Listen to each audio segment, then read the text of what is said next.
What up? Good morning. I hope you're all doing quite well this morning. Which coffee? Oh, it's the. Oh my God. Hold on. Oh.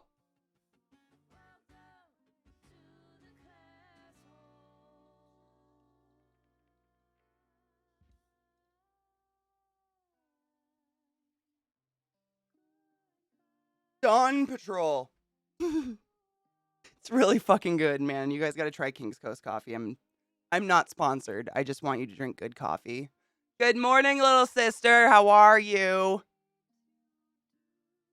Mike, thank you for the resub. Oh my God. Thank you. What the fuck? That's a 22 months. What the?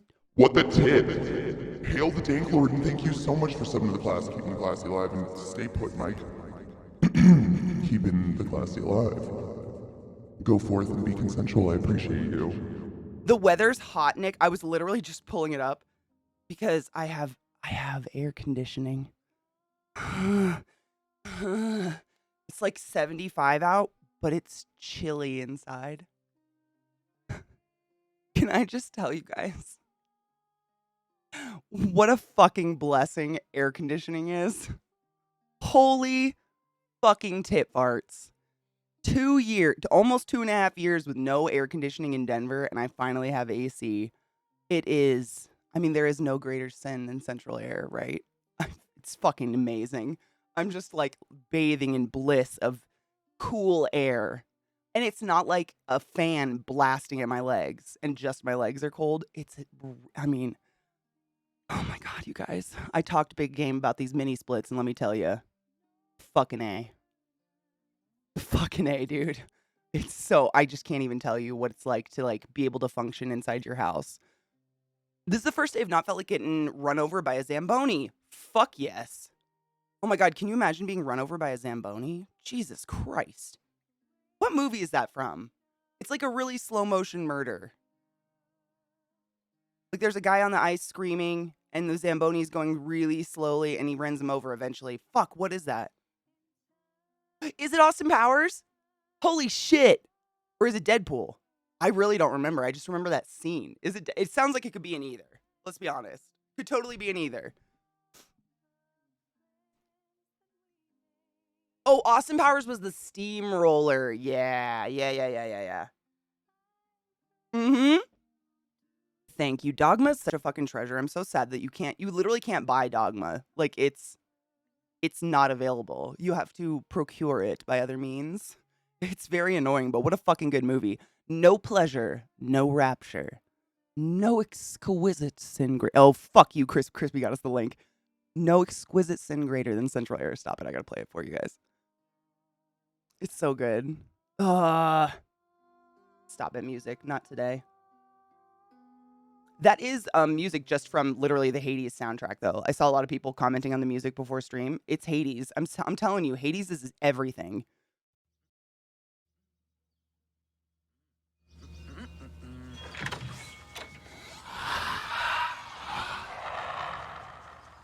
Good afternoon, But I'm a fucking Mrs. demon. Reynolds. To go I'm forever. from the EPA. We're checking on possible Freon leaks. Tell me, do you have air conditioning? Yes, we have central air. In every room? Except the bathroom. Why? Oh, well, you do know what that means, don't you? Huh?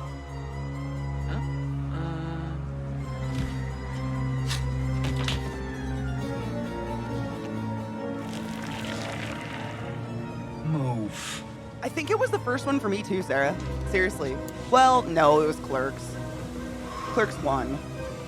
No pleasure, no rapture, no exquisite sin greater than central air.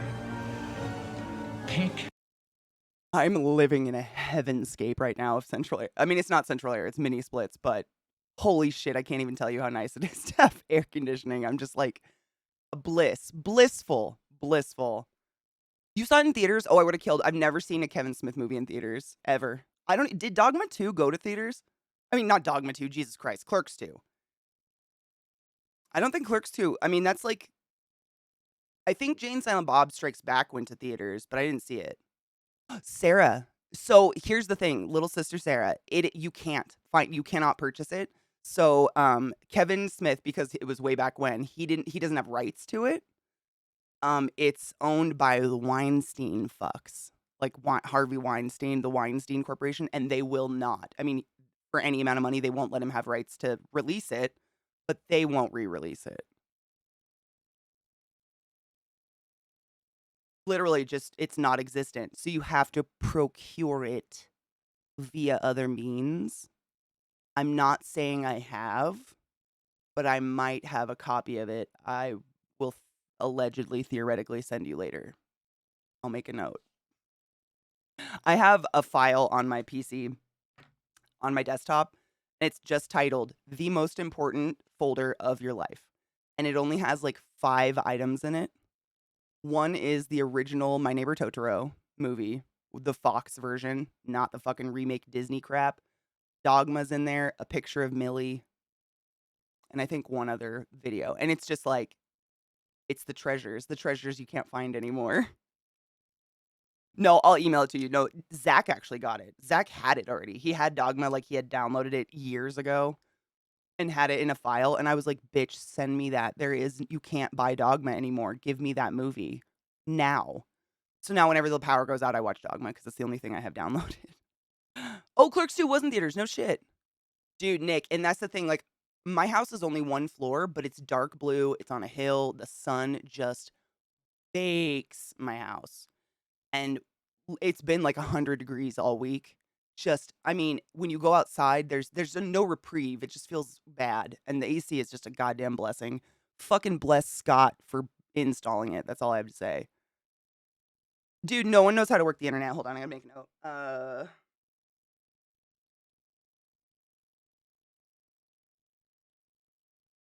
I have a notepad. I have to write things down, otherwise I forget everything through the day. It's terrible.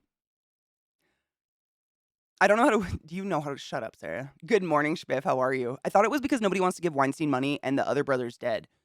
I think Kevin tried to buy it. I think. I mean, I could be totally. I read a Reddit post about it ages ago. I'm pretty positive he tried to buy it, but I could be wrong. I mean, nuh-uh. You have a DVD copy. One of the guys you work with has an unopened Blu-ray. Shut up. I would put it in a frame. Public service announcement. Tusk. I still haven't watched Tusk. I don't want to. Is that weird? Sorry, I just noticed my cam's a little low. I have exactly 0 interest in seeing it, in seeing Tusk. It just, like, sure. I've seen Human Centipede. Can we get any worse?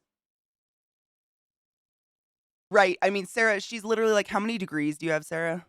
I think she has more than me. You can't be stupid. One of the guys I work with, that's amazing.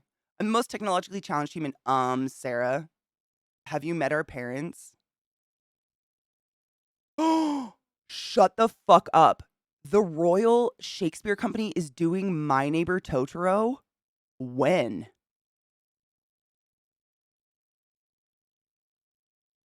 Oh my god.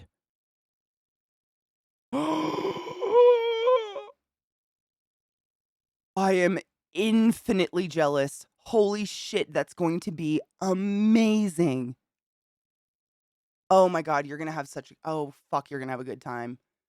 Totoro is Sarah and I's like, I mean, I can probably say for my sister and I both, it's not our favorite Ghibli movie, but it was like our first. Like I remember buying it actually. It was crazy. So my dad was dying. He had cancer. And my mom would drop us off at my grandparents' house to stay at their house while she was working or taking care of or doing something. We were in the middle, or had he already died? I think he had already died actually. And we were living with my grandparents. Anyways, I was 7 years old. Give me a break. Um, and my mom took us to like Safeway or something. And I don't know if they still do this, but back in the day, you could go to Safeway and rent movies. They had like a corner at the front of the store with like a little movie section, but it was closed. We went really late at night for some reason. It was closed. And my mom was like, all right, you guys can pick 2 movies and I'll buy them and we'll take them to your grandparents' house. And I shit you not, by the covers alone, we picked out My Neighbor Totoro and The Nightmare Before Christmas, which are the core of who I am today now. Which is weird, but that we just buy the covers. Literally. And we just I mean, we went to sleep to those 2 movies probably every night for like 50 years. I don't even know. It was crazy. Addicting. But they really hit hard because if you've never seen My Neighbor Totoro, the kind of core of the movie is these 2 little girls. They're living with their dad. Their dad has to move to a new place because their mom is really sick. She has to be inpatient. So they move somewhere closer to the hospital. And when you're a 7-year-old and a 2-year-old whose dad just died, like it was pretty cool. It was like, I don't know, we clung to it hard. Hard. But Princess, I can't pick a favorite. I cannot pick a favorite Ghibli. It depends on my mood because I love them all. I love Kiki's. I love Spirited Away. I love Princess Mononoke. It depends on my mood. What do I want? Do I want music all the time? Do I want a lot of silence? Like, I don't know. They're all so fucking good. Some snafu over copyright for the Flying Karamazov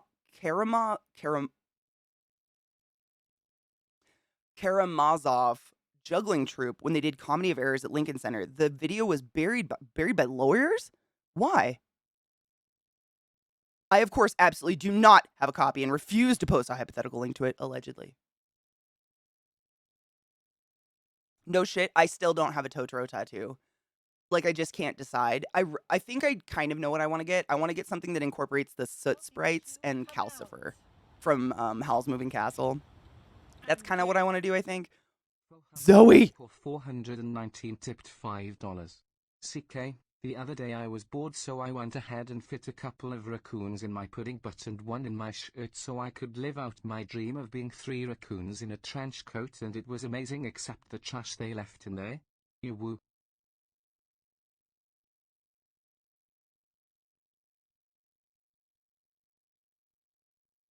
I mean, at my house, it's trash day. We could put you outside bent over and hope they scoop it out.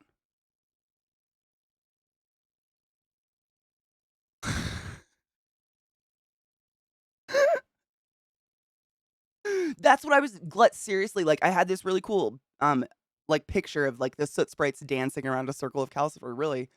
Because those are kind of, I think Howl's Moving Castle is probably the one I watch the most, other than Spirited Away. I don't know why. They're great. Kelty gifted a sub. Stop it. Kelty, I missed it. Kelty gifted a sub to my little sister. Kelty, you silly fuck. I appreciate you to the moon and back. Sarah, you know what's up. Consensuality and butt wizardry. Oh my God, Scott, I've literally just been sitting here like rubbing one out and telling Chad about how amazing the mini splits are. Bless your fucking soul. I cannot even begin to explain what it feels like to be able to function in your own home.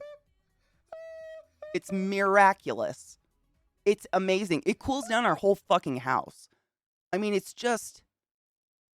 I think I've just gone so long without AC. Anything could have impressed me at this point, but damn, it's really nice. We decided a long time ago that you would get a Calcifer and I would get a Kodama. We got to make that happen. Maybe we could do that in London. So, CK, our record heat wave has been making the news elsewhere. No shit. Is it record heat wave? I mean, this year feels more extreme than the last 2 years I've lived here. In terms of, like, just the weather going back and forth. Like, we were not at 100 degrees already in June last year, I don't think. Like, it's like blow dryer air just slapping you in the face outside. It's crazy. Oh, the mini splits are just incredible. I just want to be choking. I know. Kind of. I don't know. She has to go back with her parents eventually, though, Lady Kimono. Like, would you want to be her and, like, know that world existed and then have to go back to normal? I don't know if I could. I'm getting my Sandman and John Constantine tattoo next week. Oh, fuck yes. Vertigo Comics is where I grew up on. Sandman is probably the very first comic, quote unquote, or graphic novel I ever saw in my life.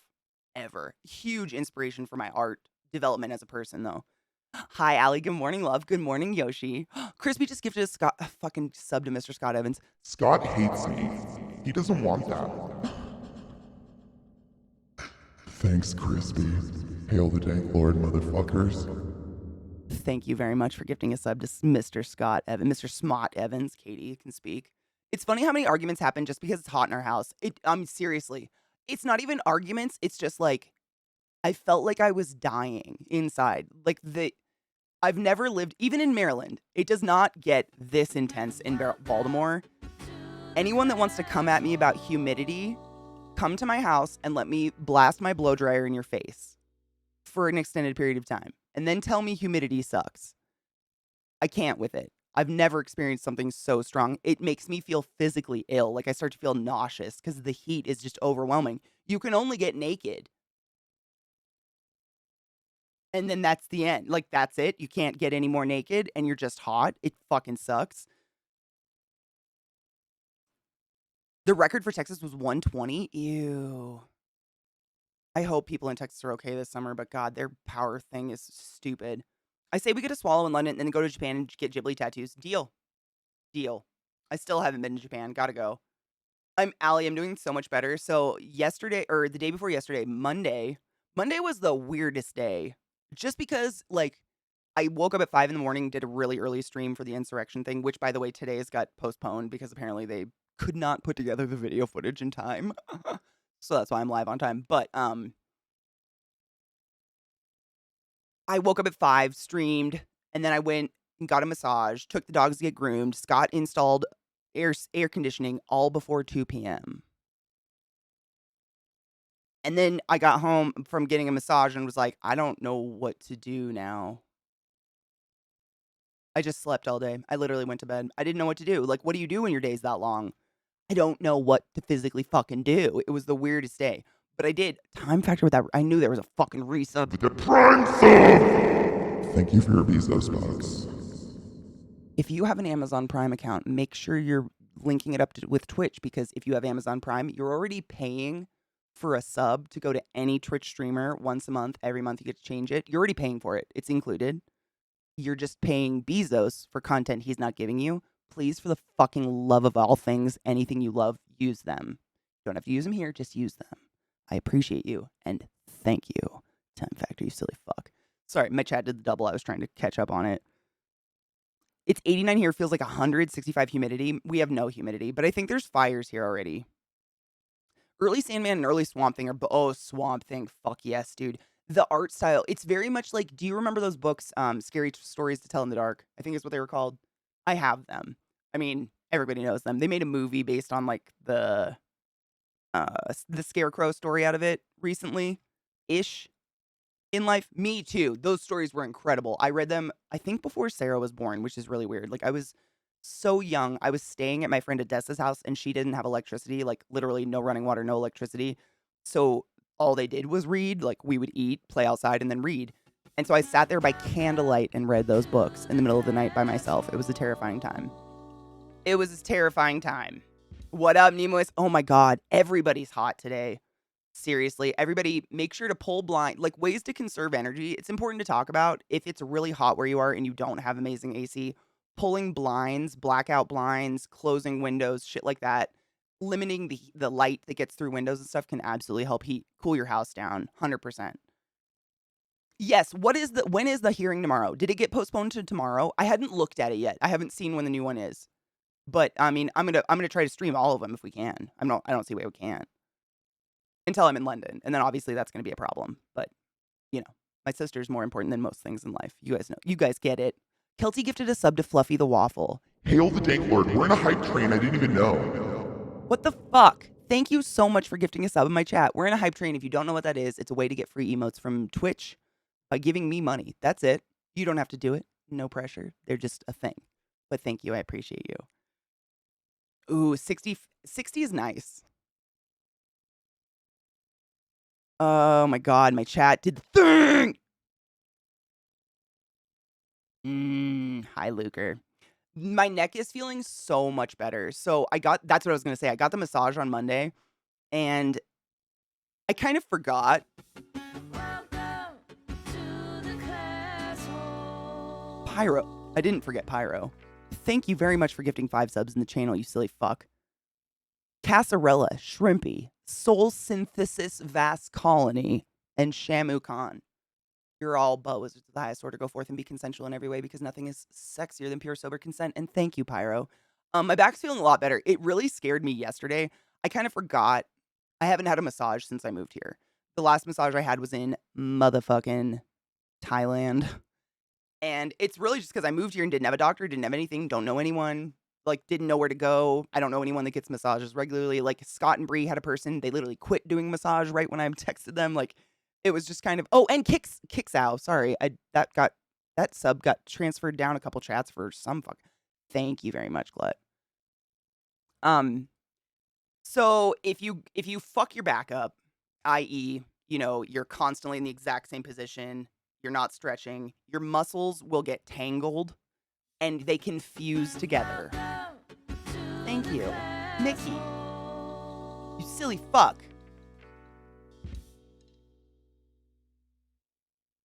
Thank you for gifting a sub to Ground Nibs. Ground Nibs use about was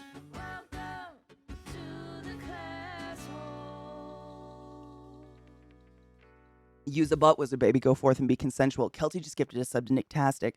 Hail Satan, motherfucker, but also, more importantly, Kelty, thank you for your never-ending generosity, and... Did you take your joy today?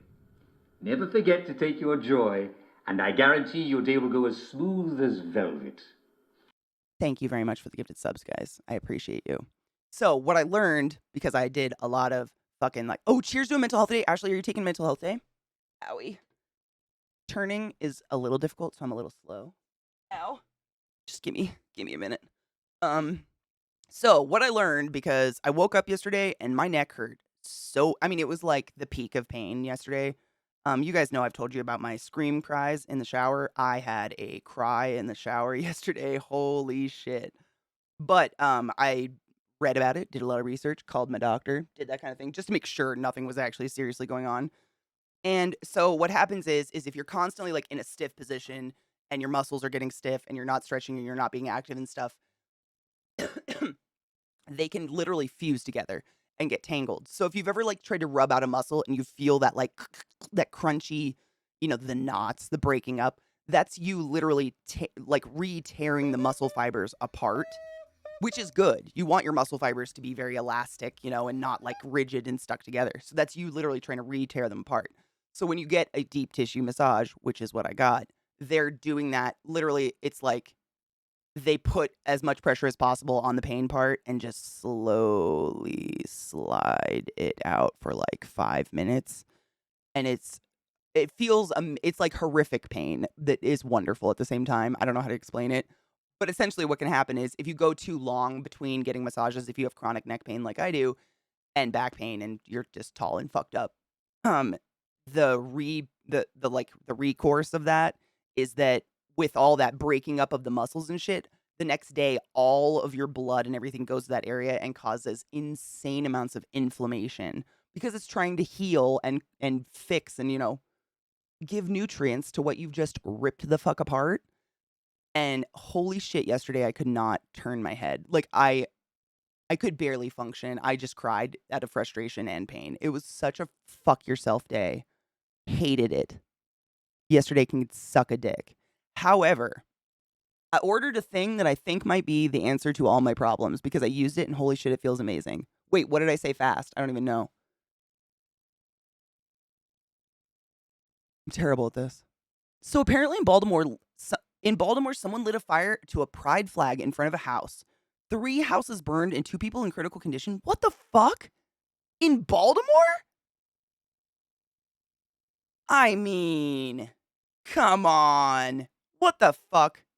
A Wednesday morning fire in Baltimore put 3 people in the hospital, is being investigated as a possible hate crime. No shit. They lit a pride flag on fire. That's not just casual kindling. Stop it. I hate it. So, let me show you what I got. It's not a muscle hook. It's like it's a cervical, I don't know how to explain it. Oh, hold on. It's under my desk. This guy, and you put it on the ground and lay on it, like with your neck, and it lifts your head and drops it back and takes all the weight off your neck. Like it somehow, I don't know. I'm not a massage therapist or a muscle person, so I'm not going to act like I know these things. But I ordered it a while ago, and it just came last night. And I'll grab you guys the link because the name wouldn't even make any sense to you guys. It's just some fucking. It's actually like a medical tool that they use in physical therapy that a physical therapy at Hopkins told me about because I texted him and I was like, my back hurts. Help. And he was like, bitch, let me throw you a link. But I just got it last night and I did use it though, and it feels incredible. Like, even if it's, I mean, placebo effect, right? If it works, it works. I don't know. But you put it on the ground and it's two directional. So you put it on the ground, and if you lay, so your body's on this side and you lay your head down the back, this is like the more gentle stretch. And then you can turn it and lay your head on this side. And that's the more hardcore stretch for your neck and traps and shit like that. But he said it's like the number one thing he suggests to people who live in a desk chair, who are like constantly in a sitting position, because the issue with the sitting position is not necessarily the sitting. You can have a great chair, great, like I've got perfect posture right now and I'm leaned back completely. You can have a great chair. The problem is the movement with your shoulders and your arms. If 100% of everything you do is this right in front of you, then those muscles are going to harden up. The ones that are meant to roll your shoulders backwards and up and sideways and shit like that. And so that, I mean, literally my life is like, even if I'm standing, I'm still just doing shit in front of me, probably bending over and hunching like an idiot. So the theory is, you lay on it and you only have to do it. Literally the packaging says you do it like 10 minutes a day. I did it for a very long time because it felt really fucking good. I just laid on it last night. And I don't know if you guys have ever done this thing, conscious relaxation. Banana Hammock is actually the one who taught me about it. And it's where you lay down on your bed or anywhere and you start from the top of your head and you consciously feel every part of your body and go down and you tell it to relax. It's amazing what is not relaxed in your neck and head if you don't pay attention. It's kind of wild. Just lay there and then like just focus on your neck and relax it. And you'll think it's already relaxed and it's not. It's crazy. I've been doing that for years. I learned that from yoga or something like that. But Banana mentioned it to me and it's literally, that's the name of it. But here is a link to the weird neck thing I got. And it wasn't too expensive, to be honest, for what it is. It is $26 for like, I mean, it's legit. It's not like soft foam or anything. You're not going to it's, like I was worried because I'm a big person. I'm 6 feet tall. I was worried like under my neck and head, would it collapse? Absolutely not. Like this is not going to collapse under anybody's head, just in case you're wondering. But yeah, I just laid on it last night and it really just like helped. It felt like it was elongating the sides of my neck for some reason. It felt really nice. Yoshi, thank you for gifting a sub to Alexis the Rubber Shark. Rubber Shark, bitch, you know what's up? Consensuality, I love you and thank you. I finally got an ergonomic keyboard for work, which actually helps a lot. What's like the ones that are kind of bent? You can get keyboards now that are literally cracked in the middle. Like, it would be your keyboard, and you can stick it together like a puzzle piece, and it looks like a normal keyboard, but then you can just crack it in the middle, so then you can be ergonomic on it if you want. I don't type too much, honestly. Like, I hate typing. I'm bad at it. Never been I can type fast, but not accurately, and I just hate it, so I don't type if I don't need to. I thought you were 18 feet tall. I could be. You don't know. I could be fucking, oh, I got a thank you for the hype train, guys. I got a hype train emote, but it went away, and now I don't have it anymore. I don't know what happened. I was gonna, whatever. It's how I know to be hyper aware to stop clenching my jaw. Mine's my shoulders. Hard, my shoulders. Like, I can feel my shoulders are about to touch my ears sometimes. Like, and I'm just doing shit. I'm not even thinking about, I'm not like consciously stressed. And I have to tell myself, like, put them down. Breathe a minute, bitch. Put them down. It's terrible. I struggle with the fact that my legs never feel relaxed. Prevents me from sleeping a lot of the time. Komodo, I feel that way unless I'm crunched up. I watched a TikTok recently. It was like one of those ADHD TikToks, but holy shit, did it ring true in my head. It was like just a bunch of clips of all the different ways you sit as an ADHD person. We're constantly like putting our legs up in our chair and crisscrossing and all that. And she said at the end of it, she's like, the way I sit, because if I don't, the top layer's floating. Nothing has felt more like, I've never heard it worded that way, but that antsiness you get unless you're able to like pull your leg up and crunch up and move a million different ways, it's like the top layer's floating.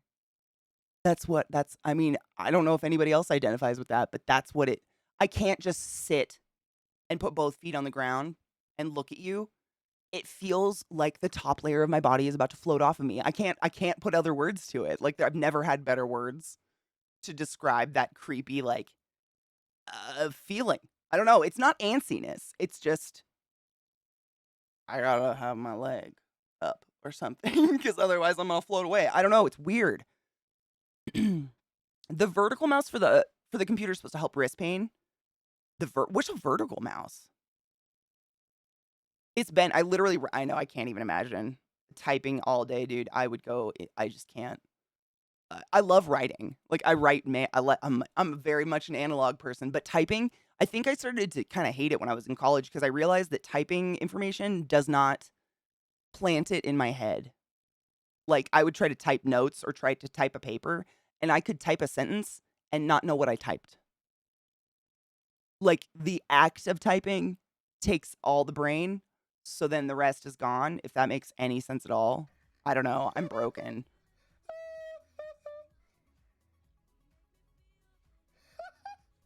Just put my leg under me. I'm saying.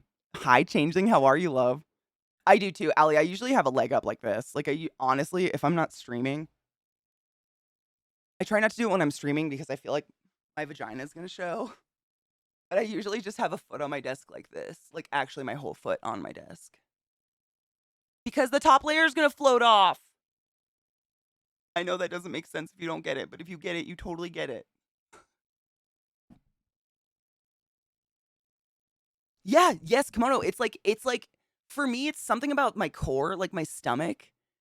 I feel like it's gonna come out or something. I'm like, I gotta have a pillow to hug or something. Otherwise, it's gonna float off of me. That's literally what it feels like. I've never felt more identified to someone.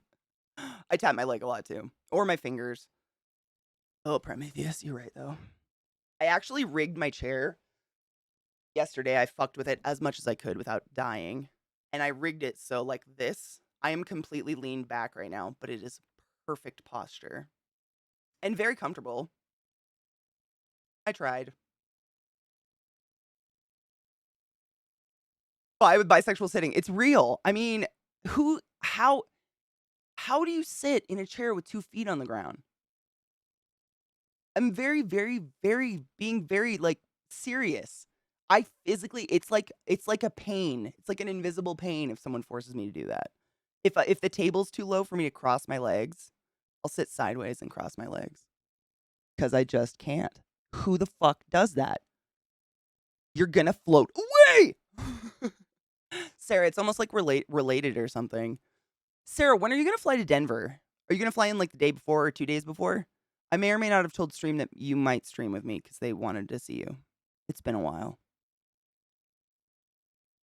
Sarah, that's honestly the biggest thing I love about these Secret Labs chairs is they're huge. I mean, the seat of them is so big, I can sit on them crisscross applesauce. It's amazing. I love it.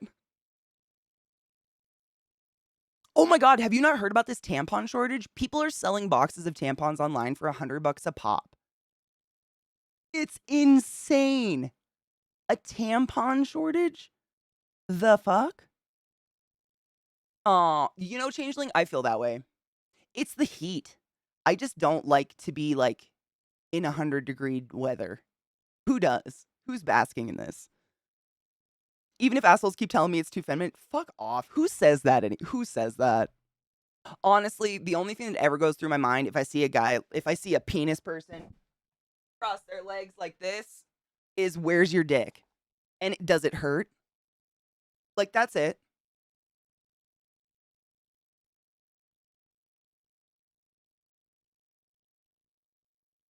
A 5-hour gap, Sarah, you're insane. That's so much playing time. Your legs are gonna kill you.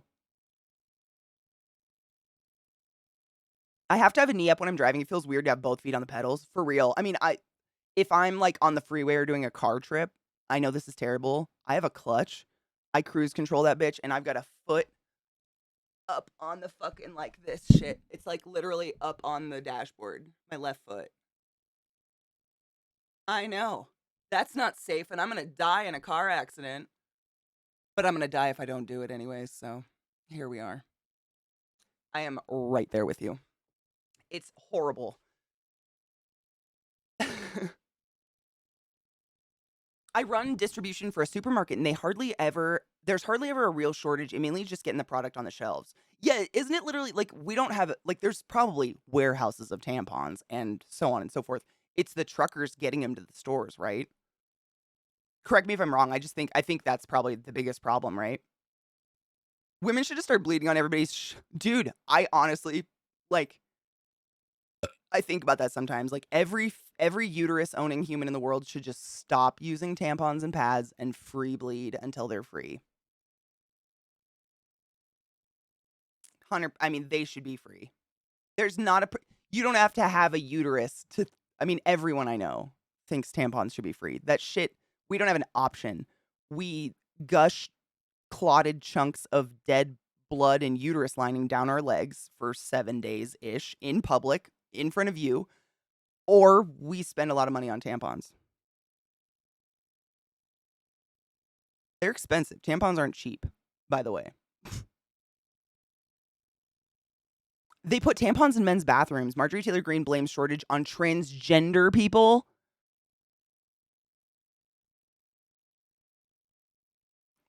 Does she really? Does she really?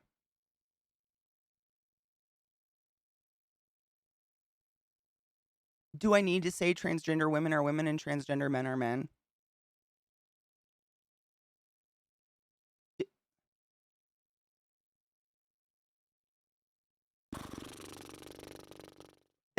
I mean, it's tampon, like feminine care is outrageous. We can all, I mean, you don't need to bleed once a month to realize it's fucking outrageous. We've all been in the presence of a uterus owning human in midst of menstruation. It's horrific. It's never fun. It always sucks. Even if you don't have cramps, you're gushing clotted dead baby out of your vagina, like potential dead baby. You know, basically like squeezing a semi-fried egg out. It's disgusting. We feel gross and dirty, and the world shames us for it, but we can't do anything about it, especially now. Like, there's no winning if you have a uterus. There's no winning. Oh my God, did you make a flat boob joke?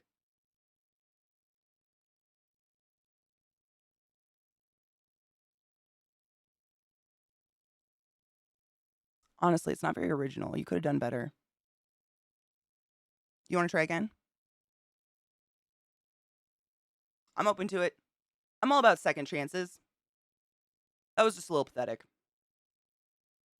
Oh my God, CJ, no shit. Oh, dude, I have the most disgusting ER tampon story I could tell you. A couple, really.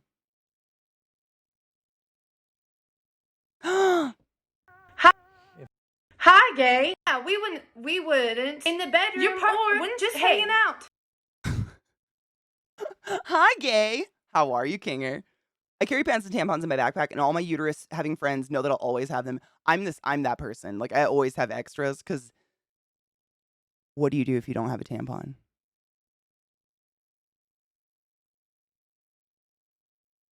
Shove a wad of toilet paper in your vagina and hope it doesn't shred? Because of all this supply chain stuff, I decided to finally start making my own chainmail rings again. Oh, no shit. That's awesome, though. What, are you working on anything big right now? They're disgusting, cunt. I mean, there are some horror stories, and it's all just no education. It's all led from parents being like, you can't use a tampon because it'll break your hymen and you won't be a virgin anymore and no one will marry you. So then these girls sneakily use a tampon and insert horrific story here.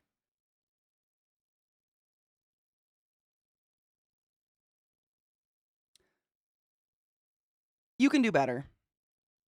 You got anything that doesn't have to do with flat? I know you're new, but it doesn't work because my chat's known me for quite some time. And like nothing on me is flat, except maybe my tone of voice. It'd be funnier if it was like semi-true though. I don't know, I'll give you another try. Try to be funny, go for it. I love laughing. Like, I'm all for it. I would love for you to win this. I just don't foresee it. I recently finished a glove with the rings I already bought before this. Oh, fuck yes. A shirt for a Grogu doll. Shut the fuck up. Cute. Cute. It's definitely evil to touch yourself down there. Yeah, because I think you made a comment about shaving pussies or something in front of her. You were like, what women nowadays has a hairy vagina? And Nana was like, you don't touch yourself down there, do you?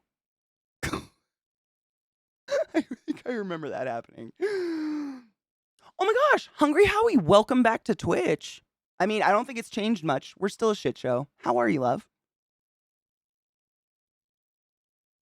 I worked in an ER. In an ER, waitress kept tampon in for 16 hours. They wouldn't give her a break. That's illegal. They had to be sued. That's disgusting and sad. Dad jokes are funnier than word. I love a dad joke though. A good dad joke and a good pun actually take effort behind them. Like a good one. You know what I'm saying? Like one that I haven't heard before from 20 other dudes that I worked with at Lowe's. 100%. I think he came out with his best material already. It's going to be a long wait. I have an IUD and more or less don't get my period anymore, which is great, but it means I have to shove a thing up into my cervix. You know, I've heard great things though. My little sister Sarah has one and she loves it. It's like she worships. She's a IUD stan.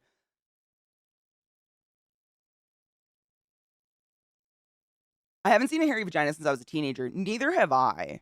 But I mean, I don't have like a conscious memory of getting pubic hair and removing it. I've just never had any. I don't remember like a moment where I was like, better shave. I was just like, well, I shaved my legs. Better shave. And if you've ever shaved a genital and let that shit grow out, you don't ever again. Cause wow. Wow. No. What do you call an average potato? A commentator.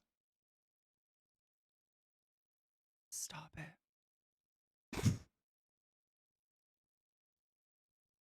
Dude, bushes. I think you should fucking groom in the way that makes you comfortable. I agree 100%, Sarah. Like to each their own. If you can manage to have a bush and not, just manhandle your labs all day like you've got crabs up your asshole, you do you, boo boo. This bitch can't. I am like an ice rink. But that's just me. And I don't hate, like, in no way do I project that opinion on other bodies. That's what I should say. That's just my body. Like, hair's normal, man. It's literally the thing that makes us, like, adult is the hair.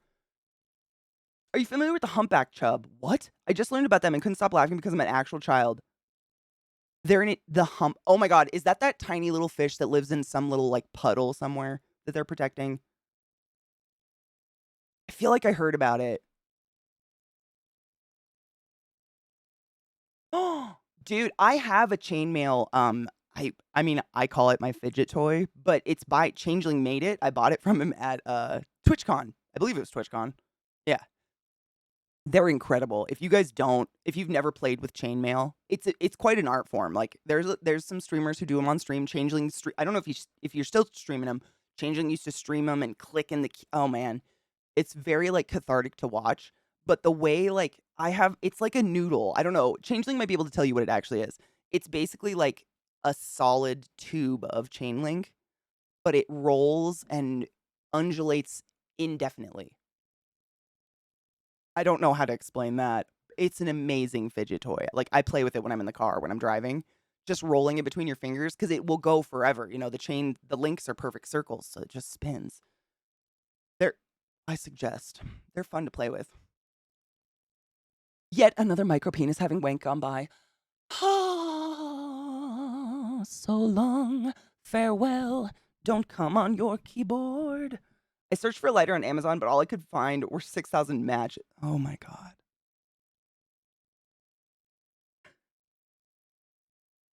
That's pretty good though. There are good fucking dad jokes. Oh God. I shave just so I can see my little guy. I feel that. I mean, hair, I think it's really individual. If I had balls, I don't think I'd shave them just because ball skin is so fragile and loose and wiggly. I'd be really afraid to like shave my ball skin off. I don't know though. My problem with fidget stuff is it makes too much noise. This little chain thing makes exactly 0 noise. I'm the same. I don't like noisy stuff. I have another one. I should grab it. I have another really cool fidget toy. It's called a fidget cube. You can Google it, and every side of the cube has a different mechanism to click, but almost all of them are completely silent. I think there's one that makes a loud, like, if you're into it. Almost all of it's completely silent, but they all make a different, like, tactile, thunky feeling. They're amazing. I'm a big fan of fidget toys. Quite a fidgeter. Big time fidgeter. Aren't fidget cubes amazing? Thank you. I'm glad I'm not the only one that found one of those. I think my ex bought it for me. I think Brian bought me one time because I had an automatic at the time. And I was like, I'm going to crash my car. Like, I keep falling asleep in traffic because I'm so bored. I can't do this. This is why I have a clutch. And he got me this fidget cube to play with, and it really works. I mean, it's fun. It's all about those, like, it's not the sound, it's the tactile feel of the different clicks and thunks. I don't know how to describe it.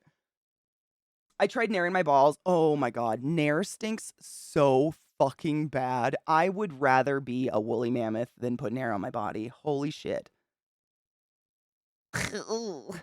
So, it's pretty scary the first couple times, but then you get the hang of it. I feel like that's the same way with a vagina. Like, it's not like I have less loose skin and parts wiggling around down there, but you know, you grow up with it, you pull it directional, you know. You know. Or you don't. I'm not gonna, like, not suck a dick just because it's not shaved. Like, that's not my personality. It's just my body. I smooth out, you know. Ooh, get some lunch kills. Eat something delicious, you silly fuck. My wedding ring spins around. Oh, that's this guy? That's no numero uno fidget toy right there. I don't have a wedding ring. This is the ring my mom got me when I graduated college, but it's almost too big for any of my fingers, unfortunately. But I sit here and I just spin it eternally. That is a great fidget toy. 100%. You know, they actually have, I think Domestic Dan has one. It's a ring. It's like a ring, and then there's a ring within the ring, and it's like a D20 dice. So you can literally spin the inside of the ring while you're wearing it. But he says it's an incredible fidget toy. Like, he does not use it to roll dice, but he said it's amazing. Let's watch Marjorie Taylor Greene blame transgender people for a tampon shortage. Yeah, I said that out loud because that's what it is. I don't know how been completely invaded. Men have taken over everything. They're women of the year in every category, in women's categories. And the latest news is, Brian, that now there's a shortage of tampons, and that's probably because men are buying tampons. And is this breaking news right now? Yeah. Is this a joke? No, it's Am I not being a punked joke right now? Are you No. telling me that this is legit? I'm telling you the truth. You can look it We up. have that many. Look it up on the internet. Everything's true on the internet. We have that many beta males that are buying into this agenda that they can menstruate. This is crazy. No. Absolutely crazy. They put tampons in men's bathrooms. And they're just this. Oh my goodness. Yeah. So the war on women. So I was just bringing that up because.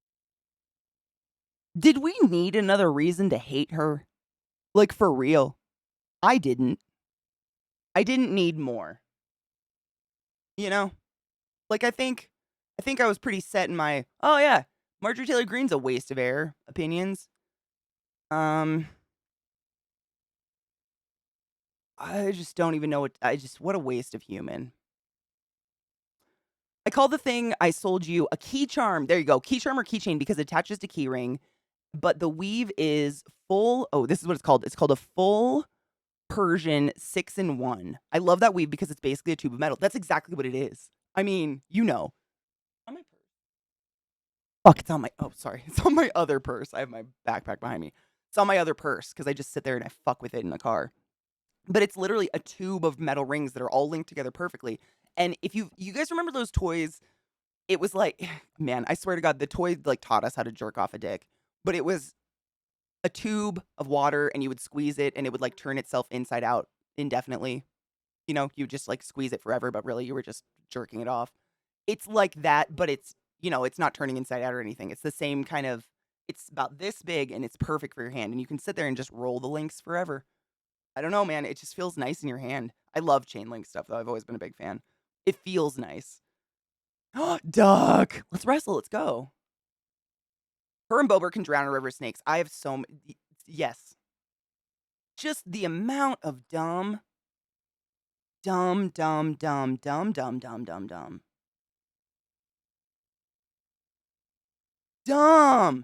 Like, super dumb. You know what I'm saying? I just can't with it. Isn't the whole argument for capitalism that supply can meet demand? So if more people are buying tampons, shouldn't we be able to make more? That's the argument for it, but the problem is that the shortage isn't caused by, like, an actual lack of tampons. It's caused by a lack of truck drivers delivering the tampons. And we have over 40,000 truck drivers in America right now on suspension and or not currently actively driving because they've been suspended due to a marijuana drug test not passing.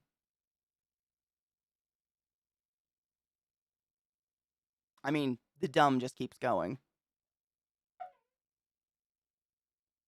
Dude, tampons should literally be everywhere. You know the amount of times I've shoved a tampon up someone's nose for a bloody nose?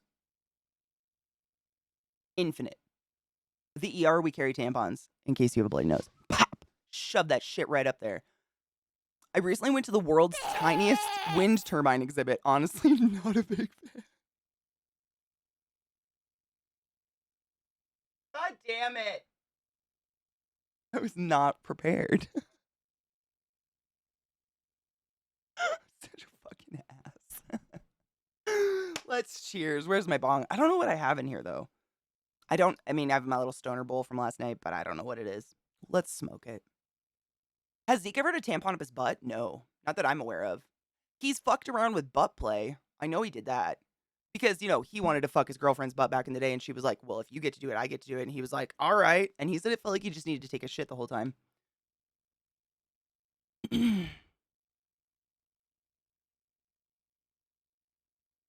Tampons were created as a mean to plug gunshot wounds. No shit. Then they got repurposed to use as menstrual aids as a bonus. That's kind of amazing, actually. I didn't know that. Cheers. Oh, Luke, right? Like, how? I couldn't make that up. It's just real.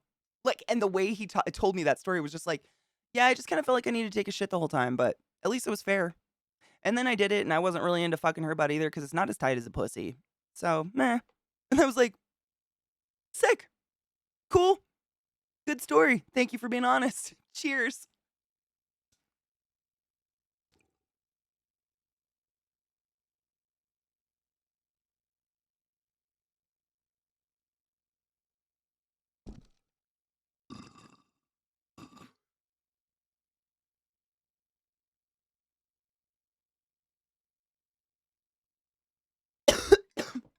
Right? I mean, honestly, like, have fun with your body in the way you want to have fun with your body. As long as it's consensual and you're not, like, hurting anybody else, do what you want to do. But don't feel bad if you're not into it either. Oh, I'm sure he's told that story on stream. He's very open about that stuff. I would never out a secret story of Zach's on my stream. How rude. Not that I think he even has one, to be fair. He's kind of like me. Like, we're pretty open book about most stuff. What the USA needs to learn is that everyone's views are not worth listening to. Oh my God, Vimes, have you heard Bo Burnham's new stand-up? He has an entire bit about that.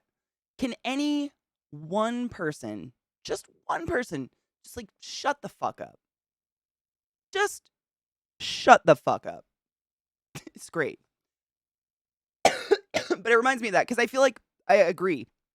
It's one thing, like Twitter for me is like when I talk about stuff that's not going live or stream or something, it's honestly because I don't have anywhere else to scream. Like, you guys are my friends. You are my social group. That's it. I don't know what to do. And sometimes, like, the state of the world makes me feel insane.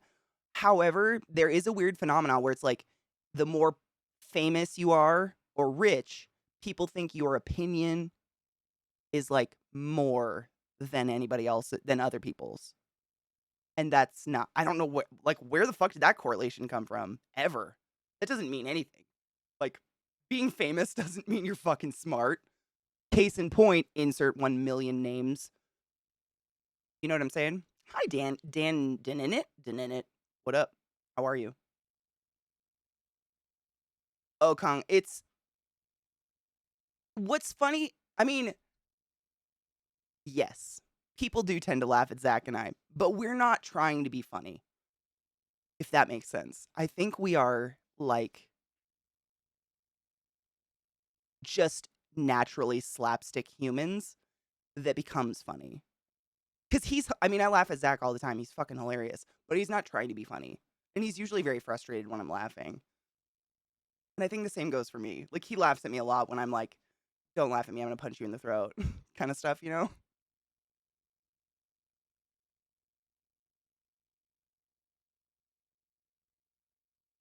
Talking about me?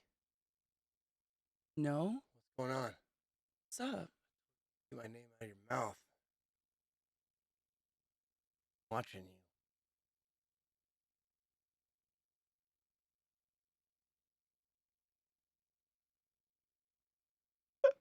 I'm having a really good time.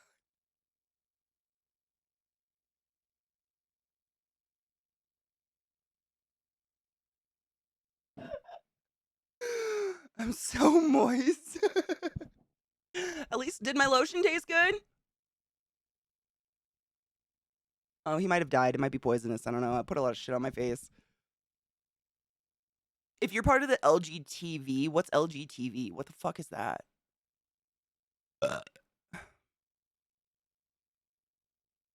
Call 911. A homeless person has broken into Katie's house. I let him in. I kind of like them when they're like desperate and hungry, you know? They're a little bit more ferocious. You know what I mean, though? Like that. Like that. I don't know. We're just like our whole life is a bit. Every moment that we're talking is a bit. All the time. While we're in the kitchen, we're bidding. I don't know who Zeke is. I don't think he knows who I am. Like, the people inside don't matter anymore. We are just vessels of bits 24/7 with no audience. Alone. It's life. Life. I grew up in theater. He grew up in improv. I think that's honestly it. Like, we just don't turn off. You know how I've heard some streamers be like, you know, oh, stream is really hard because I got to like turn on. And I'm like, what? You're able to turn that off though? How? Teach me. I don't know. We just don't like, there's, you know, I talk about that on my channel a lot. There's very few people on Twitch that I find that I've met in real life and they are like genuinely exactly who you saw on their stream and you feel very comfortable. You're like, this is who I got to know. This is who I've been watching playing games. Zeke. I feel like Zeke and I are two of those people. I don't feel like I'm quieter just because I'm not talking to 100 people at a time. But other than that, we don't turn on or off. It just doesn't end, which is why most people probably can't stand us. IRL, I would imagine. That's a lot to take. It's like living on an SNL skit, but with no talent or props, you know? I don't know what's LGTV. I'm very curious. I'm curious if this is a hateful person who's coming to hate on the gay community, or if they're talking about this strange acronym that the Proud Boys made up using the LGBTQ acronym. You know the one I'm talking about? They like took it and made it something stupid. I don't know. It was on a shirt that Trump's son was selling us out on one of the late night shows. Katie definitely makes Zeke put the lotion on the skin or he gets the hose again. I would never. How did you know about the hole in the yard, though? No, really, but how did you know I have a really tall fence? How did you know? We'll talk about it later. I'll hit you up. If you have read 2 documents on vaccines on the internet, that does not make your views are not automatically valid against a doctor who studied for 20 years. No, 100% agree. 100% agree. And like even the sheer ability to think you know everything, it kind of like to the rest of us is quite a red flag. You know, nobody knows everything. Even doctors will be like, this is what we think and we're going to do our best, but we don't know everything. Like, nobody knows everything. It's impossible. And anybody who says that, like, walk away from that person. You know what I'm like, walk away from that person. Because that saying, like, already know that, I know, is saying I'm done learning. And you don't want to hang out with that person. That's not safe. Mentally shut down for a few days. Oh, absolutely. I mean, I'm very much that definition of like the introverted extrovert or extroverted introvert, whatever that is. Like, I need that recharge time sometimes, especially if I have to, like, go actually be physically social in real life.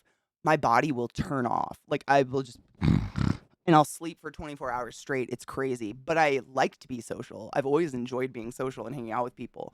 But I definitely I mean, even at cons, like, I'll go to the cons first thing in the morning, and by noon, I have to go back to my hotel and take, like, an hour not even a nap, I just, like, lay in silence and stare at my phone for an hour, and then I go back, and I'm fine.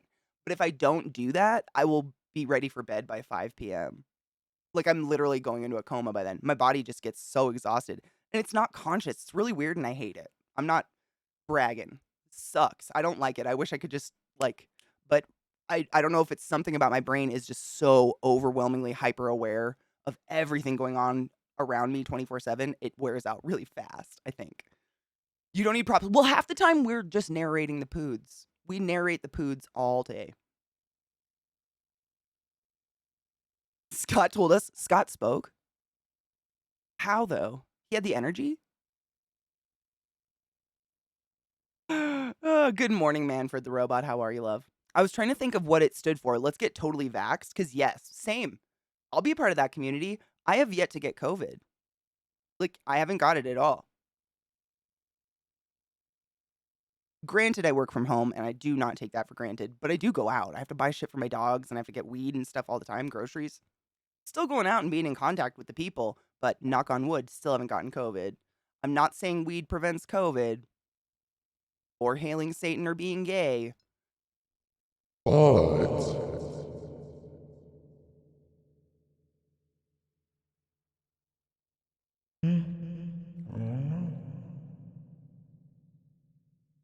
What do I do? This is why we have flat earthers, man. Oh my god, Vimes. I don't know if I've ever told you this story. This is a good one. We went up to Montana to visit one of Zach's childhood friends, Wendy, and they live in a relatively large city in Montana. It's large for Montana, very populated, lots of business, nothing like what I grew up in, but small in terms of America. And it's got a lot of, just like backcountry people don't really seek to know the knowledge of the universe. They're just like love their church community and stuff and just live their happy life, which is fine. I have no problems with that. Like just don't push that bullshit on other people. Anyways, Wendy volunteers at the school a lot and does like a lot of coaching stuff, and she does a lot of teaching aerobics class and stuff like that. She was at the school because she has two kids in school currently at the school, and she was talking to a teacher, and I don't remember the context of the conversation, but it resulted in the teacher turning to Wendy and matter of factly saying, well, I mean, it's just ridiculous because we all know that the flat earth was originally in that bubble of water that God popped, and that's why Noah had to deal with a flood.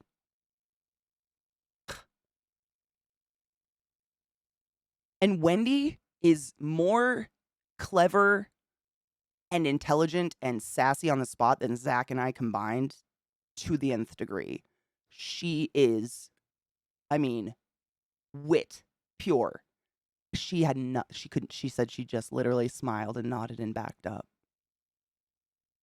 I've never heard that one before, but apparently that's a prevalent theory.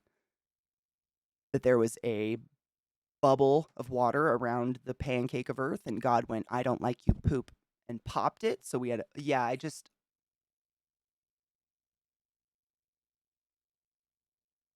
knocked on wood for you, Nick. That's good luck, man. That's, whew. Was that Meatwad? No. Well, it could be. There's a lot of different characters in the world that'll take me this voice. Stitch. Meatwad.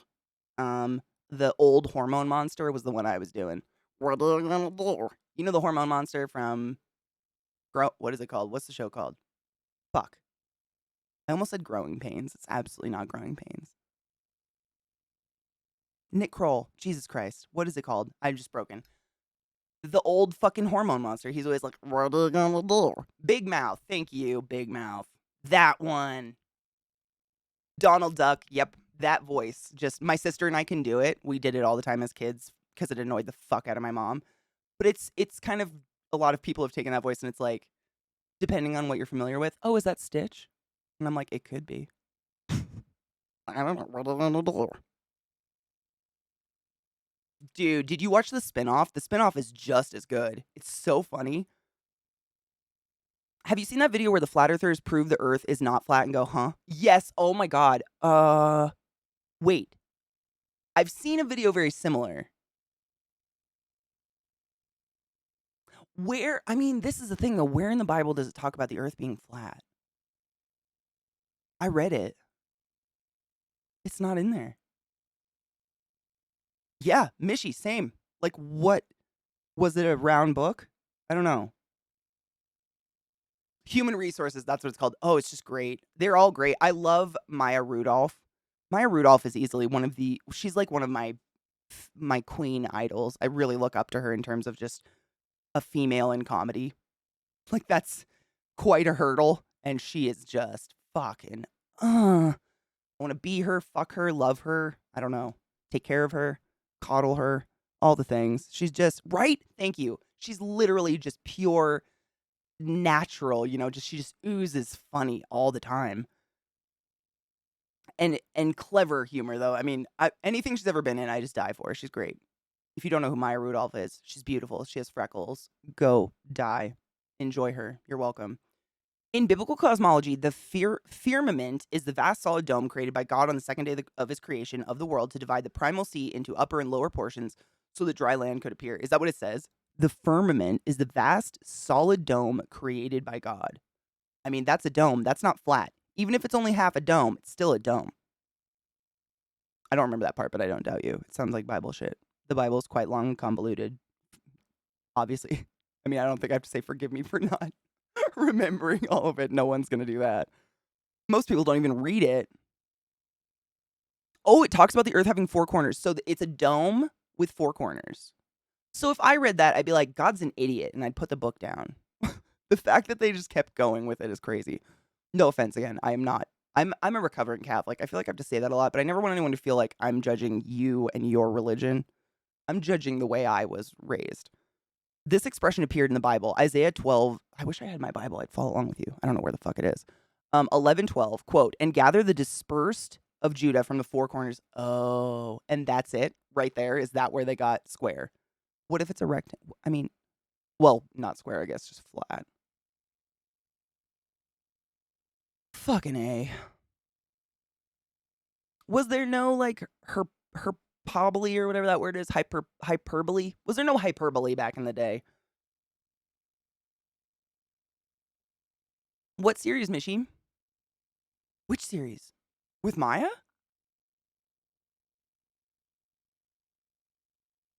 Tell me all your secrets. It's happening. It's happening. It's happening.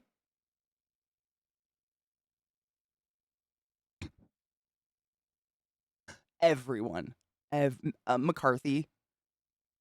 Fucking, I die. That whole movie. Bridesmaids is probably one of the best movies ever to be made. I don't know, man. It's just, God damn, that's fresh.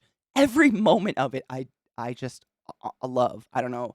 It's so good. For comedies. Oh, absolutely. I mean, in terms of comedy, yes. You can't go across. I mean, there's too many movies out there to say, like, there's some best movie of all genres across the board. I think that'd be impossible. There's too many good, amazing movies out there. Like, I can't even pick a favorite, but that is one of my favorite comedies. Like, I'll go to that 9 times out of 10 when I'm feeling just kind of down and want to laugh. Revelation 7:1 also talks about four corners, really, and that's where they're getting flat Earth is four corners.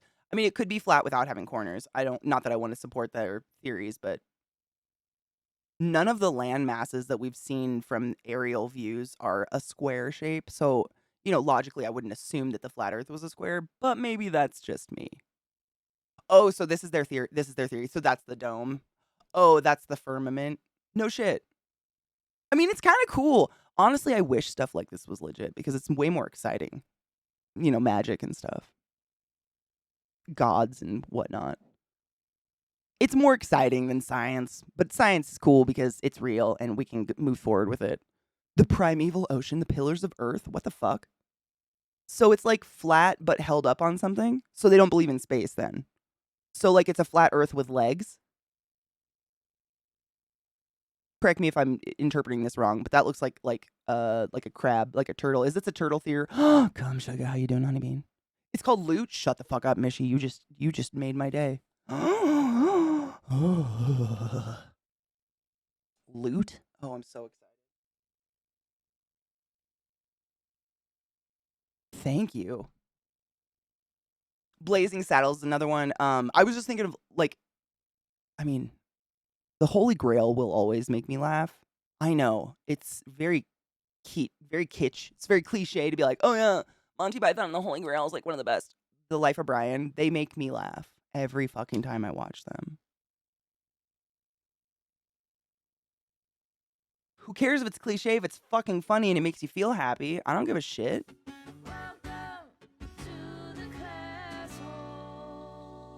Revelations is a fucking fever dream, man. Is that where Ezekiel is? Is in Revelations? Dude, Bridesmaids makes me the shit scene when everybody gets sick and is like shitting and vomiting. Don't look at me! Oh god, I die every time. Every fucking time. Reminds me of this joke, quote, and God promised men that good and obedient wives would be found in all corners of the world. And then he made the earth round and he left.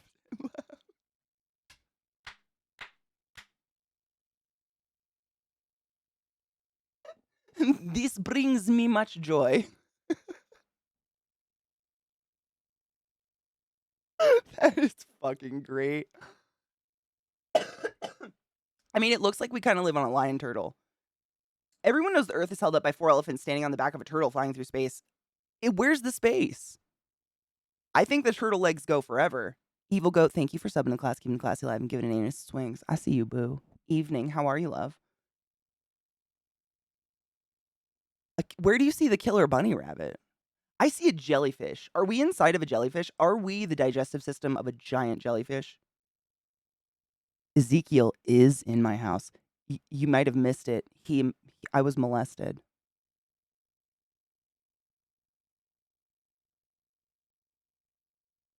Dude, right, ghetto, exactly. Like when Melissa McCarthy like flops over the couch to be chill and try to look cool. How many puppies did you take? 9. I took 9. Ugh. It's the cadence in her voice, the timing, everything. They are comedic genius. There is being just funny like a goofball, like Zeke and myself, and then there is them. It's a science. Like they like have, I don't know, man. I just can't fathom being that clever. They're just so good at everything. What up, Money? How are you? It's turtles all the way down. I'd go with that. When she just accepts her fate and squats in the street. Yep, that's literally it's happening. It's happening. And then what's her fuck? We'll take 7 of the Nina Tournays or whatever it is. What is it? The Tormays or something. We'll take 6 of the Tormays. Thank you so much, Tina. It's fucking so chill while literally everyone is peeing out their butts in every possible sink. It's just incredible. The whole movie. Another one that I like that I don't think a lot of people like for some reason. It's not very popular. Was This Is the End? With Seth Rogen amongst a plethora of cast. I mean, the cast is beyond stacked. Hermione Granger's in it. Stop it.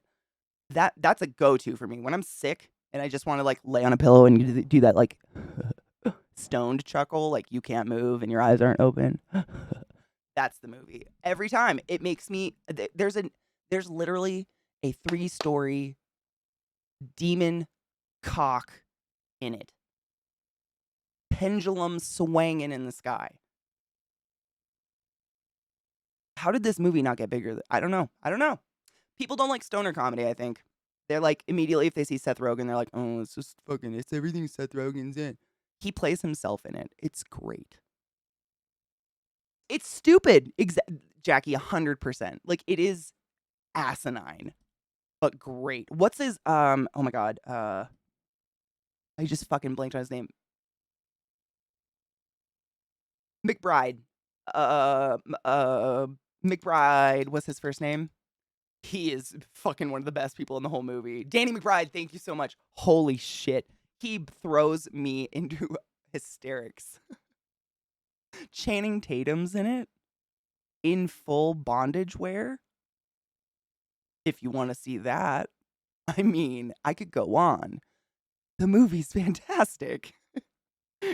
Beyond stupid, yet somehow perfect.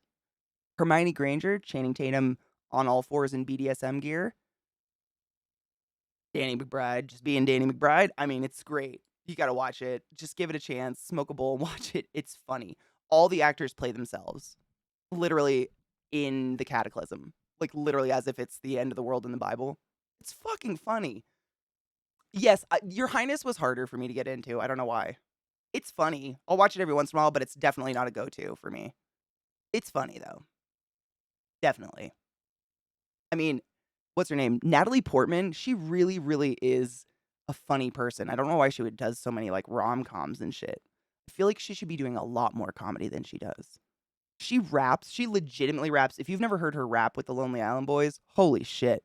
Bitch knows her shit. She really is a good rapper. Like she's, doesn't rap as a job, but she can rap. It's fun. Like shit like that's crazy. And funny. Fuck is this, Rod?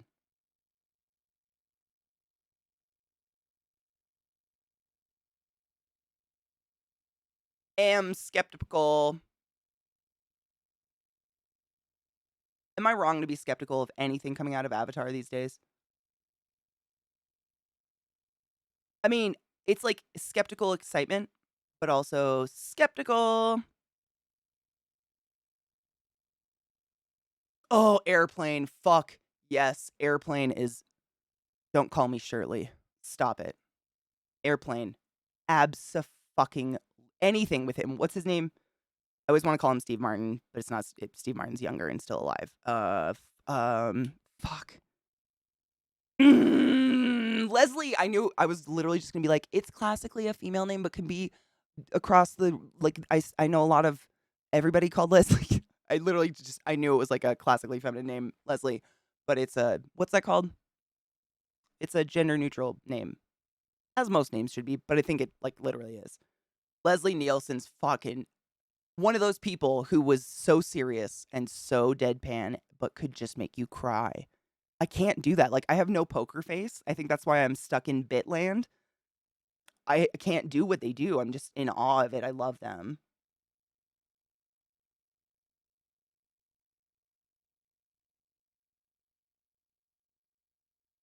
Oh my god, animated blue people, stop it.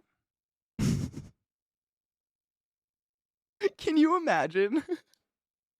I saw Airplane in the movie theaters. Oh, CJ, I am so jealous. Anytime those movies go through theaters, because they do like nights where they'll bring back movies that are older from like your childhood, my childhood, etc. I always try to see them in theaters because I feel like that's what they were built for. Blood orgy! Yay! Blood orgy! Blood orgy! Yay! Listen, Marsha, don't give me any more. Dude, no, stop it. The dying child in the front of the plane with the guitar playing, the stewardess, and she knocks the air out of her nose, and she's just like, what song is she singing? I can't remember. It's like her and I think the parents start singing with her while she's playing guitar, and the kid's like in the throes of death. Helena with that fucking raid. Hellbane's Helena, everyone. One of my favorite people in the world. Thank you for the raid. Welcome, raiders. My name's Katie. What's up?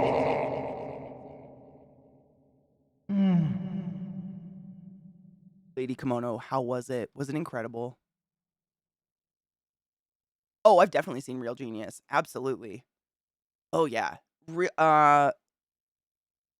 What's the real? We loved Real Genius. We used to watch Real Genius a lot when I was a kid. Revenge of the Nerds, obviously, and then Real Science. Real Science was a big hit in our house. We used to watch Real Science all the time because it was like kind of a kids movie. We could get away with it, but you got to see what's her fuck like naked and just nipples galore.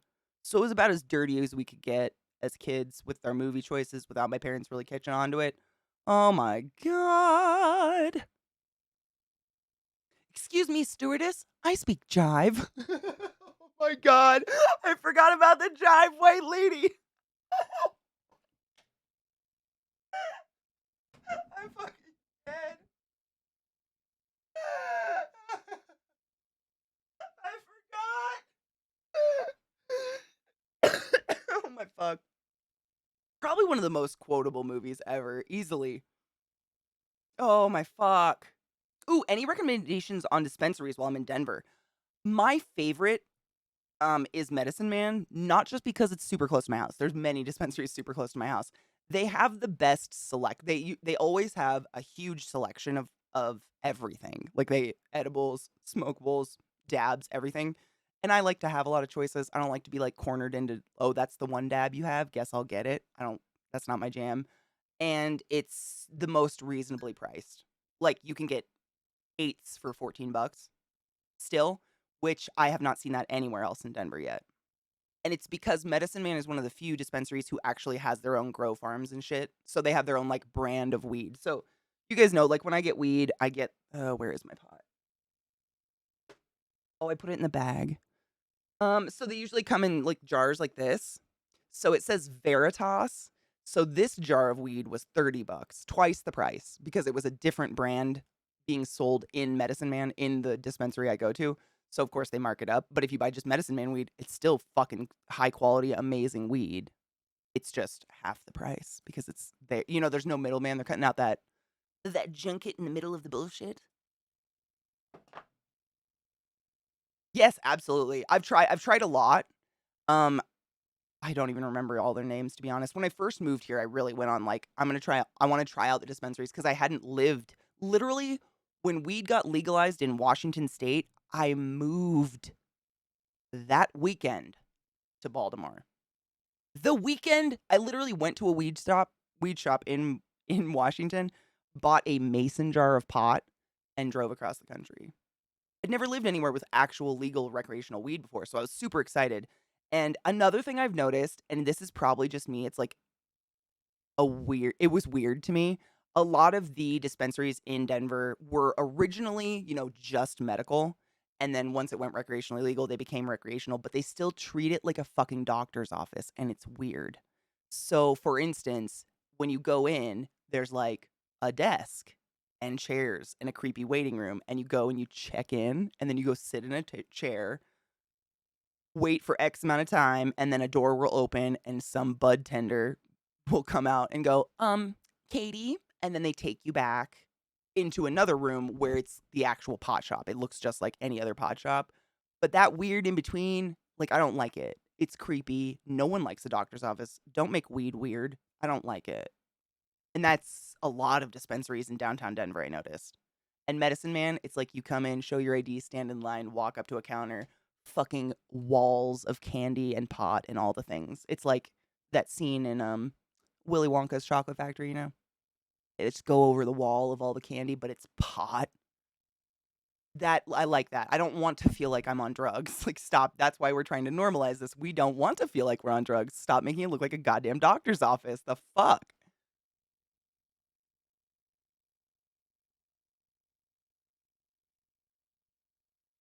Dude, dress appropriately. It is blistery hot and gross. The wind feels like a blow dryer in your face right now. It's crazy. Like everybody, even Scott said this is freakishly hot. We skipped spring this year completely. We literally went from a foot of snow to 100 degrees. It was wild.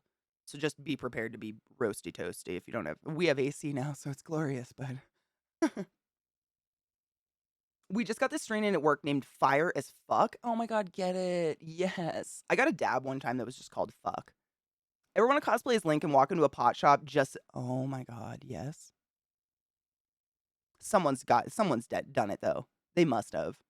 Dude, Leaf, we watched an amazing video. Oh, this was months ago. It was like a security cam footage, but a couple people, dressed in like black ski masks and shit went into a dispensary and tried to rob them with guns. And the guy behind the desk, I shit you not, pulls out a 6-foot bong from the counter and just starts swinging it at the robbers, and they book it. No one gets injured. It was one of the most metal self-defenses I've ever seen in my life. I mean, but the bong was, I would not want to get slapped with a 6-foot glass blown, piece of bong that's meant to be set on fire. They're hardcore. I wouldn't want to be hit with that either. Fuck that. My store looks nothing like a doctor's office, but you do stay in a reception until there's a bud tender free to take you into the bud room. I hate it. If you ever get to tell your people that, let them know that one of the biggest potheads in Colorado, fuck it. Like, I won't go to a dispensary if they do that. And that's no shade, but I don't like to feel uncomfortable buying my pot.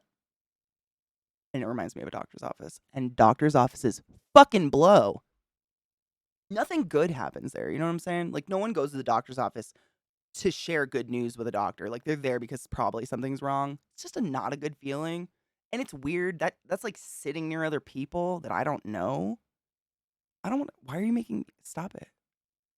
Stop it. I can stand in a line. I'm an adult. I gave you my ID. But that's me personally. Total respect. Like, I just hate it. It makes it creepier. Makes me feel weird about it. I'm like, we're trying to make this, so people don't think it's drugs, and it makes it that much extra drugs to like hide it, I don't know. This is me. It just made me feel weird. I don't know. It's fucking weird. It's just me. Probably. I'm weird. What is this? Stop it.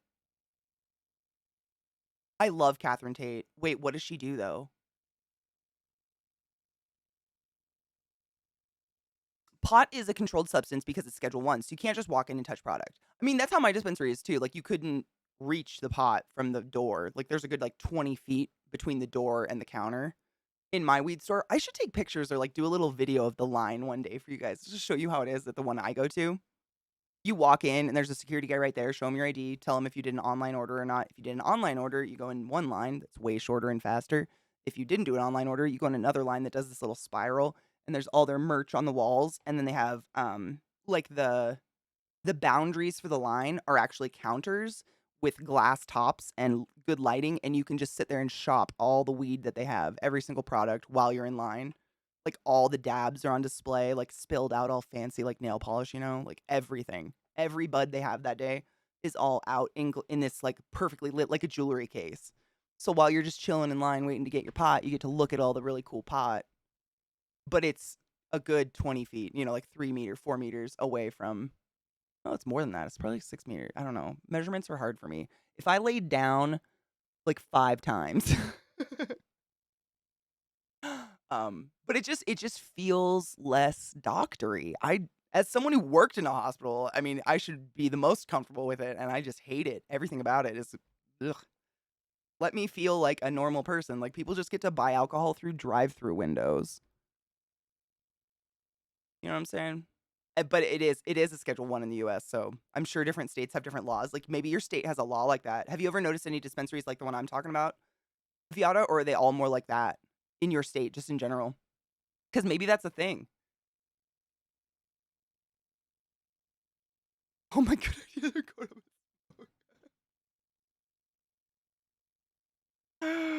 oh god. You're gonna love it. The mountains are so much cooler, by the way. Seriously, like, depending on how far you go in from Denver, Denver is the hottest. Because we are the high point of the living places, like where the actual people live. When you go into the mountains, it's much cooler. It's very nice. Like, literally up to like 15 degrees difference. I remember I went up there one time with my parents when they came and visited me the one time. And down here, it was like 100 degrees. I was in short shorts and a tank top. But when we got up there, it was like 65 degrees. I was freezing. I had to run to keep my blood going. Zeke, it felt so much better. Honestly, I was telling Chad about this thing all morning. I did this morning too before stream. I think this long term, like, if I keep up with doing this, twice a day, 10 minutes each, I think it's really going to help. It just, it stretches all those muscles, but in a relaxed fashion. Like, when you're trying to stretch consciously, nothing's relaxed. You're actually moving that muscle. Like, obviously it's not relaxed. But if you're laying down like that, they're relaxed, and maybe it's like more of a natural stretch. I don't know. I'm gonna just pack this with me everywhere I go for the rest. It feels so good to lay on the thing.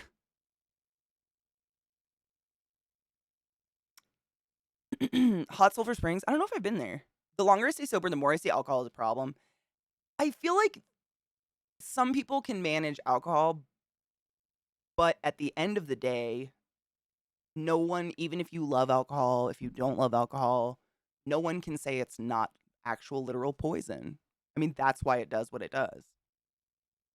And, with chronic exposure to a poison, chronic meaning there's not enough time for your body to heal the damage in between exposures, you're going to have problems. I mean, that's with everything.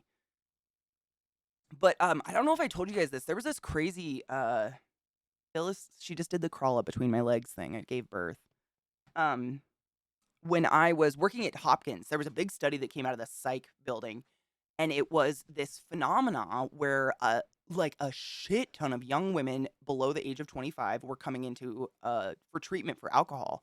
Like they were alcoholics already and they were self-admitting. And so all these psychologists started going into the study of it, and got a control group. I don't know what the fuck they did. I don't do that. But the report was really interesting. They think it's caused or correlationally, you know, whatever with this it's like a pervasive wine culture. You know what I mean? Like every single movie, everybody ends their day with a big glass of wine with dinner. And like every cool girl on the internet has like a glass of wine with dinner. And like we love to have a glass of wine, don't we, ladies? We love our rotten grape juice. And like it just became a thing, I guess, in media and movies and every single everything. So there was a generation of young women specifically. The study was literally surrounded around women. Young women specifically grew up thinking the way you end your day is a glass of wine. Like that's what classy ladies do is they end it with a glass of wine, and that glass of wine turned into 2 wine bottles real fucking fast. It was very interesting to read. You were talking a little in your sleep again for the first time in the last few weeks. Well, I actually slept last night. I think that's probably why. I haven't been sleeping. I'm sure you hear me like gasp as I turn and toss and turn at night because my stupid neck. But yeah, I forced myself to stay on my back last night because I read that side sleeping is horrible for your neck, I learned. Yay. So I was like forcing myself to stay on my back all night long. Billeth. This is my bill. My bill. Look at these are those collars I was telling you guys about. They are not shock collars. They beep. Stop. You're gonna rip my headphones out, you dumb beaver. Love you. One sec. Here we go. Nope. Got it again. Oh, let go. How do you do this?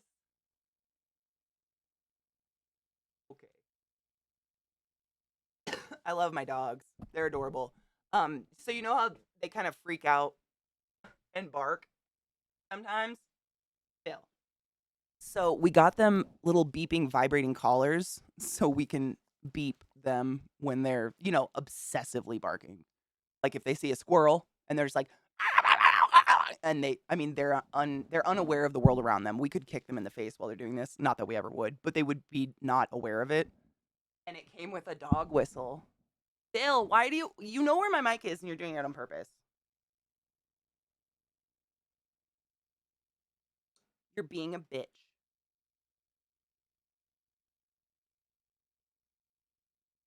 What are you doing? Oh. Can you talk? Have you had a rough day? Something happened? I sense pensiveness.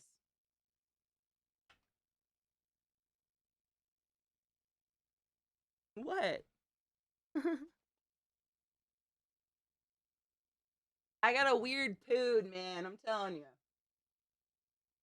She's a weird one. You're a weird one. Mrs. Bill. Want to go potty? Is that what's up? Probably need to take a break anyways. What time is it? We do. It's almost been 2 hours. Holy tit farts. Guys, let's take a quick break. I'll get some coffee and then I need a load of bowl too. Let's take a break. Every couple of hours, I take a break and run a little 3-minute bundle of ads so that ads don't get run in the middle of our conversations and fun times. And I highly encourage you to do the same because sitting for extended periods of time fucks your neck up. A lot. A lot. Do this. I'm not even kidding. This is like the one.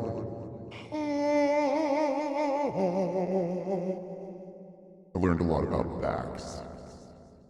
Pain drives you to do crazy things like read. Oh my god, I finished my book.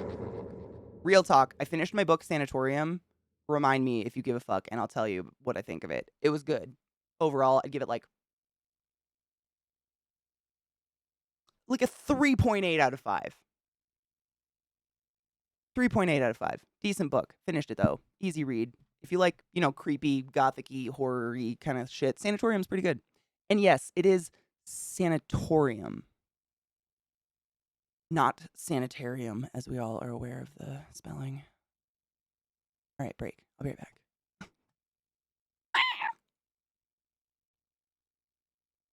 Mutually to the air conditioning. It just feels so nice. Excuse me. It feels so nice. We haven't had it in so long. You kind of just forget what it's like to just be at a not sweating in the house. Crazy. It's weird. Gorg. Good time zone. Is it still morning? Yeah, it's still morning. Good morning. It's morning for me. Good morning, love. How are you? I gotta grind. I think I need. Let's see. I might need to grind up weed. I went sober at 30 and it was completely socially paralyzing. Oh, I lost all my friends by being sober. I was the exact same. Dude, I was like a pariah. I just stopped getting invites to literally anything ever. It was weird. And I was like, I didn't say I hated you guys. I'm not going to drink. And it wasn't even, I made an announcement I'm going to go sober. I just never have been really into drinking, like binge drinking. And I kind of got this feeling. I was like, maybe they just don't want to be idiots unless everyone's going to be an idiot, Like, that's what it felt like. Like, if you weren't being as fucking just inebriated as they were, it was weird. It was weird. I didn't like it.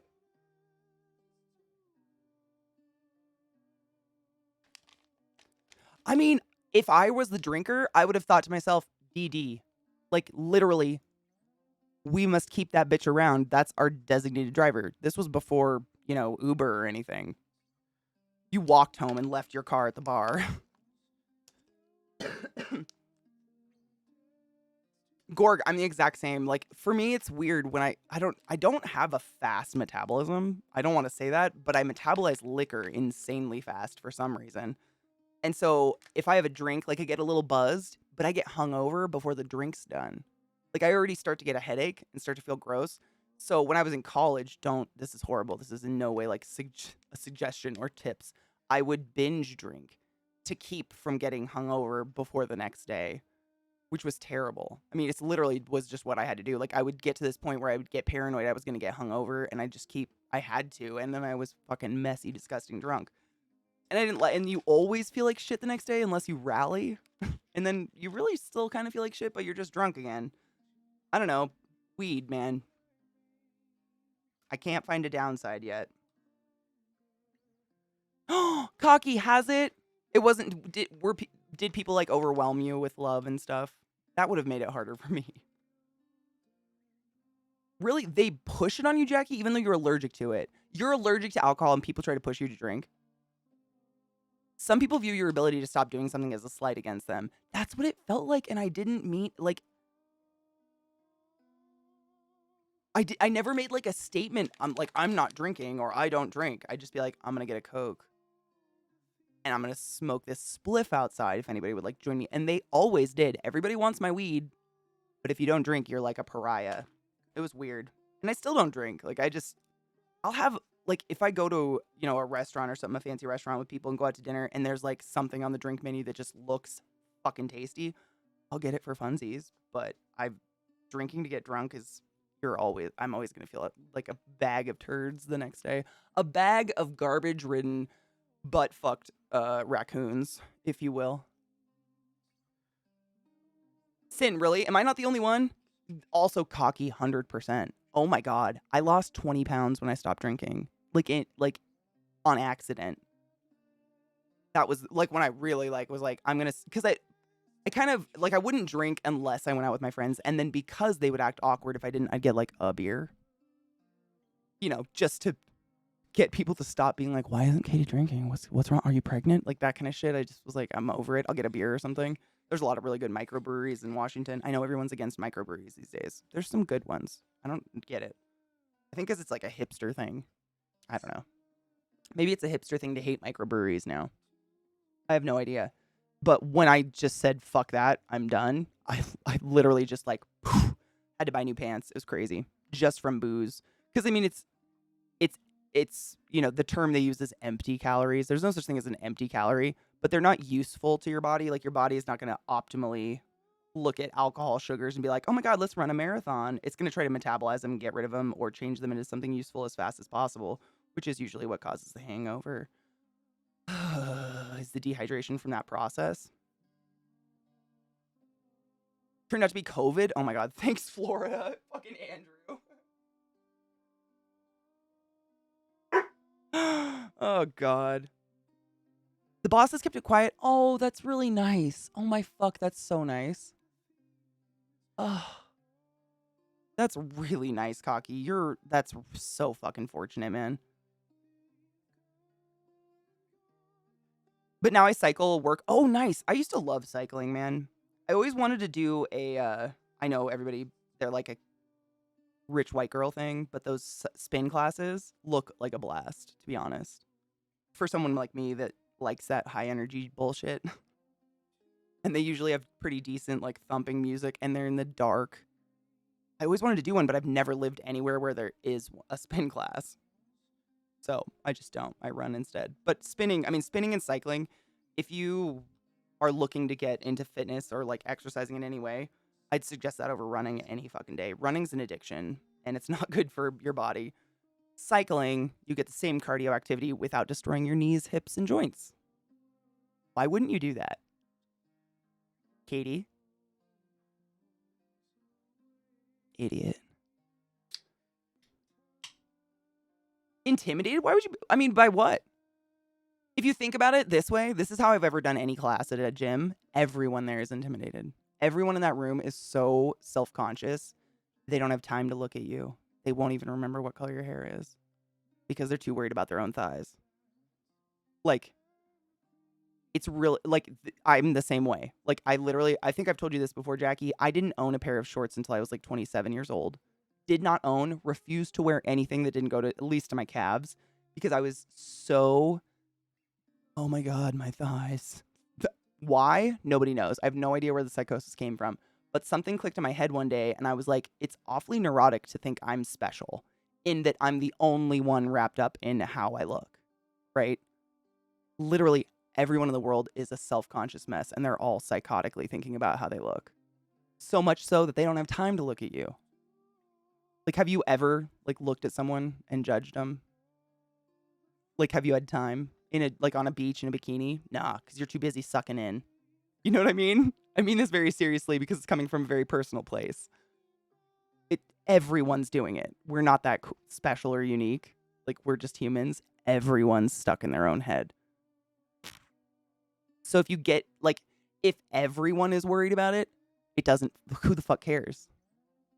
Let's all wear shorts and enjoy our bodies while we got them, right? Fuck it. I have cellulite, and the earth can suck my dick about it. Cheers. Because it's hot.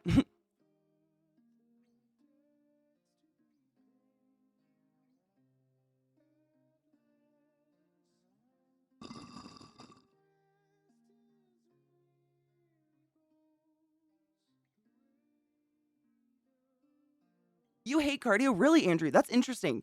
Usually, people I know just personally who have ADHD tend to like cardio more because it's an extended, like, project, not a project, it's an activity that you can hyper focus on for a long period of time.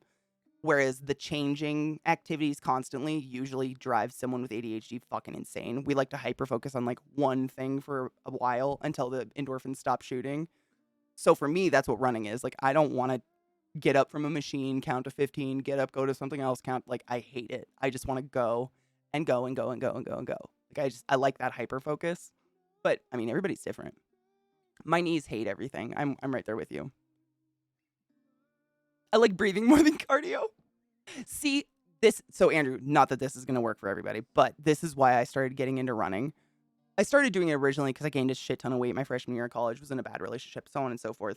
But I kept running because there's a certain point, like after the first mile or two, where the only thing I can physically think of because my body hurts so much is inhale, exhale, step, step. Inhale, exhale, step, step. Inhale, exhale, step, step. Inhale, exhale, step, step. That's it. I'm just counting steps and breaths.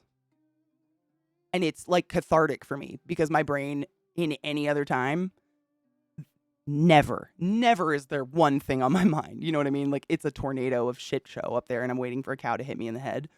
It's the only thing in the world, like cardio activity like that, doing something physically active for an extended period of time is the only thing that can get my brain to turn off. So it's almost like a therapy thing for me a little bit. Because you just get to a point where, I mean, it doesn't matter. I've been running for years now, since I was 25 or something. I think I started 25, 24. Somewhere around there was where I started running. I don't race or anything. I don't give a fuck about that shit. It's the cathartic brain silence for me. And I can tell, like, if I go on vacation, like when I went to Thailand, there aren't sidewalks. There aren't places to jog. People in Thailand don't jog because they walk 10 miles a day, obviously. I can feel myself like I'm shaking. Because I haven't had that reprieve from my own brain in 2 weeks. It's crazy. Like, it's just like it starts to compound on itself. I got to have like that purge. It's just the silence. It's a conscious silence in my own head. I equate it to a form of like meditation. I assume it's similar. It's the only thing that I've found ever in a conscious state where my brain just says, this is the only thing we can do right now because it hurts. And I'm in shape. But no matter how in shape you are, running burns. I mean, that's why we do it. We kind of like it, I think, which is sick. Yes, ghetto, exactly. Same. And it's that, yeah. I want to do cardio that doesn't involve my legs. I mean, they have those. Are you serious? Rowing machine, bitch. You don't use your legs at all. It's all arms, and holy ball farts. Is that a hard machine? I decided to log my COVID journey because, oh God, is it still really bad, C-Town? Are you not feeling any like upturn in it yet? See, I can't do the elliptical. Ellipticals, like, I think just because of the way I'm 6 feet tall and have big hips, they don't like, no matter what the steps of it, they never line up with my hips, and my hips start to hurt really bad. My meditation is watercolor. You don't have to fight to breathe when painting. 100%. I definitely get that when painting sometimes. But with painting, I got to have music on and headphones in to get it. So it's a little bit extra. Whereas running is just like a cheap, easy way that I can get it literally anywhere. Almost. You know, like, almost I can do it anywhere in the world. I don't need anything other than my own body and like my neck to function. And I can just do it. So I mean, obviously I have a lot of other things I can do, but they involve more things to get the mind to shut the fuck up. Just shut the fuck up, you know? Sucks. She's a talkative hoe. What's not bad for your knees? Cycling. That's what I was saying. Cycling is like the best. I really wish I would have gotten addicted to cycling before I started running.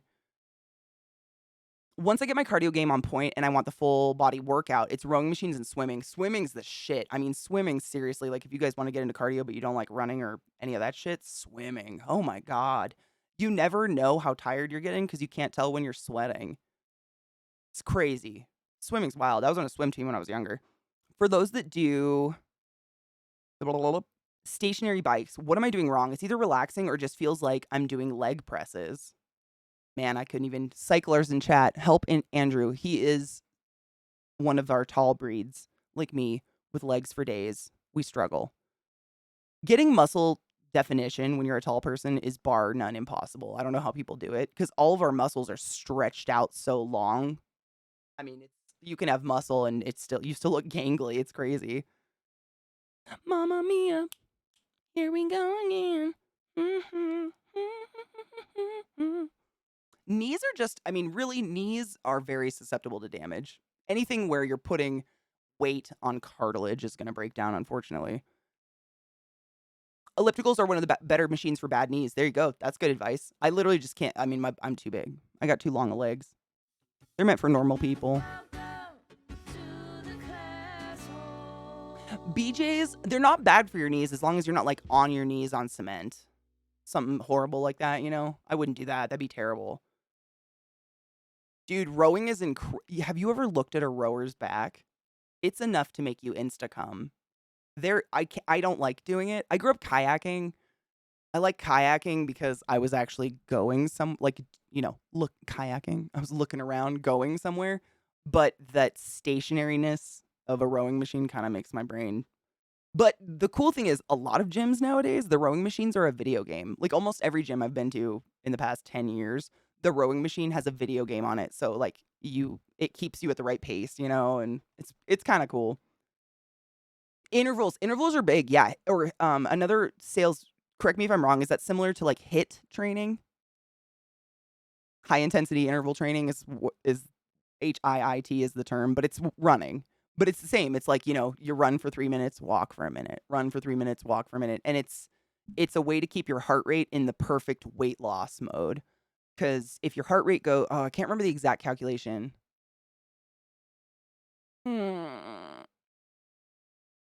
I don't remember the exact math equation, but it's like your heart rate raised in the 120s for the average, adult person is the weight loss zone. And above that, you're doing cardiac exercise and you're not really optimizing weight loss.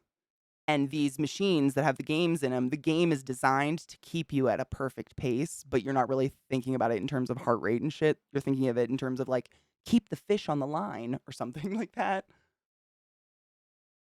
Say Ornagain. I would like 1 alcohol, please. I don't have any alcohols. I have hand sanitizer. Thank you for resubbing the class, keeping the class 11, giving any swings. Did I not hear that? Or did it not go off? Nobody knows. That was weird.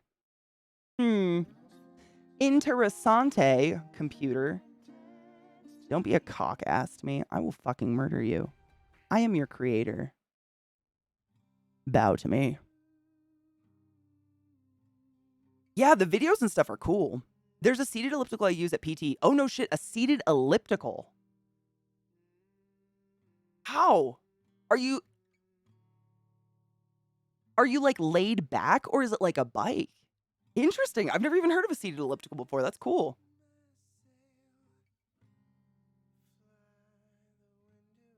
We have a nice lazy neighborhood with no traffic and a street that's like 700 meters of gradual incline. Oh, that's nice. And then a sharp 150 of sharp incline. So I'll sprint the street over and over.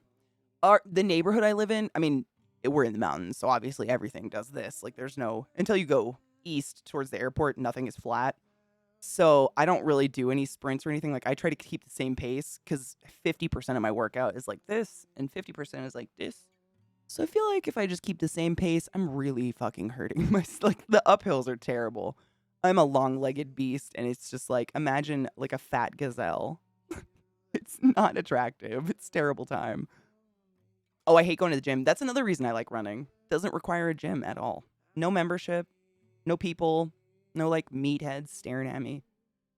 Asking my squat form. Stop it. You don't want to know my squat form. Get away. I went for higher heart rate because I needed cardio, not weight loss. That's what I do too. I mean, it's not that I need cardio, but that's what I want. I'm not trying to lose weight either. I might take up a spin class because I want to exercise. Dude, spin looks... My sister did it and fucking loved it. Sarah, she was in here earlier, actually. She dug it. And I get most of my music I got from my sister, she got from spin class. Like, just these, like, sick, crunchy, deep beats. Not like dubstep-y beats. Just like, I don't know. I don't know how to explain them. They were good. Hocus Pocus. When and where? The hand sanitizer, pumped a bunch of hand sanitizer on the chair of our warehouse, manager's chair. He sat in it, didn't know, went into the office for something, and he reeked of alcohol. Oh my God. Steven, how you doing? You doing all right? What'd you have for breakfast? Oh man, that's bad. Uphill on a bike. Oh, that is, honestly, I think uphill on a bike is harder than uphill running. Is it different muscles? It must be. I mean, I have a bike. I like to bike ride, but uphill on a bike, you're either, pedaling a million miles an hour going nowhere, or you're like, huh, huh, huh, and my thighs are just on fucking fire.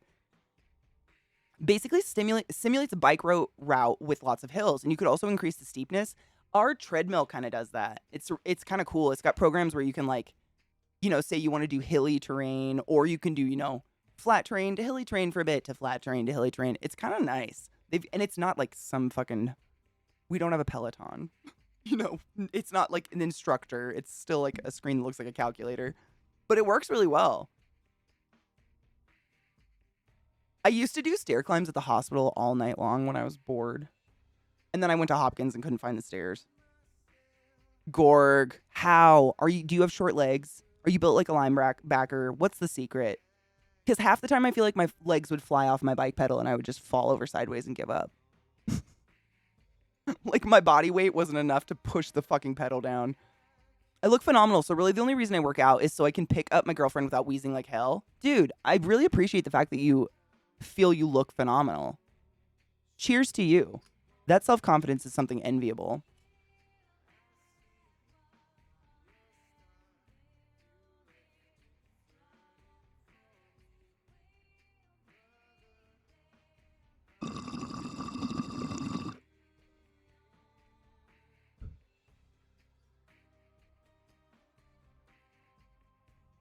Andrew, I think that's it. And honestly, I just get lazy. Like, I'm like, my legs are tired. I'll just use my body weight to push the pedal. Nope. You know?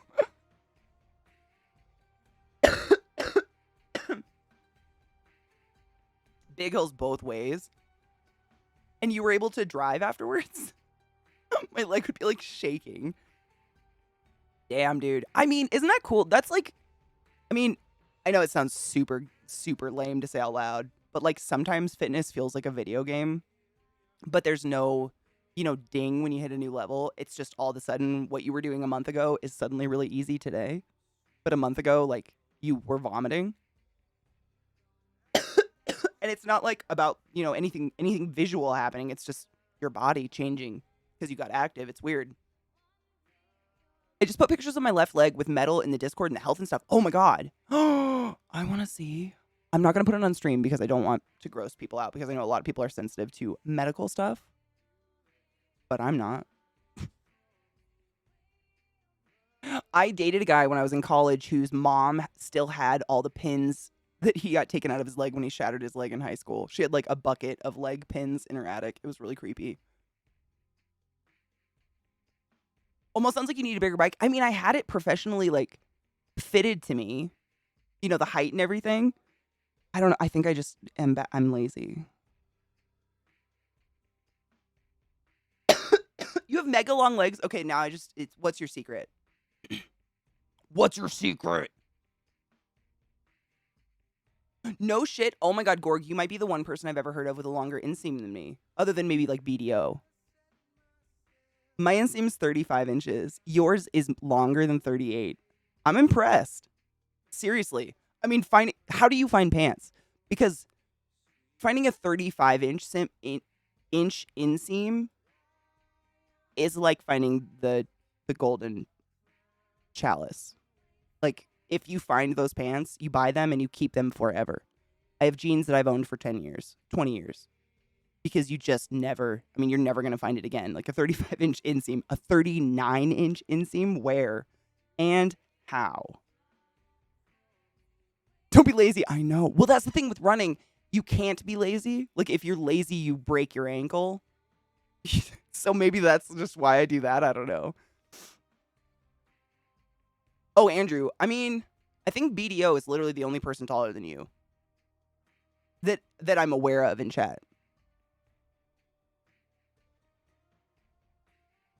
Maybe my bike seat's not up high enough. How high should it be? Like, if I stood next to my bike. Just curious. 34s. I wear 29 35s, which are impossible to find. I'm taller than you, but you have more waist than I do. I am a torso with legs. Also, Rod. Women's jeans, the inseam also has to make up for ass. So you know what I mean? Like, instead of just a straight line up an assless body, it's like that inseam also goes over some ass and hip. So maybe our legs are probably the same length, but like, you know what I mean? You're going to be using some of that length to go up over curves. And, no, they don't. They don't build pants for anybody. I got curves. Shit's got to go over. So maybe that's because we are. I think our legs are pretty much the same height. We hunch at the same rate. I think the rule is when you fully extend your legs, you should have your knees slightly bent. Like when you're standing. Oh, for bike seat measurements. Okay. I might look that up on YouTube. That's interesting because I've never thought about the bike seat. That might be it. Old Navy has 36-inch jeans. No shit. That's got to be new. I haven't been to Old Navy in like 15 years because I just stopped. I gave up on them because nothing. It was like, bless them for actually having a plus size section. Most stores do not. Most stores are like, oh my God, you're above a medium. Good fucking luck, chubbo. They actually have a plus size section.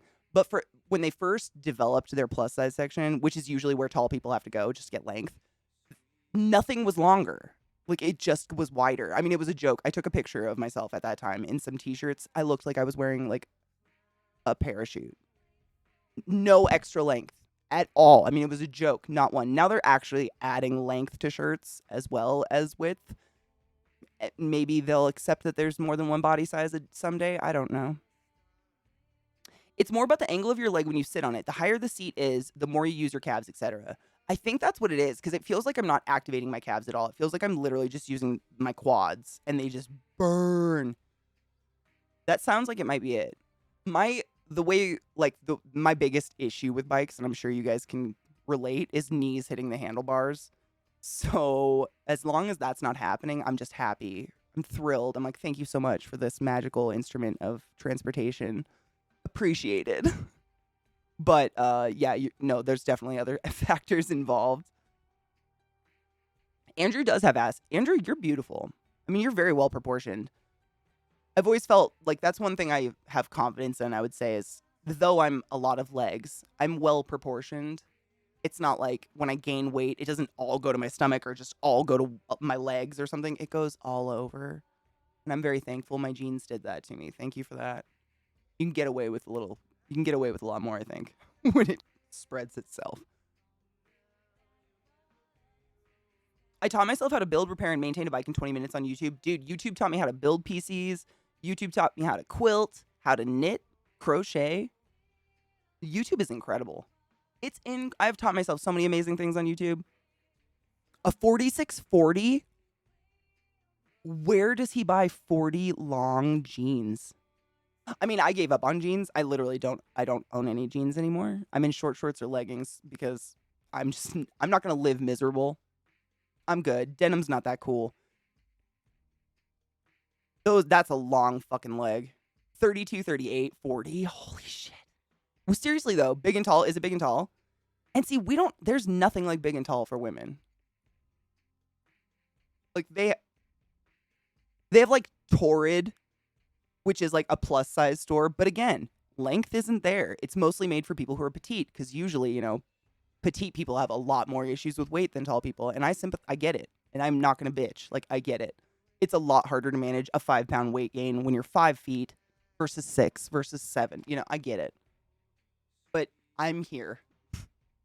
This, by the way, this shirt, 24 years old. This is the shit I wear because it's so hard to find new clothes. This was a team shirt from when I was in 5th grade. Sponsored by the city of Auburn, Washington. No, I mean, I've just given up on trying to find clothes, really. Siren again, I have a hard time believing people who relax in denim aren't sociopaths. I don't care how skinny you are. I don't care how much room is in those jeans. It's denim at the end of the day. What are you doing? You're in your own home. It's time to take your bra off. You know what I'm saying? I don't even wear a bra 90% of the time now. Fuck that shit. People can deal with nipples. Suck my ass. I lost some ass with the weight loss, but for a white guy who's 6'6", it's definitely peggable. Fuck yeah, dude. Hell yeah. I mean, honestly, the chromosomes you were born with, unfortunately, do not, 9 times out of 10, grant ass. I would feel fortunate. I've known dudes who just struggle trying to build ass muscles in the gym and stuff, and they're just concave butts. They can't do anything. They cannot build it. I feel so bad. I'm like, I can't build arm muscles. I'll never have abs. You win on that.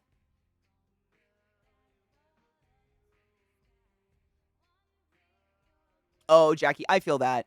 It depends on the environment. Like, I can't stand if I'm like sweaty in short shorts walking like around Disneyland or something because I will chafe. Holy shit.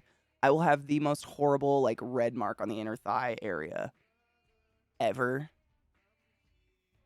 It's the worst. But I think literally that's all thighs. I don't think you need big thighs. I think if you don't have like a 2-inch thigh gap, which who the fuck? That's a rare occurrence.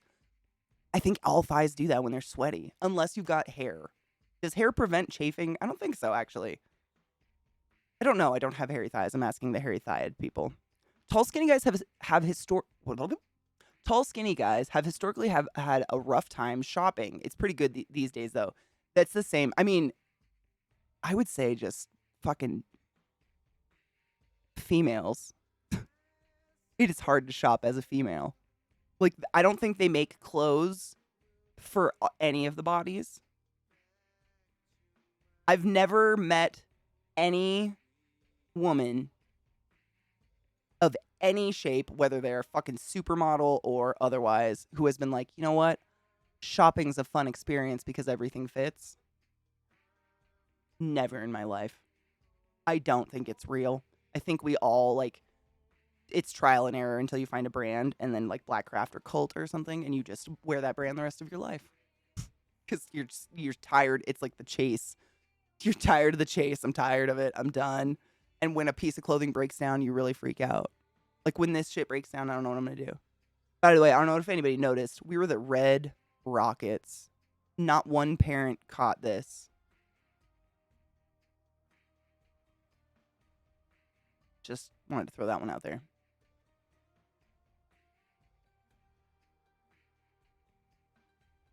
DXL had some stretch Levi's. Oh, thank Satan for elastic. And the incorporation into denim. I cannot. I mean, I think in my entire life, I have owned one pair of pants that were pure denim. Because ass. If you have a curve, denim ain't gonna go there. Like any curve. You don't have to have an ass, a thigh, a calf. Like imagine, does anyone remember bootcut jeans of the denim days and trying to get your calf into them? I borderline literally had to buy a pair of jeans one time because I was terrified I couldn't get it off my calf. I don't have huge calves, but they made them so fitted that like this small pinched portion that needed to go around your knee had to get over your calf. No. And then suddenly they had stretchy jeans. Oh my fucking God. They break down faster, but holy shit, at least they fit. For fuck's sake.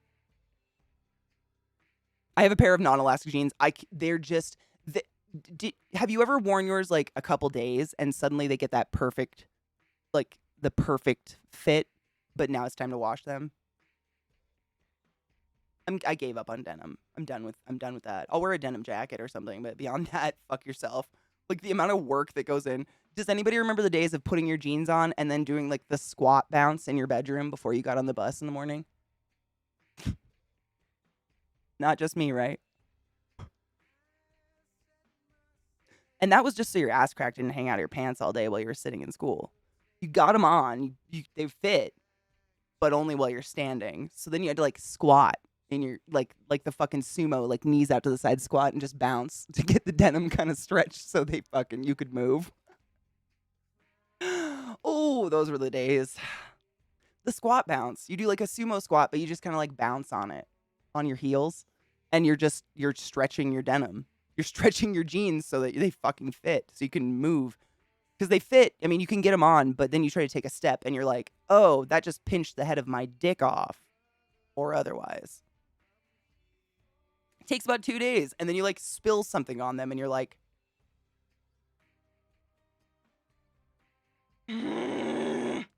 It's infuriating. It's infuriating sometimes. I was in marching band in high school, so I have huge calves. Those jeans were not for me. I feel like I have really big calves for how tall I am, but in general, they don't look big on my height because I got stretched out legs. But, like, I can't wear, like, knee-high boots or any of that bullshit that was really cute and popular when everybody was like, a North Face vest and knee-high boots are, like, the only way to be an acceptable human. Stop it. I was not acceptable human. They ain't getting over my fucking calves. That's not happening. If they even had my size. Let's not even go there. Break out the jorts? Fuck yeah, dude. My dad fucking rocks jorts to this day. He does not own a pair of cargo shorts. It is the jorts. The jorts and the cut sleeves tank top. I mean, it's a tank top now. It was a t-shirt. Slices the sleeves off. And he has like, my dad is half native. So he's really white, but he tans. I mean, him and my uncles, I've never seen anyone that tans this, like the extreme difference between the not tan skin and the tan skin. Literally, I mean, it's out of this world. It's like two different people. So when he puts on these fucking torn off tank tops when he's at home on the weekends, it's just like this much of his arm is paper white. And then it's literally like chocolate brown. It's crazy. I've never seen anyone that drastic change in tan. Like I tan, but I just get kind of golden. Like he would literally, if he wore makeup foundation, for instance, he'd have to go up like 10 shades. Not an exaggeration. It's crazy. Him and my uncle Bob, I have rednecks. Bob, Jimbo, Marnie, Timmy. Stop it. I wore them for metal festivals too. But we would go to like Mayhem Fest and shit, and we were in college and poor, so we would get grass seats, and like denim was the only thing that, wouldn't fucking soak through to my asshole. Hi, Ice Falcon. I don't think I'd be a very good mom, but I'll be your Twitch dad. Anderson Cooper, did you know he's part of like some ancient rich family that squandered all their money? There's a book out about it. I watched an interview. It was really weird. Have you seen the video of how to make your jeans fit by showering in them? No. However, I have squeezed my unfortunate self into slightly wet jeans because they fit miraculously once they dry. But the wet moment is miserable. See, Delacora, but my problem is that nobody makes clothes too big for me because I'm too big. You know what I mean?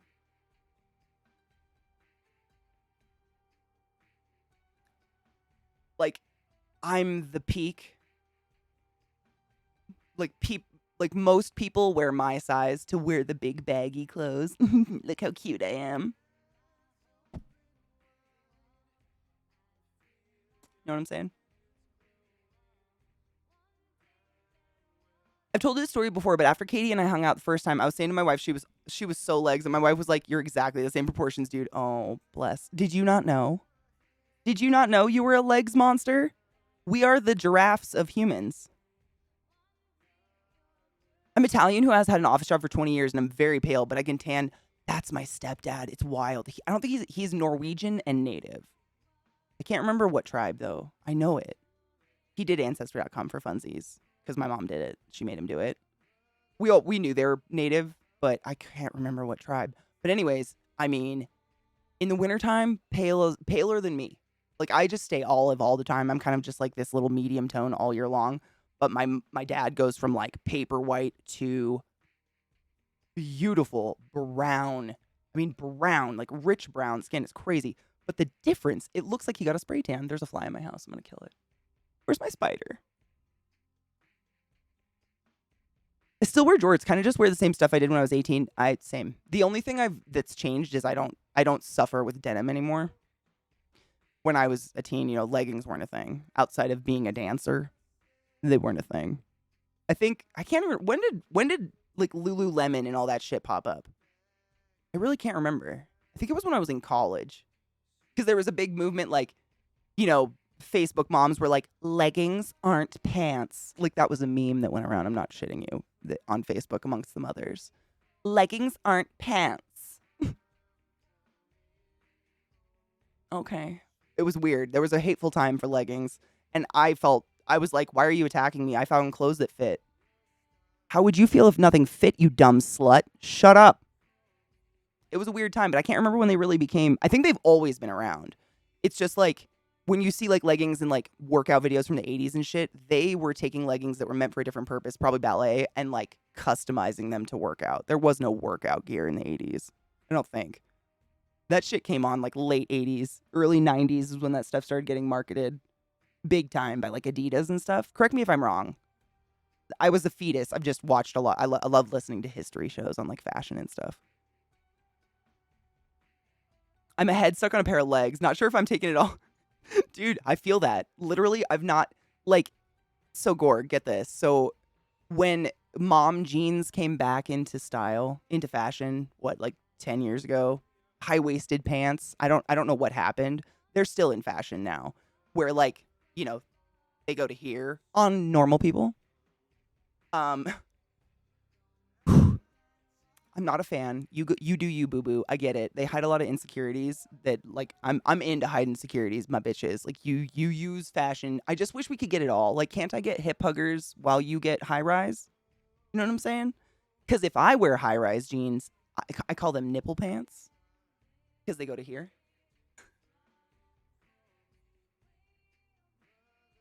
And I don't want that. I look like a mail delivery person from 1995 when their belt was at their nipples with their big shorts. They're nipple pants. I can't. I have a couple pairs and I literally tore the entire like belt loop chunk, I cut it off the jeans. Fuck yourselves. I can't. It doesn't work. I don't have that. This is it. But I'm 6 feet tall. You know what I'm saying? Like there's a lot going on downstairs. Oh my God. Stirrup pants were all I would wear when I was a kid. What a sick child I was. Marketing of what? Oh,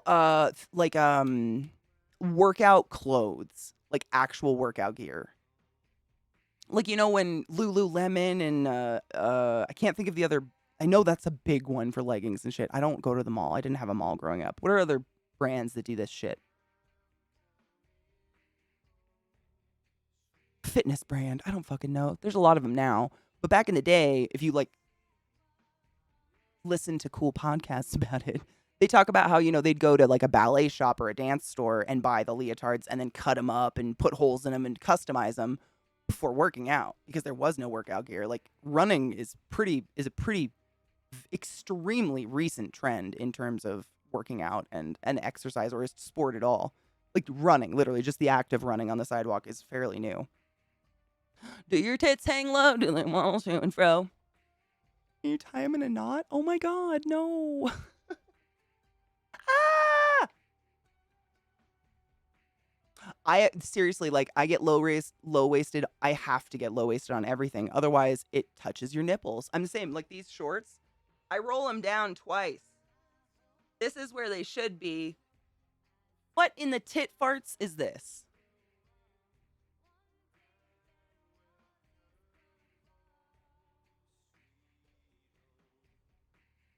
Why? My waist is here. But that's not what these are for. These are soccer shorts. Whose soccer shorts go to their waist? Football shorts for those not in the Americas. Fabletics. I was literally thinking of that one. I was going to say Goldie Hawn's daughter's brand, and I just fucking couldn't remember her name. I just remembered Goldie Hawn. What is her daughter's name? Why am I blanking on it? She's amazing. I love her. Football. They're for football. They're Adidas, but why did they go to almost nipple? I am 6 feet tall. Nothing should be able to go to my nipple other than my nipple. You know? So I do this. With everything. Ever. It's a constant battle. Being a size, being of shapes is a struggle. I was a dancer and lived in leotards, never had an untucked shirt. I was in gymnastics for a really long time. And then the gymnastics teacher had that meeting with my mom that was like, no one in gymnastics is this tall, so my mom was like, we're quitting, they're jerks. And I did sports instead. Definitely soccer was my biggest. Football, whatever you want to call. I'm in America, they called it soccer. What are you going to do? Where did the word soccer come from? I've never thought about that. I think I have, but I didn't look it up. Now, Katie, imagine being in the 80s and having to run in aerobics pants. I mean, I watch people like I can't think of the exact race, but it was the first running race where a woman joined. and dudes in the race started like attacking her physically while she was running, but she's running in a full gray sweatsuit, like sweatpants and sweatshirt. I can't even fathom that. I run in shorts and a sports bra, and that's too much sometimes. Like, the sports bra is there so my tits don't rip off. Do you remember that Bubblicious? What one is that? I can't. It's historical. Like, there's so many pictures of this woman running because she joined in, like, after they'd already kind of started. She joined with them, but kind of secretly, so that people wouldn't attack her, and I can't remember it. Oh, no shit. Soccer is the actual name. Football is colloquial. Interesting. I didn't know that. The word soccer comes from an abbreviation of association from association football. The official name for the game, then where did football? I mean, is football just like, it's just colloquial? Really? And then we took it for hand egg. Interesting. Americans are so stupid. Right? I can see the whole run. I can see the guys like running into her and yelling things like whore and horrible words at her because she was female and wanted to run. That was it. Look how far we've come. Oh, you're 8 and want to play sports? Show me your pussy, little girl.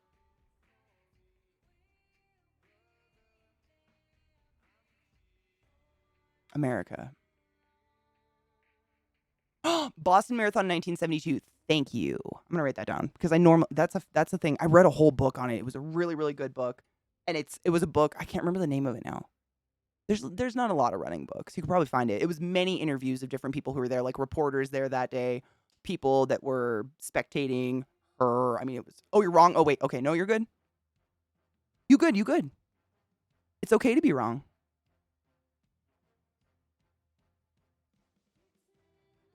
Wait, soccer's not the actual name. So if I recall correctly, apparently soccer was used first, and the British hated Americans, so they started calling soccer football as a fuck you to the U.S., who had a sport called football. Oh, so it was like original, but like, no one has used it. So really, that's not what it was ever called, kind of thing. I mean, I agree with the fuck Americans. I would say fuck Americans if I wasn't one. I mean, I do say fuck Americans, and I am one. What are you going to do? 1947, it was Catherine Schweitzer. Was it a Boston Marathon? What is LGTV? What is that? Oh my God. Mayo, will you teach us? Someone said it earlier and I asked and then they didn't tell me what it was and I don't know what it is. Hold up. Hail Satan, be gay. I love you. I gotta stay like in a strangely upright posture because of my neck, so I can't like, trying to take care of myself. Catherine Schweitzer, thank you.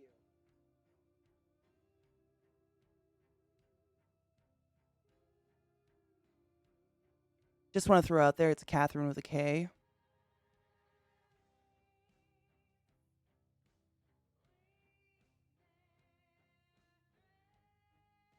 A TV brand?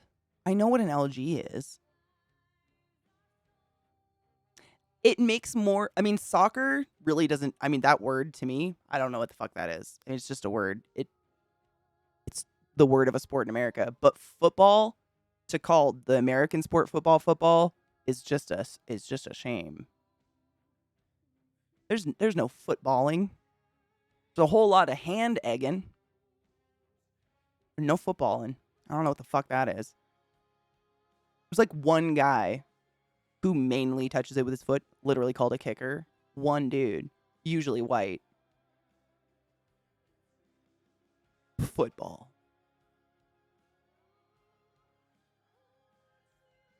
Yeah, it sounds like a very strange Brit abbreviation they pulled out of the middle of the word. I mean, I have nothing against it. It's what I grew up knowing. It was literally the password for everything once I was like 12 and everything needed a password. I was like, soccer. Because that was what I did.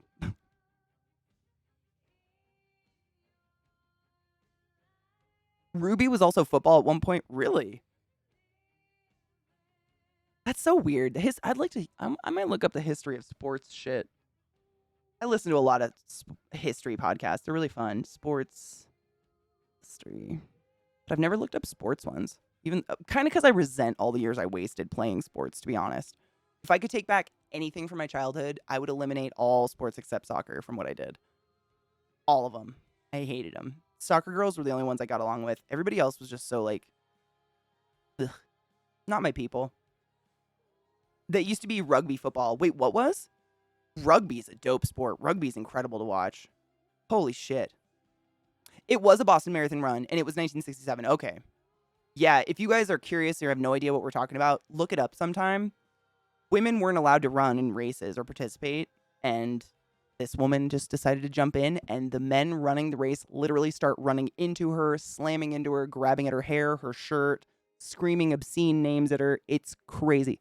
All for fear they might lose to a woman, to a vagina, to a... The insecurity is wild. It's pretty wild.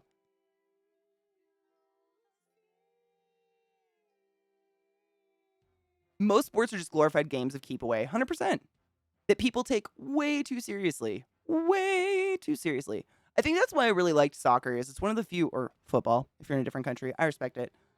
It's one of the few sports where they're okay with a tie.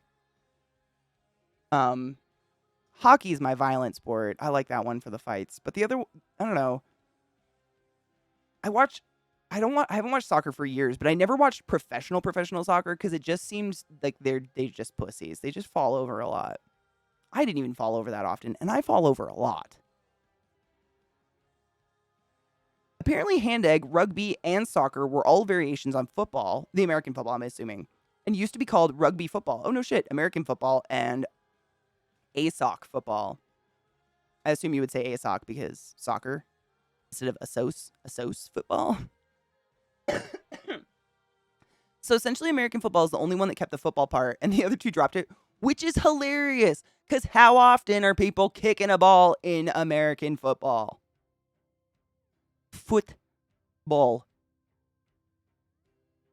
I'm pretty sure is never.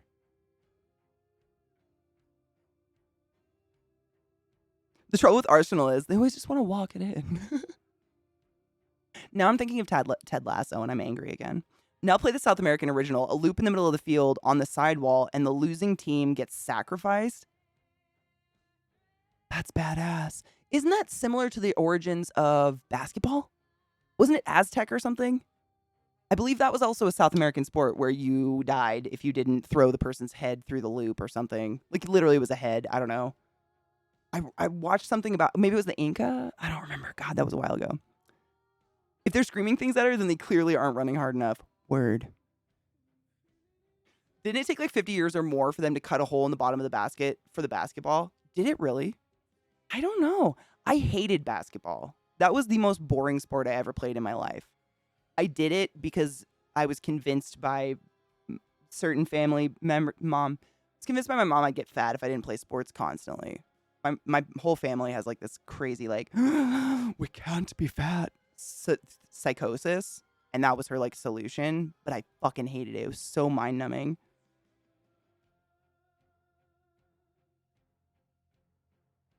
I have sympathy for indigenous people who want reparations here in North America, but also I'm German. We didn't get mad. We got even. Read your history. The Holy Roman Empire was the Germanic revenge empire. That's terrifying. Dude, I was just listening to a podcast about Rome recently, about like the days of the gladiators. I don't know what years these were, 400 BC or something. And it was really interesting. One thing I didn't really know or think about, I guess, was that, you know, the original populace of Rome was not Italian at all. It was like the most melting pot of cultures because people from all over the world would like land there or be taken as slaves or gladiators or whatever, and sometimes just win themselves into freedom and breed and have babies and be normal people. And so the like cultural melting of Rome was, I mean, crazy. I just never even thought about it. Because when I think Rome, I think Vatican City. I mean, that's my ignorant American, also raised Catholic view of it. But now that I've been there, I think I'm going to get masturbated on in a bus.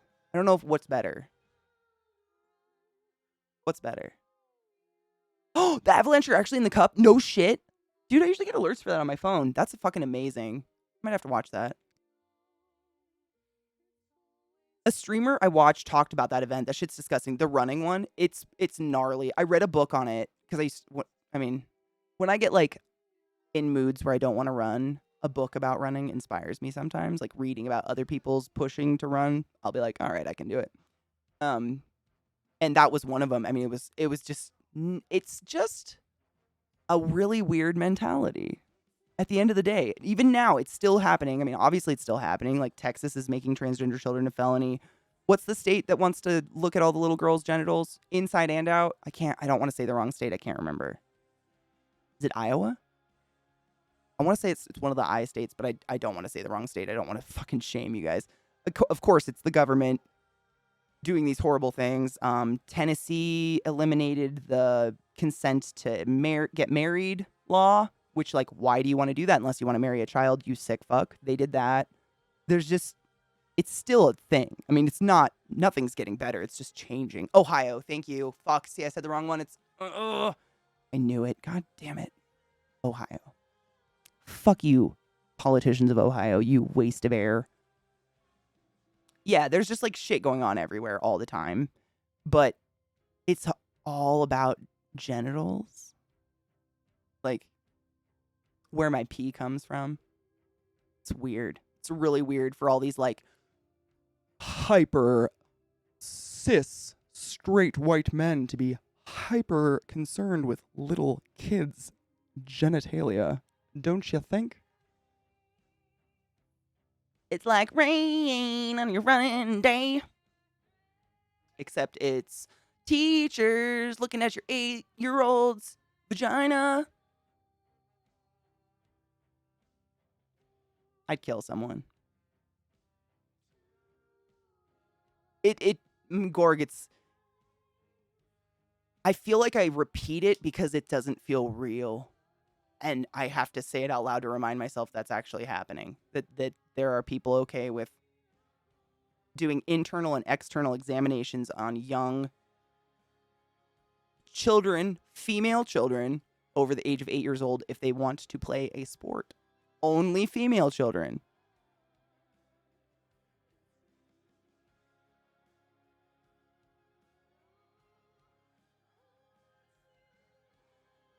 I don't know. You got me. I don't know. I can do a mini stretch. I have to be careful with my stretches because my neck is sore. I know, but how will I know when I'm not giving my football scholarship to a vagina or not? Oh, damn it all. No, universe. I can't with it. It's crazy. Let's cheers. Let's cheers to, oh man, I was just hearing about it this morning. Hold up. A state has made it, is it Illinois? One of the states has made it exceptionally easier to have firearms and has now made it that you can conceal carry without a permit or anything, and that teachers can open carry or conceal carry a firearm in the classroom from pre to 12 with how many hours is it? A 4-hour course on guns? 1? Oh, it's 24 hours total. What was the 4 hours? Oh, is it like they have to do a little 4-hour course every couple of years or something like that, right? Oh, fuck. She low. I gotta fill her on my next break. But I got water.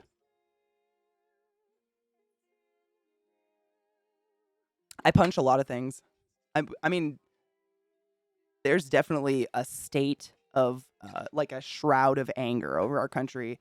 And it's either this anger that, Trump and his cronies have cultivated among their voter base with lies and misinformation, or it's us being angry at that situation. Like, what the fuck? Cheers. I try to smoke pot and just, like, not be too angry, but aware of it. It's hard to be aware of it and not pissed, though. It's crazy. It's insane. Also, the committee said as of last night, or yesterday morning, I think, that they do not intend to persecute anyone, Trump or otherwise. So, what the fuck was the point?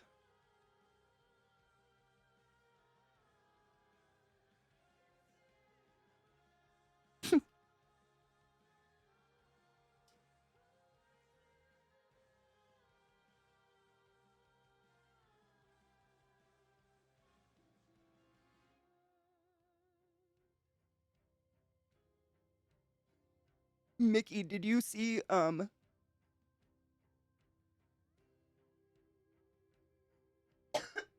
during the second round, they showed this insane amount of money that Trump was just stealing. Essentially, he was false crowdfunding, I think is what it's called.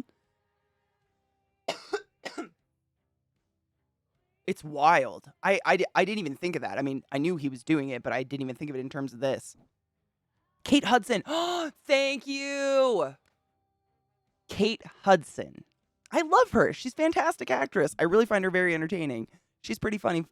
She's like her mom. Thank you very much. I blanked on that hard. Kate Hudson, she's the one that owns Fabletics, which is a pretty decent fitness brand line, whatever. Thank you. $250 million squandered from his... I mean, I'd be pissed. A little. Ooh, there's more to it than that.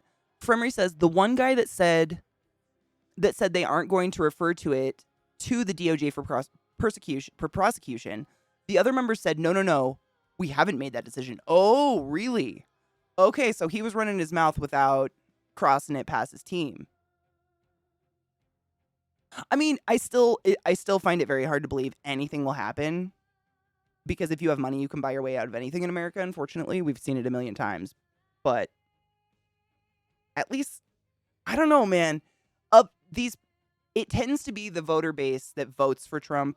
It tends to be because of like saving money, taxes. People who make a lot of money save a little bit more on taxes when Trump's in office.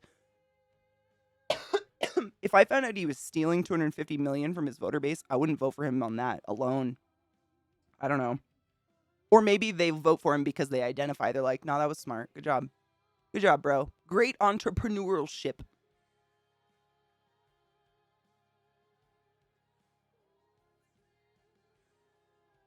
Guts, what's up? Do you like my egg? It's a non-licensed Yoshi egg. I love it. It's my favorite bong. It's a really good one. For realsies. Basically, they don't... Wait. Guns shouldn't be entrusted to untrained, unqualified civilians. No one but law enforcement should have them. And even then, I mean, if law enforcement was effective, would they need guns? You know?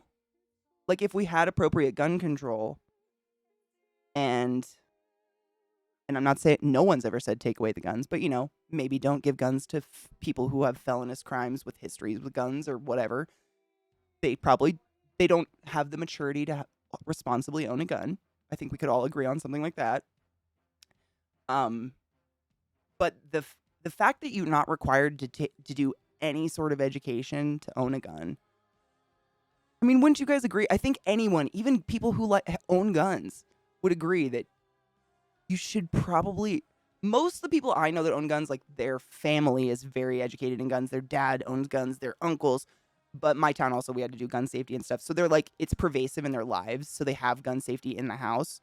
But you don't have... No one's, like, vetting your house. Like, do your uncle's father, grandfather, and so know how to... Like, you can just walk in and get one if you're not crazy and over 18. And it's a killer, man. It doesn't matter how skilled you are with it. Anybody can kill someone with it. And that's I mean, you need more certifications to drive a car.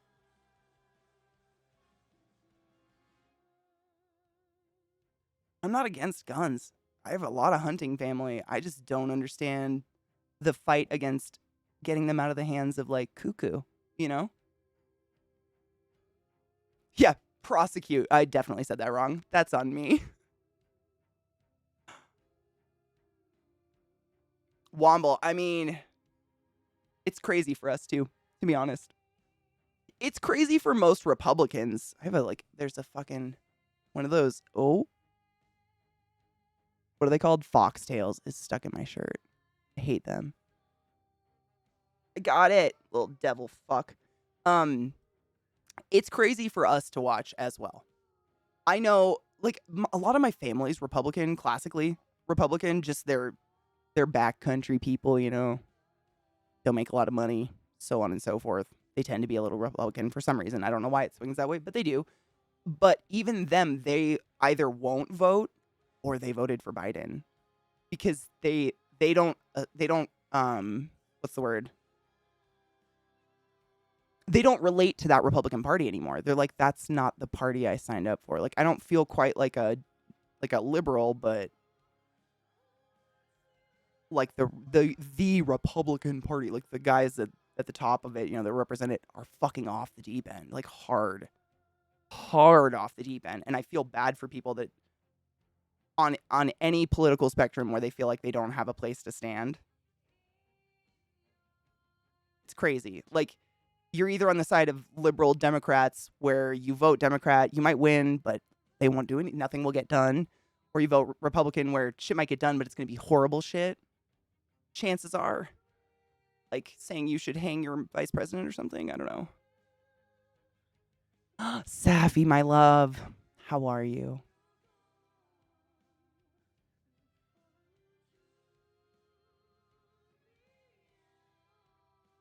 Yeah, I think a lot of it's just the way too easy access. And like I was talking to Zach had he had a good story about that. Just like the needing to get a background check and stuff for guns. He used to work at a pawn shop. He worked at a pawn shop in Montana for years and years and years. And most pawn shops in the US, do you have pawn shops in other countries? Do you guys know what that is? You can like sell something to a shop and they'll not sell it for 30 days, but if you don't come buy it back, then they're going to put it on the wall and sell it to someone who will pay way more for it. It's like how would you explain that?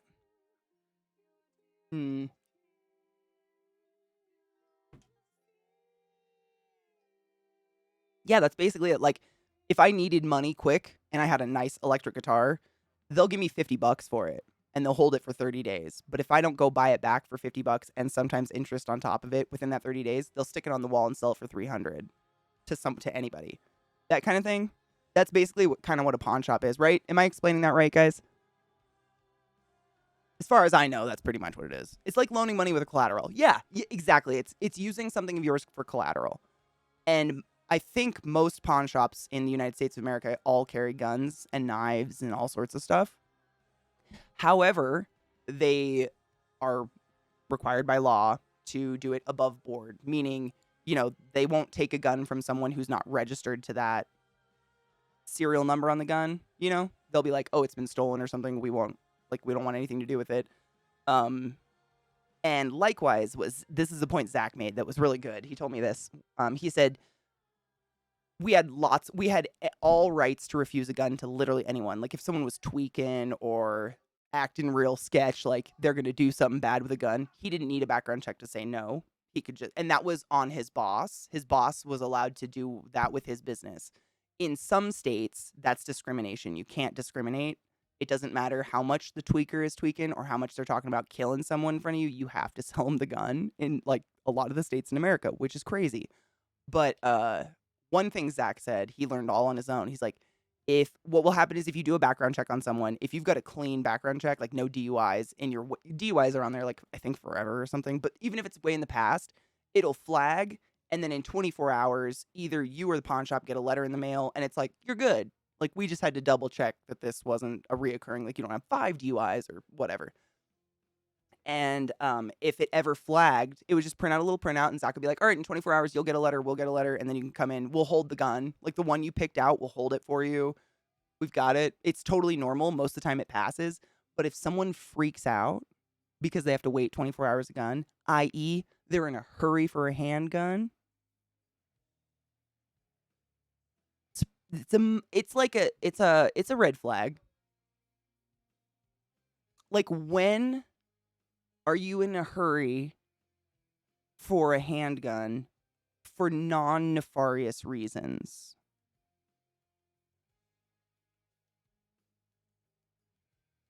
And you can't say gift because you're an irresponsible gifter if you're buying a gun last minute like that. Especially from a pawn shop. That was one that was weird. I'd never really thought about that, but like, they are, I mean, I agree with you, Stajan. Like, handguns creep me out. I'm not even comfortable to be around one. I get uncomfortable around cops if their hips are high and I can see it. I'm just like, that, the only reason they were invented was to kill. And I just am scared of it because I can die by it. I'm not scared of the person, like, whipping it out and just murdering me suddenly. I just acknowledge that that's a murdery thing. And I'm a fragile skin bag. Murdery things go through fragile skin bags quite easily. It scares me. But I do respect people wanting to have a hobby that others deem dangerous, i.e., I myself own 2 black widows and a deadly scorpion. And in the hands of an irresponsible pet owner, that's a very scary thing. But in my hands, it's a couple spiders and a bug, or a couple spiders and a weird ass arachnid with a terrifying mouth of nightmares. You know? And I don't want someone telling me I have to kill my black widows because someone else was a psycho with black widows. Spiders, somehow. Not that those are comparable. Guns are way more dangerous than a fucking black widow. Like, stop it. But you know what I mean? I kind of look at it that way. Like, that's my hobby. And I'm not dangerous with my hobby because I'm very responsible with my hobby. I did that on purpose. I don't want to be irresponsible. But I can't assume everyone has an intelligence level near mine, above mine, or any of that. You know? It's hard to assume that. I mean, you can't, you know? I know the Dems are trying to raise the age of which you can legally buy a gun to 21, and someone legit said that's taking away the rights of 18 to 20-year-olds. What about children's rights to live, asshole? Dude, they won't even answer that. It's weird.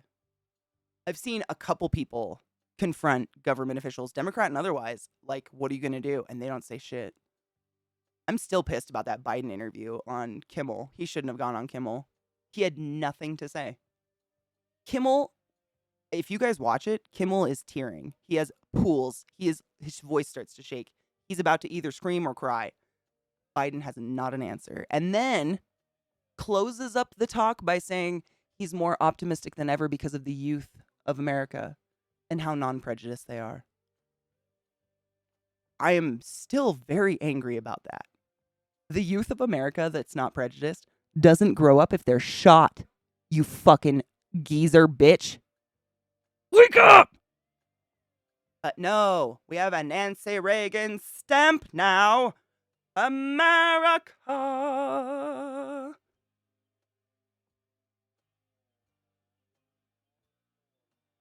I'm not bitter, you are.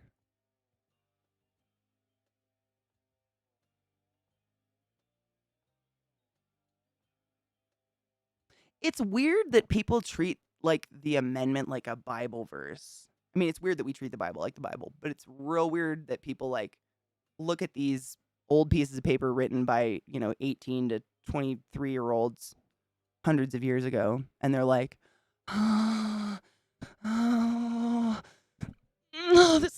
my amendment, though. Stop it, my amendment. Oh, but my amendment. And you're like,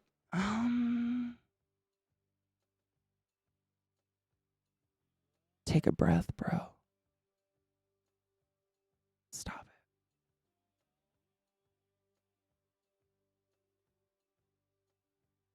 I get uncomfortable.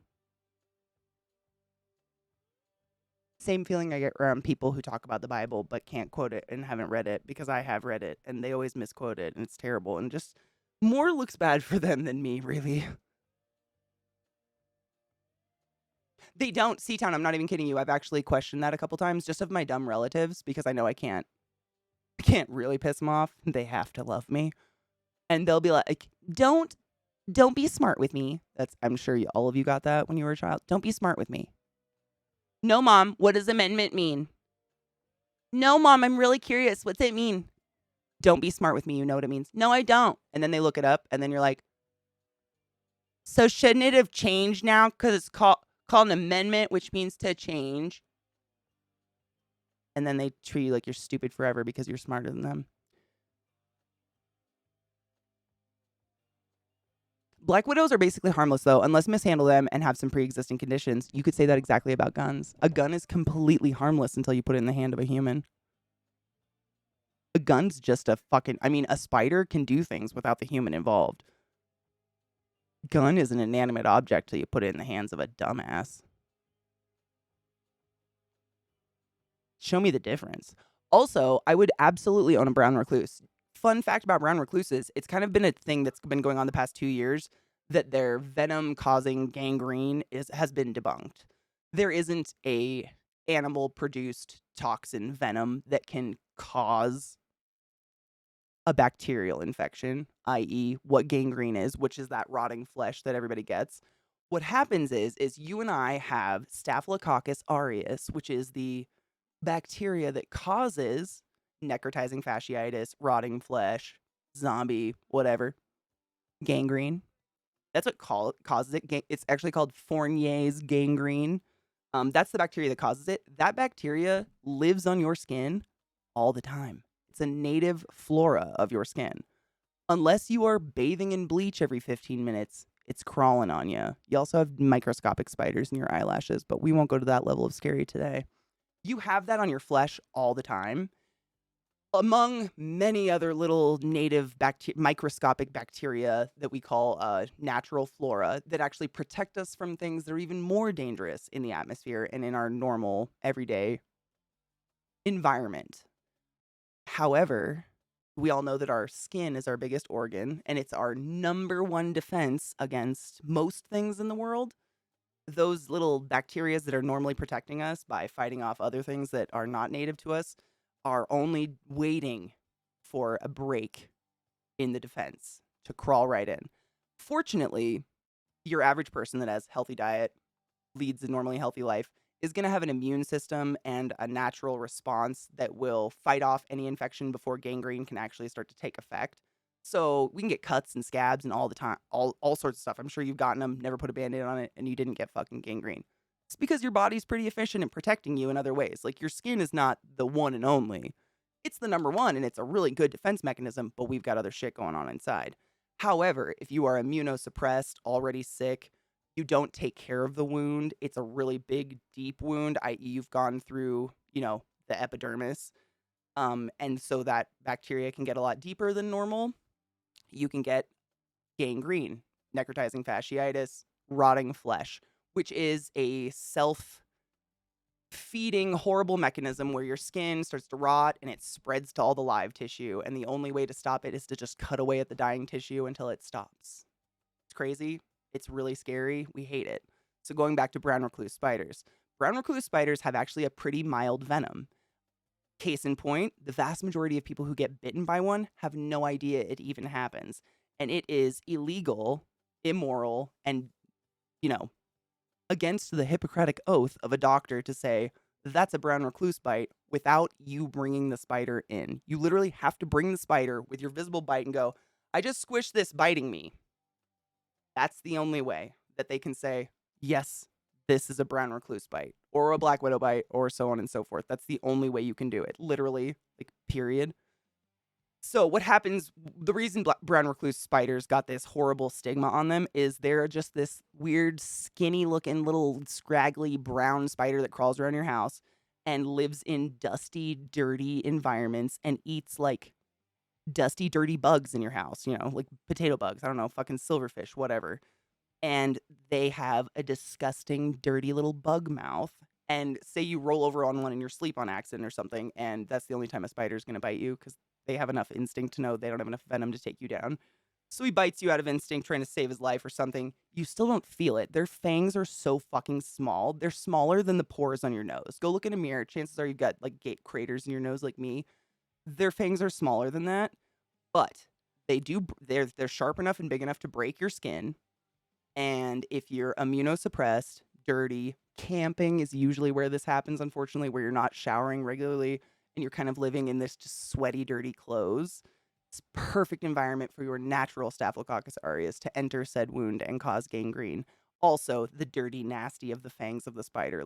Depending on what that spider's been eating recently, what environment it's living in, where you are in the country. But do you get my point?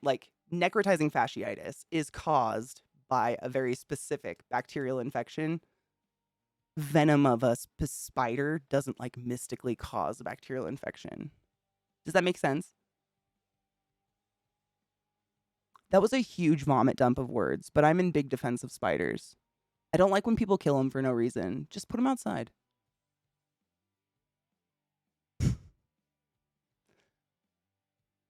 Black widows can kill. I believe there's like maybe one, if not zero, recorded Black Widow deaths in the US. Because if you can get to a hospital within 24 hours, you're fine. It's not that strong. Like they're so small, they don't have enough venom. If they were a huge ass like spider, then their venom toxicity, they could pump enough into us to actually kill us instantly. But I think snakes and scorpions are the only things that can kill us instantly. Correct me if I'm wrong in terms of a venom. Is there anything else? Am I missing something? I know scorpions can do it. I know there's some snakes that can like gellify your blood instantly. But I don't think there's anything venomous beyond that can like, well, platypus venom. Does that insta-kill though? That's kind of a freak animal. Do we count that? They're amazing, but I don't know. Oh, the snail. Oh my God, that sea snail. Yes, no, you're totally right. The one that has the little like, beep, doop. Oh, I watched a special on that evil little bitch and it scares me. It's the reason I wear water shoes, is that snail. No, you don't need to go really deep.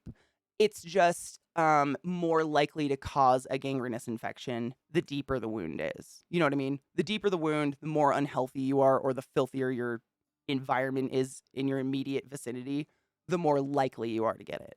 But like, for instance, when I was in medical school, 12-year, I think he was 12, a very young boy in Idaho hit his nose on his little basketball hoop. Like he had a little kid's basketball hoop and he hit his nose on it and cut his nose.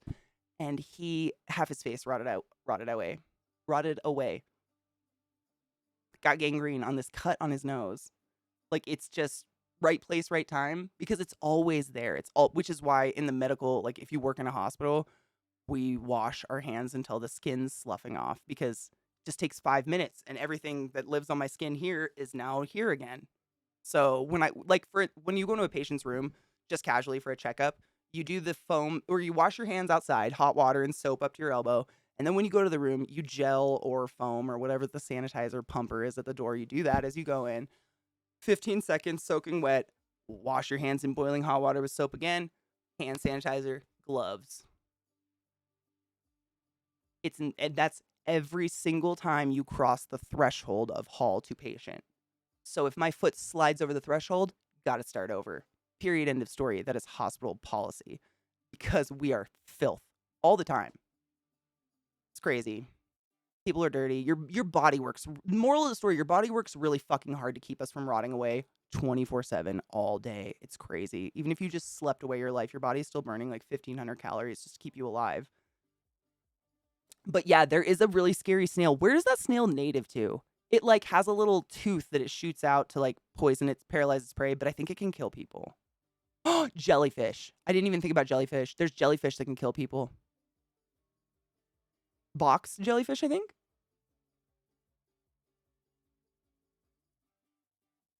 Oh my God, the splits are amazing. I'm bathing in air conditioning. Literally, I have it set at 72 and I'm kind of chilly. Amazing. Dude, I don't even live in the basement and there's spiders everywhere. I'm cool with it because I don't like flies.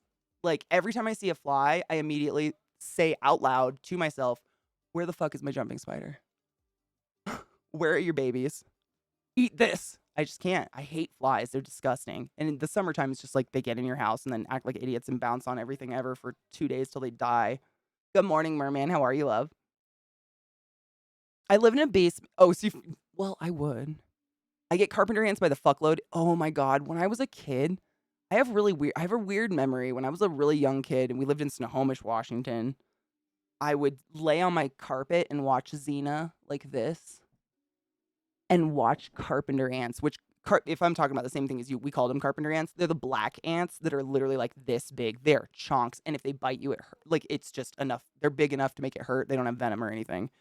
but I would just watch one. It would always be just one at a time, like one once an hour would just struggle its way across the carpet. And I'd be watching Xena and simultaneously watching this ant take an hour to make it across like the corner of the room. Weird things to do as a child. Watch an ant. This is what we did before phones. Does Australia count because everything is trying to kill you? Dude, I have an Australian black widow. It's pretty tame. Black widows in general are pansies, though. Spiders are pansies. You guys know this. If you've ever watched me handle...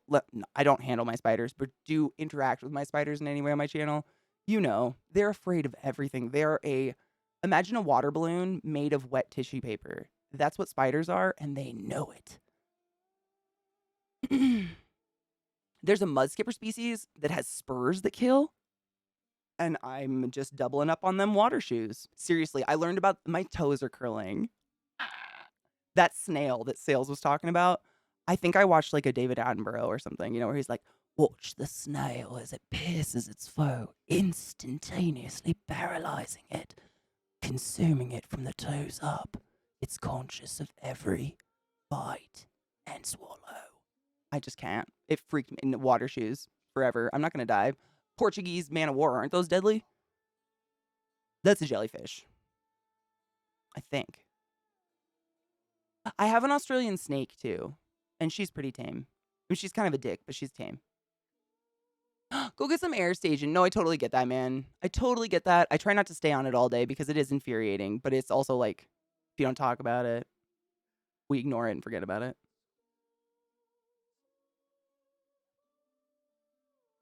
Why are you scared of traveling? Oh my God, don't be scared of traveling. I've been all over the world and I've never been bit or stung by anything strange. Seriously. I've been everywhere. It's crazy. Animals, like, it's hard to say they're smart because humans in general, we like to decide intelligence based on like brain size and how much wrinkles you have. So if you look at a tarantula's brain, for instance, they don't have a brain. They have one brain cell. One. And it's just enough for instinct. However, they've got enough to know that no matter how strong their venom was, they can't take me down. Even if their venom was what we call medically significant, it's not enough in volume to take something of my size down. So the only time they would ever bite me is if I sat on one and literally was in the act of killing it. It would be their last ditch effort to try to escape. That's it. Spiders are really fast.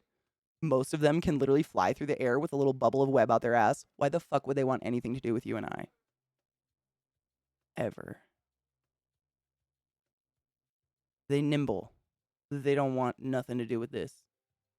They are a wet tissue paper balloon. It's crazy. Noisegate took... Oh, fuck! I tried, sorry. My voice is also kind of rough today. I think because I cried a lot yesterday at my back. Just like scream crying. What are your 2 favorite colors and your favorite pet? Oh my God, you're going to make me choose a favorite pet.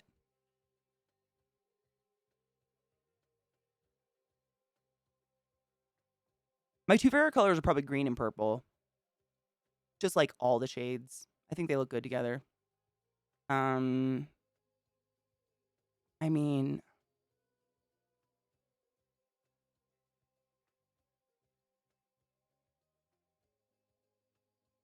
I'm not going to say I have favorites because parents don't have favorites. I'm just going to say that that's a real cute little void back there. Look at them Pete's. That's my boy. Oh, parents absolutely have favorites. Oh, for sure. It's completely natural to have a favorite and also absolutely responsible of a parent not to tell their kids who their favorite is. Like, no parent would. Parents know that would fuck their kid up. You can have a favorite in your heart and not fucking fuck your kids up for it. Like, chances are the more kids you have, the more chance there are to have a kid with a personality you're just not down with. And that's not your fault. I don't like spooper. I don't like spooper speedy mode either, actually, Gorg, at all. I made 3 new enclosures because I have 3 tarantulas I not desperately, I just need to rehouse. They're kind of growing out of their enclosures. But they're all like fast. They're all speedy species that scramble at the speed of lightning. So I've just had these sitting here for ages. I haven't put spiders in them yet because I just don't want to deal with it. If you're wondering, I've never lost a spider. I'm good at it. I don't know why I'm paranoid about it. Because if it got lost, it would die. And I would feel really bad. That's it.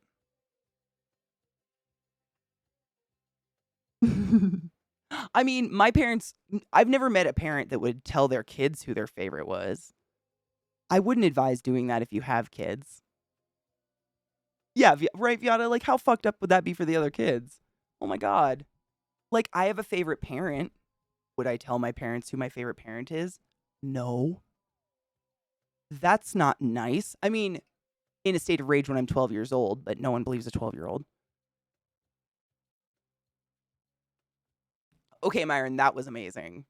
And miraculous. I still to this day have no idea how that happened.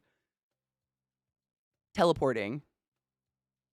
I do. I have native spiders instead of losing spiders. Not being the favorite would not concern someone intelligent enough. Kids, I mean, little kids, it's not even a concern. It's just like something that would haunt your brain forever. I do. I actually own 4 snakes. Yeah. Midna, Cersei, Jen, and Kira. Yeah. 4 snakes and spiders. Yes, I do. There's not very many animals I don't like. I like all animals. They're all kind of fascinating. The ones that I keep as pets tend to be low maintenance animals because I, before COVID, traveled a lot. So I didn't want anything that needed, there's some animals that need special light cycles and heat cycles and stuff like that. My snakes have heating pads. Everybody's good. How many spiders? Yes.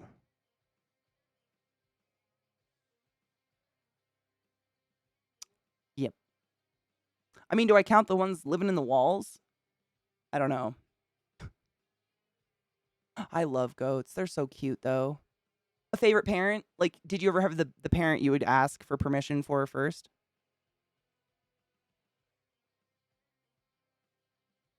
Like, between your mom and your dad. Like, my stepdad was always more lenient. He would let me do anything. He was chill. He was like, yeah, whatever. Do your thing. Check with your mom. I'd be like, yeah, I'd definitely check with mom. But if he wasn't around, or if they were both around, like, I had to ask mom, and she probably would say no. Or it'd be like a game of 20 questions first. And I can't lie. The more questions, the worse I get. Oh, no. Oh my God, no. Is this food? Is this spooder? No, I was doing my stretches all morning. Trying not to do this one. Wait. Can you... Is it the bearded dragon? Wait, stop. It's fine. Don't worry about it. I got it. Human error. I just say stop at my computer. Like, it will respond. It won't, but it will, I was Pyro. So you remember, I think I told you guys I had like... I think I had 3 molt out to be males. And I was able to give them away. Like, I shipped them to... I put them up on... I put an ad up on the tarantula forums. And was like, yo, I've got a male of this species, this species, this species. Because the thing is, they just die. It's so sad. They stop eating. They're really, like, frantic and skittery. And they don't do anything. And they'll just die. Like, males live, like, 3 to 7 years if you're lucky. And mine, on top of being males, were dwarf species. And dwarf species have even shorter lifespans. And I was like, you know what? I'm just going to put an ad up on the tarantula thing and be like, yo, I've got a male couple species free if you've got mates. Give them some fuck before they kick it, or at least give them a purpose to die. Like the bitch will eat them after they fuck or something. And I was able to ship a bunch of males, like, to various people across the U.S. and get them out there to hopefully fuck and proliferate the legal trade of tarantulas and not the poaching trade of it. Because that's the ick. We have a cute... my Bowser. My Bowser. They really do look all the same, kind of, if they're this color. Obviously, there's a lot of colors of bearded dragons these days. Morphs. My daddy's got a BMW. Well, my daddy drives a Mercedes. My father drives an Aston Martin. My papa drives a Rolls Royce. My dad drives a Ram 1500. That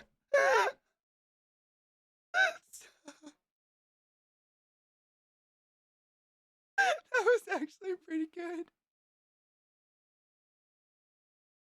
Oh, God. Hold on. I want to look at the prices and see how legit these are. So you can get a bearded dragon for $10. Let's be real. Like a normal bearded dragon like this. Normal meaning this is a normal. If you ever see like a snake or any reptile called normal in terms of like its color, all that means is it's the natural coloration. So this is the natural version from Central Australia. A normal you can get for $10. $60 is pushing it, but sure. My daddy's got a BMW. Well, my daddy drives a Mercedes. So these the same. You can get them from $15. However, I have a couple that were $300. You can buy them for $3,000. That one right there, I'd say this was like a $250 gecko. I'm going to be honest. Just looking at just what I can see, the morphs, and it's a male. Look at those big hemipenes. Hemipenes for days. My daddy drives a Mercedes. My father drives an Aston Martin. That's on spot. That's a blue-tongued skink, by the way. They're amazing. If you want a cool reptile that doesn't have to eat like live bugs or live anything, literally it will eat cat food. They're amazing pets. They are like a slug with legs. Hilarious, but that they do cost around $250 to like $500. My papa drives a Rolls Royce. I'm gonna be honest. I have no fucking idea what that snake is.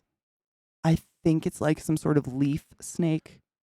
The snout is precious, but I mean, I don't know. I have no clue. That is an insanely strange looking snake. It's cool. I just don't know what. It's a noodle, exactly. This is a tree noodle. Welcome to the show. Rolls Royce. My dad drives a Ram 1500. That's pretty legit. This voice is my favorite. Ram 1500. My daddy drives a Ford Ram 1500. Dad drives a Ram 1500. I don't know why that's so cute. That's pretty funny. Rod says the man who bought a French bulldog. Had it been a female and got pregnant, it would literally die giving birth and murder all of its children. Reflect, son. Reflect.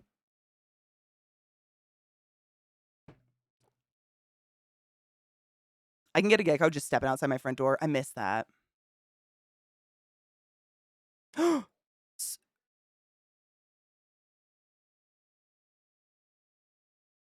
I'm almost afraid to ask where you got him. I've never seen a French bulldog like responsibly bred for under $2,000 in my life. You keep your procurement to yourself, maybe. Maybe. Does the name of the place have Mill in it? No, I don't want a French bulldog. Oh God, no. I did my pen. I mean, I think Rod can vouch for that too. We've done our penance with the. I'm done. They're lovely. They're the best dogs. Millie was the perfect queen of my life, but no, I'm done. These ones can breathe like all the time. No matter how hot it is, I don't hear. And I loved having Gizmo around because it was literally like Millie was back, but also.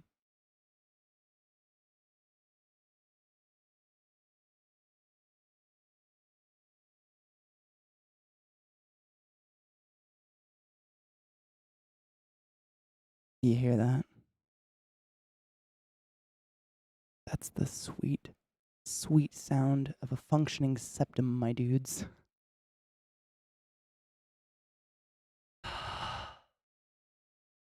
And for those that are like, he's really far away from the mic. Back in the day, you could hear Millie snoring on that couch.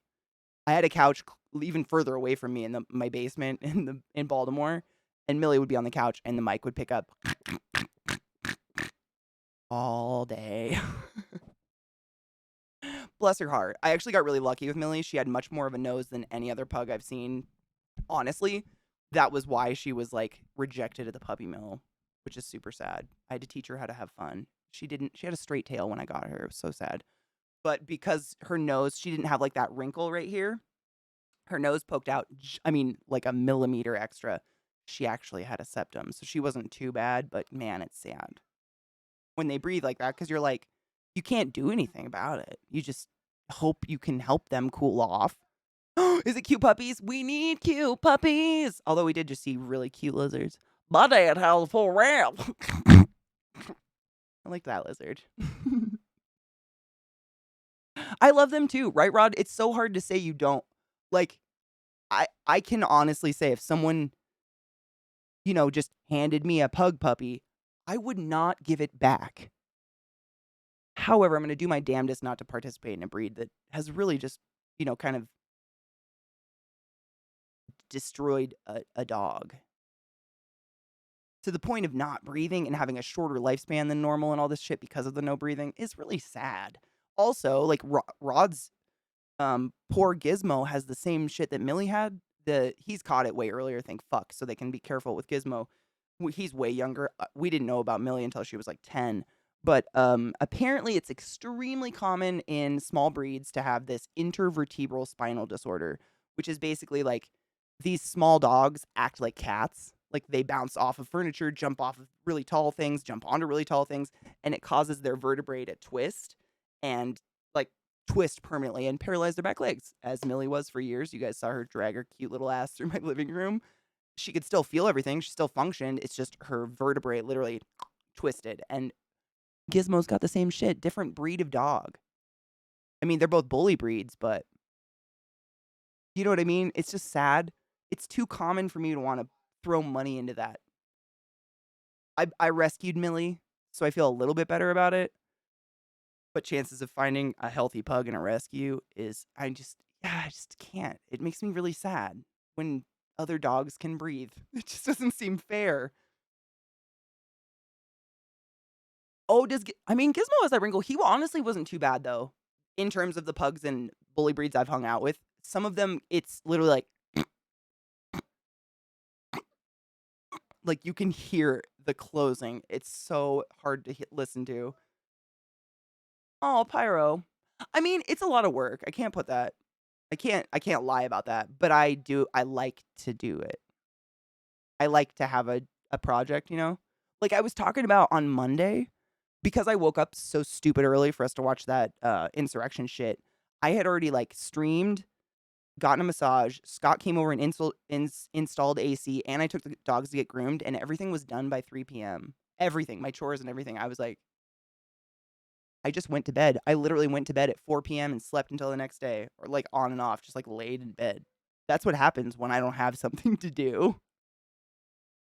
So I kind of give myself these projects, but I don't have like spiders, it's a once a week, a spritz and a bug.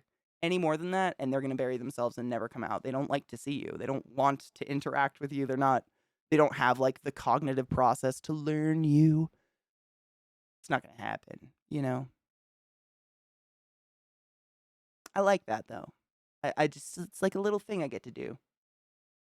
Oh my God, it just loaded Mickey.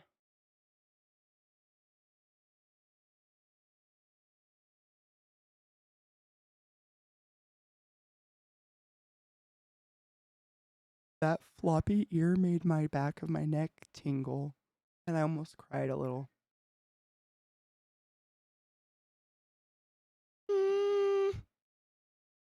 Cute.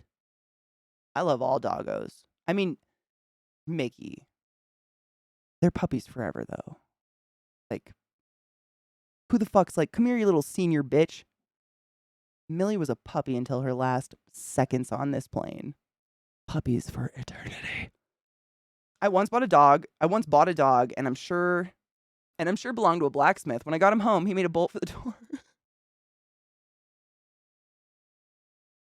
Or it's that dog from Family Guy. Watch yourself. Is there a martini involved?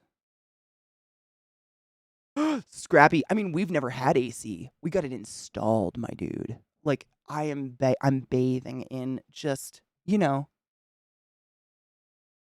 room temp? I don't know. What is this? It's not cold, but I'm not sweating.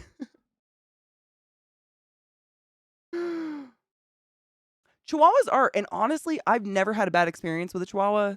They're amazing. I think the, the like weird bad name that Chihuahuas got was honestly from like the Paris Hilton, Britney Spears era where they all had like a Yorkie or some shivering bug-eyed rat dog in their purse all day.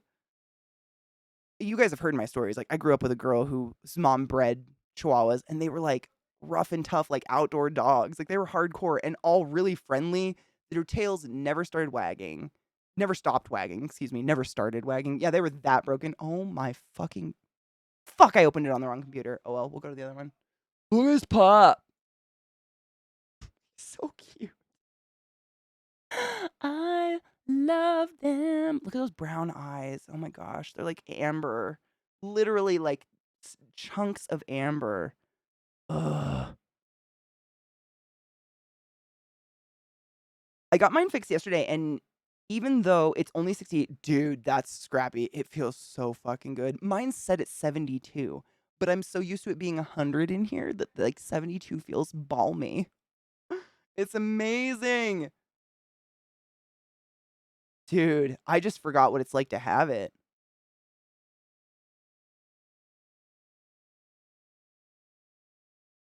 I'm still having difficulty picturing a Chihuahua taking down a mammoth or T-Rex. Oh my god, though. I mean, to be fair, I have a problem picturing a pack of wolves taking down a T-Rex. I have a problem seeing a pack of wolves take down like a Komodo dragon. Like, reptiles win. If they're of a certain size, I feel like it's like the giant birds that are basically dinosaurs, like the cassowary. Cassowary is what it's called. Like, no one fucks with them. No one. And that's a damn bird. But no one fucks with them. Because they'll, like, slit you open with a foot, you know? I feel like no one fucks with them. An Ice Age woolly Chihuahua, stop it. I would ride one into battle. To be fair. I've been rewatching that show. Gizmo's always being silly.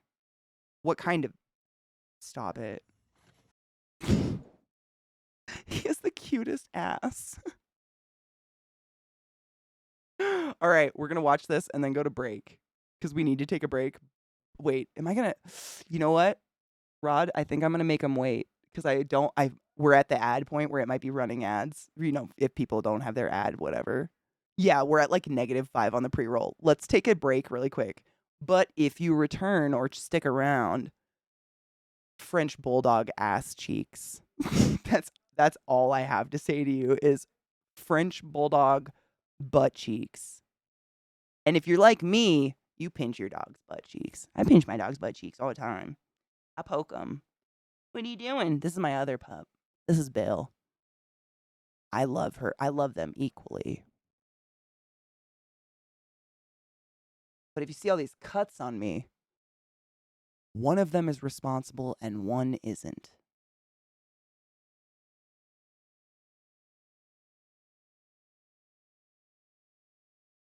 Mm-hmm. I love you, though. She's a sweetheart. She's just a big, dumb sweetheart. I can't fault her. She just is still got puppet arms. Not puppy arms. Puppet arms. It's like, imagine like trying to be dexterous, but with mittens on or something. Oh, don't. Your big fucking feet. She taunts me. I mean, they can't read. You can say whatever the fuck you want. There's my boy. This is my boy. That's my precious Void. He's just very gentle. I don't know why he's more gentle. They're from the same parents, same litter. They're twinsies.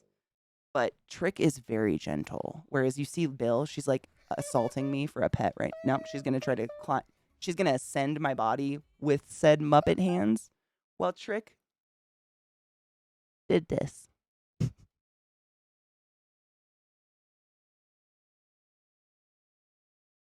See what she's going to try to get between me and Trick because she's an asshole.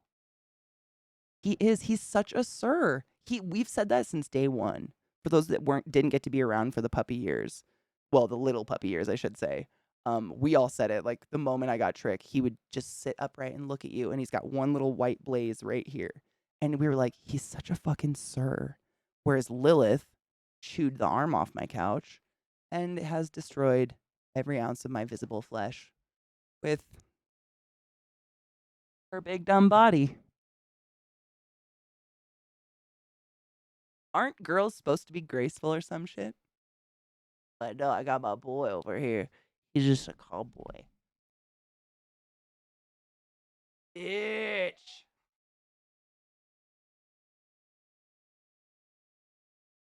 Dude, he would love it.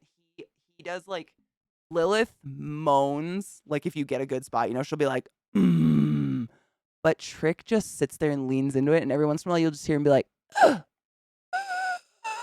like he forgets to breathe. Look at him. He's such a good boy. I'm not saying he's the best. There can't be a best, but such a good boy.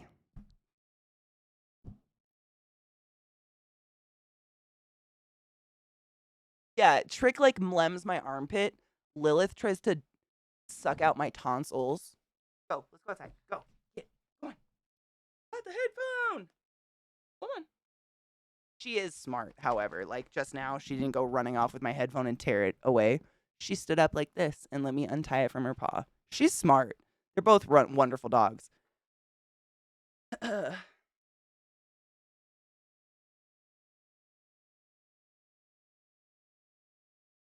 This my boy, though. He's just so gentle. I don't know why he's more gentle. He's heavier, too. He's easily got like 10 pounds on her. He's a beefcake. He's my boy. He's so precious. Yeah, she's actually gotten both of our eyes. Scratched our corneas just on like, just being excited. But for some reason, she like raises her paws in the air like she's a, and comes at you with them. Whereas Trick doesn't do that. Like he just gets excited. I don't know why though. Because, same parents raised with us since day one. It is my little sir. Aren't you the best, sir?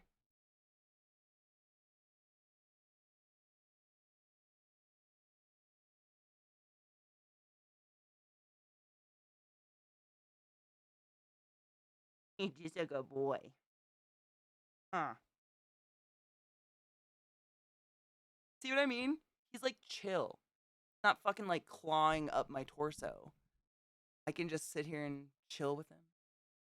Bill, on the other hand, is like, I want to be in you. Hence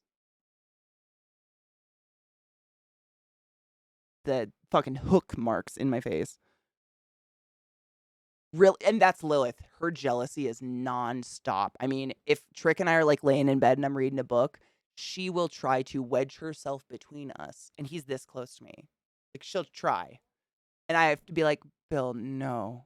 And then she'll kind of back up and just look at me like, I could have done it. Could have done it. And now she's gonna hump the fuck out of him because she's Zach.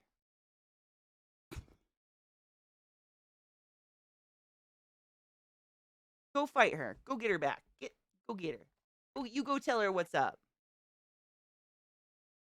I don't wanna. He's always been such a sir since we got him. He's always just been very like, unless there's a squirrel, in which case psycho mode presents itself. He's just a very chill boy and I like it. We hang out a lot. I actually took a picture of him this morning I was standing on the back porch, just letting them run around the yard before stream. And he was just standing between my legs. Like, he wouldn't go play in the yard. He just, like, nosed and just looking at the yard like, Mufasa, one day all of this will be yours, but, like, from the vag point. You know, the vag point, get it? Okay, I'll be right back. Bye.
What's in the blood, though?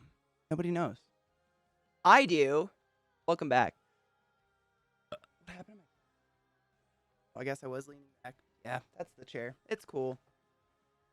Welcome back, everybody. You want to see a cute gizmo butt? I promised it. I saved it, and it's precious. Cake! Oh my gosh, you made it just in time. It's so cute. Oh no. Glut. No! Bad. Get down. Get down. I don't know. There's that song Get Low, but I don't know if you really want low cholesterol. You probably want like the good number of cholesterol. It's a good number. Forget them. I always have low everything. My body just eats it all. Wait. Right. Basically. Nope. Shit. Like that. Owls with cat heads. Stop it. Writing that down. Because, you know, some of us do these kinds of things. Don't judge.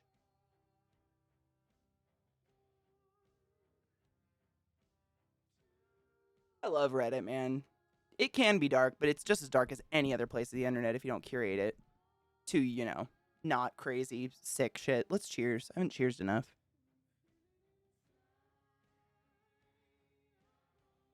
Cats with owl heads, stop it. You've seen snecks, right? Snek, like SNEK. It's like snecks with sweaters and or arms. They're fucking great. So hilarious. I'm just packing a bowl, but I've got gizmo butt. I just wanted to give a chance for everybody to be here. Oh yeah, snecks is incredible. I think actually Stajan told me about snecks years ago, man. When I got my first snek, really. Gizmo butt.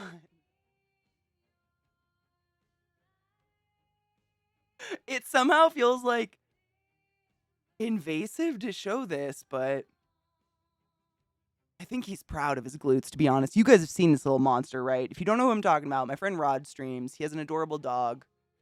And he came to my house, and this dog stands like Danny DeVito if Danny DeVito had to be on all fours. Just like, and the fucking, like, musculature of this creature.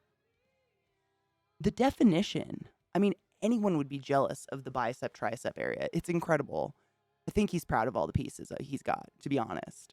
It's just because it's just straight up his ass. It's hilarious. I mean, you'll love this. Stop it. Let's cheers and watch. It's so cute. All dogs are cute.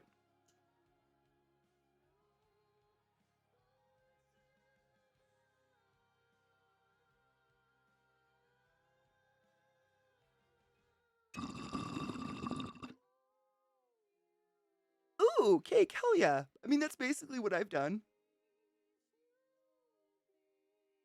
I feel bad for people that are like, oh, I hate Twitter. And I'm like, who do you follow? You know you can unfollow, right? Twitter is what you make it. I ignore a lot of people, friends of mine, not because I dislike that person, but they're like negative. All they post is like horrible negative stuff constantly.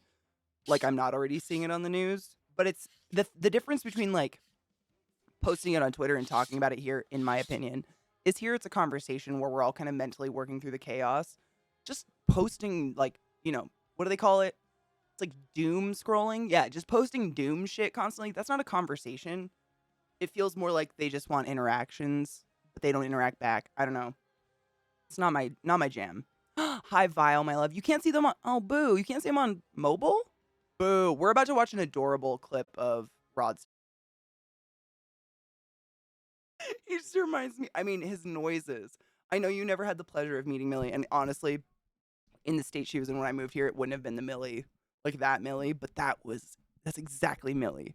She had the exact same snorts and the like sounds, you know? It brings me so much joy because those are all the happy sounds. And he's just precious. You know, Lil digs at stuff like that. She'll do that like a random spot on the carpet. She'll just decide and she'll just like have to paw at it, sniff it, paw at it, sniff it, roll around on it. I don't know. She does it too. Trick Berry's shit. Well, they're swapped. Sorry. Lil's back there. Trick's under me now. He's just perfect. I mean, honestly, I love all your dogs. I love all dogs. It's hard not to love a dog. But man, when they have an adorable chubby little butt and they're like digging into bed and snoring and shit, it's pretty fucking cute. Revolticon! Is it weird to think about other people naked? I always picture couples fucking. That's my weird, I can't stop my brain. Like, if I ever meet, like, if I know someone from work and I meet their significant other, my first thought is, like, what's it look like when you guys fuck? I don't say that. This is what I think about. Just for, like, a second. It's not, I don't obsess over it, but it's definitely a thought that goes through. I don't know why. Speaking of dogs, Anna has a series talking to me about getting a dog. I'm not ready for a dog. Realistically, we'll get a dog when Anna's ready. I mean, honestly, you're never ready for a dog. It's kind of like having a kid. You're never ready for that. But, I mean, it's every moment is magic with a puppy or a dog. Seriously. There's something about them, dude. I can't imagine my life without a dog.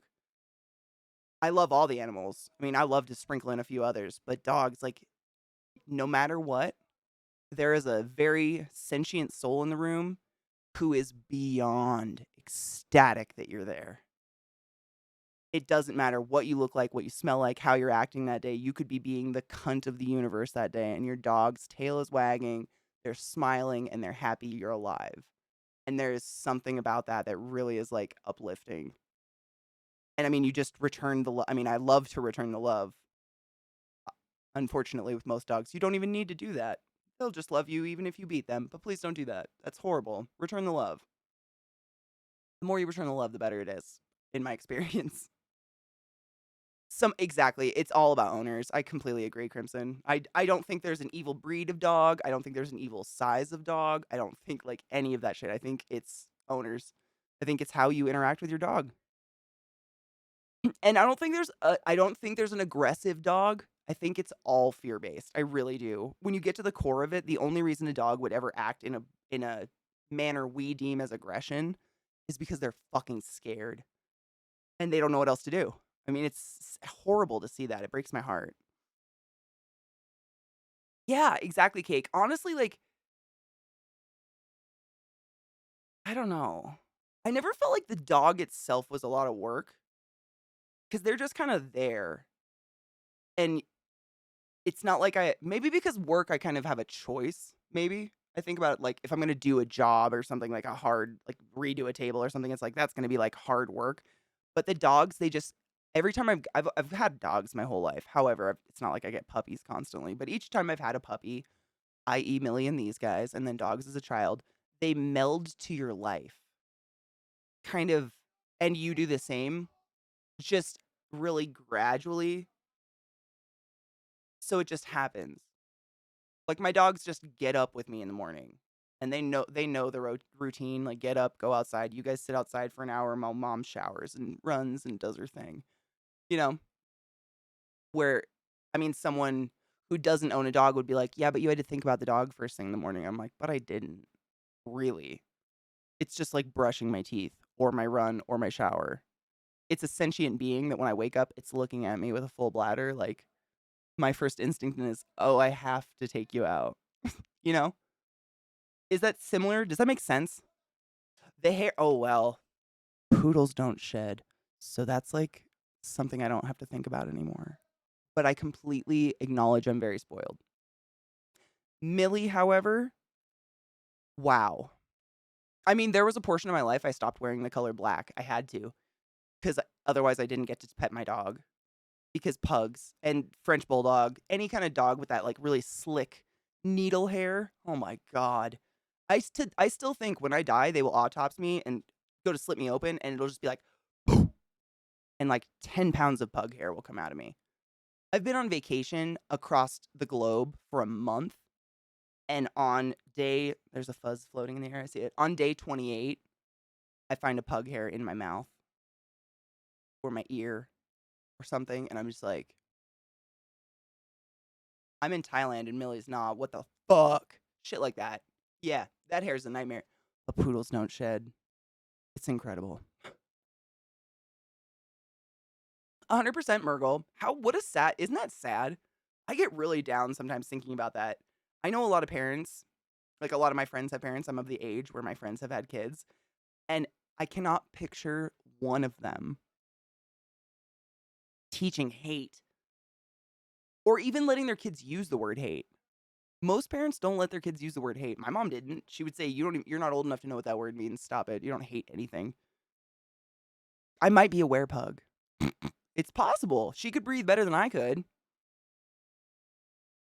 If you let her sprint at my scared boy, it's bad for both of them, but he'll probably win, right?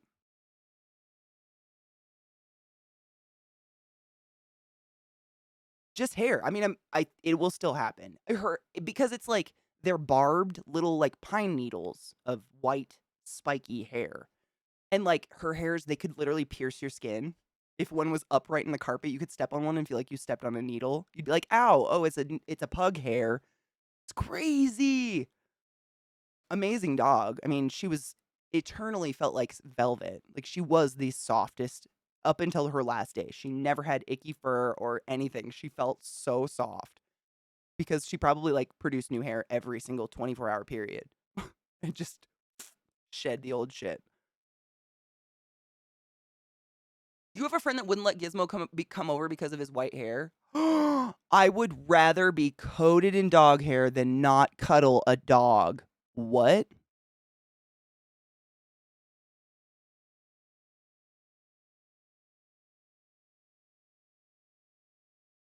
Envy, we just get him groomed every 6 to 8 weeks. We take him to the groomer. Are you talking like brushing and shit? We don't have to brush them. It's kind of nice. Their hair is like people hair. So like it's got natural oils and it doesn't get tangled. They can, once in a while, they'll get like burrs in their fur. You got to pick those out. But I mean, I think that's with anybody. I just try not to take them places with burrs. You know what those are? It's like it's like a little ball of Velcro. I don't know. It's a seed of something that grows here. But those are the nightmare. We just call them burrs. I don't know what they're called. But I don't have to brush them unless something, weird happens where I think you'd have to brush your child or any dog, really. But I'm the same. I don't want a high maintenance dog. Like, I'm not a high maintenance person. I don't straighten my hair daily. I don't fucking like rake. I rarely even brush my hair. I'm going to be real with you guys. I don't need to. My fingers are good enough. I'm not going to attain an animal that needs more beautifying than myself. Seems weird. Although they do get haircuts more often than me. I will say that. But that's kind of for their own good.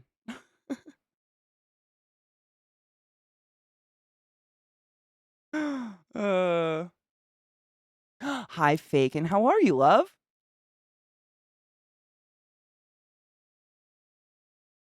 People hair? Dude, I'd rather have a dog hair like accidentally in my mouth than pull a strange people hair out of my mouth. And I'm highly aware it's a strange people hair because my hair is blue. So, like, if I pull hair out of my mouth that's not at least a little blue, I'd take a dog hair any day. Any fucking day.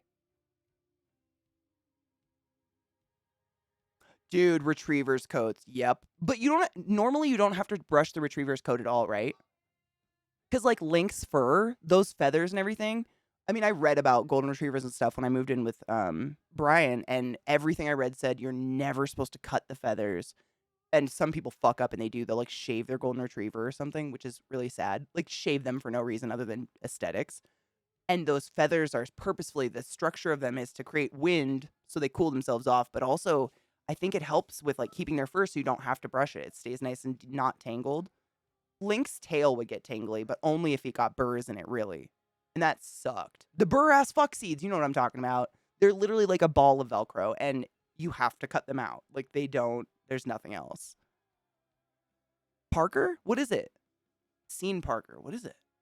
Oh my god, I love schnauzers. Shut the fuck up. Someday, I swear to fuck. Once my mom's, she's finally retiring at the end of this month. But once she like settles out, I'm gonna talk her into getting a schnauzer. Like, I don't believe in buying people pets. That's a horrible decision. It's like giving someone a child. Stop it. Don't do that. But she wants a dog, and she's always wanted a schnauzer her whole fucking life. She fantasizes about them. She has like Schnauzer salt and pepper shakers. I'm not even kidding you. She would kill for one. Try to adopt a similar dog or something like that because I know she's into rescuing and stuff. But she would just, oh, she loves him so much. Oh, wait, Parker the Golden? I think I have in our Discord. Hi, Shadow. How are you, love? Eating some nice spaghetti, and then what's this? Keep pulling and pulling. Wait. Oh.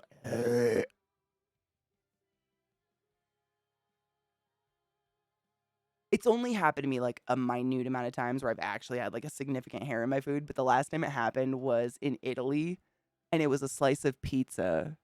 And like I took a bite, and it was just this long, very coarse hair that was not blue in between my mouth and the pizza.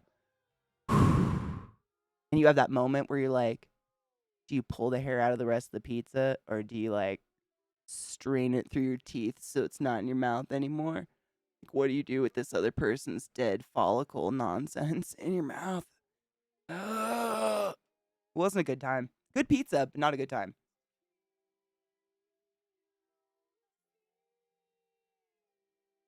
Oh, well, the shedding, yeah, but they don't, I don't remember Link getting super tangly at all. Unless it was, he got muddy or burrs or something. All those feathers, they would never get knots in them. I brushed him just because of the shedding, though, because, I don't have to tell you guys. If you've ever been around a golden retriever, I'd take a pug or a gizmo or a French bulldog any day over the tumbleweeds of hair longer than mine in the air and in the corners and under the furniture and behind the couch and behind the oven and behind the refrigerator and inside your soul and in your toenails.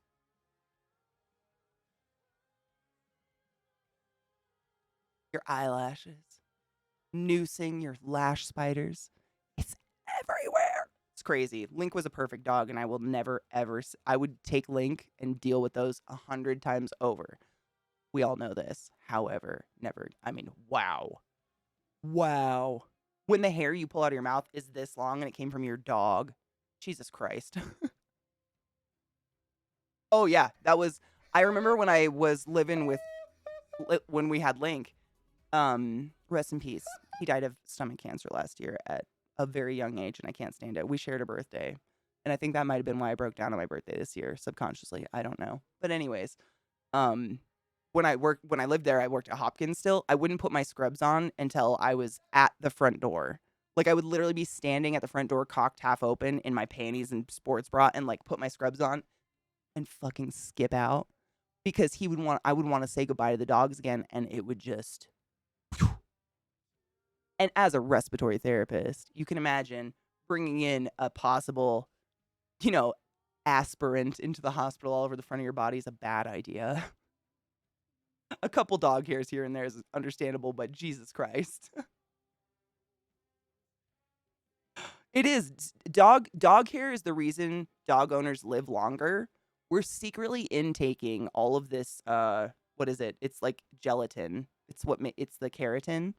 And it's giving us extra elastin and shit so we live longer. It has nothing to do with being happy and joyful because of the dog's wonderful presence. It's because we're eating them slowly. Until we die and they eat us. Ooh, is it fun, Shadow? I've never played a Final Fantasy game. Is that weird? I think it is. No, I couldn't eat it either. Faking. If it's like something my mom cooks, like I will pull the hair out of my mouth and flick it at her and be like, gross, and I'll finish my food. But if I can't, like, I don't know your hygiene at a restaurant, and I don't know if there was hygiene involved here. What did I just consume? Like, I don't know if I'm going to be able to eat the next 6 months. Stop it. You had to pull a long black hair out of your butt.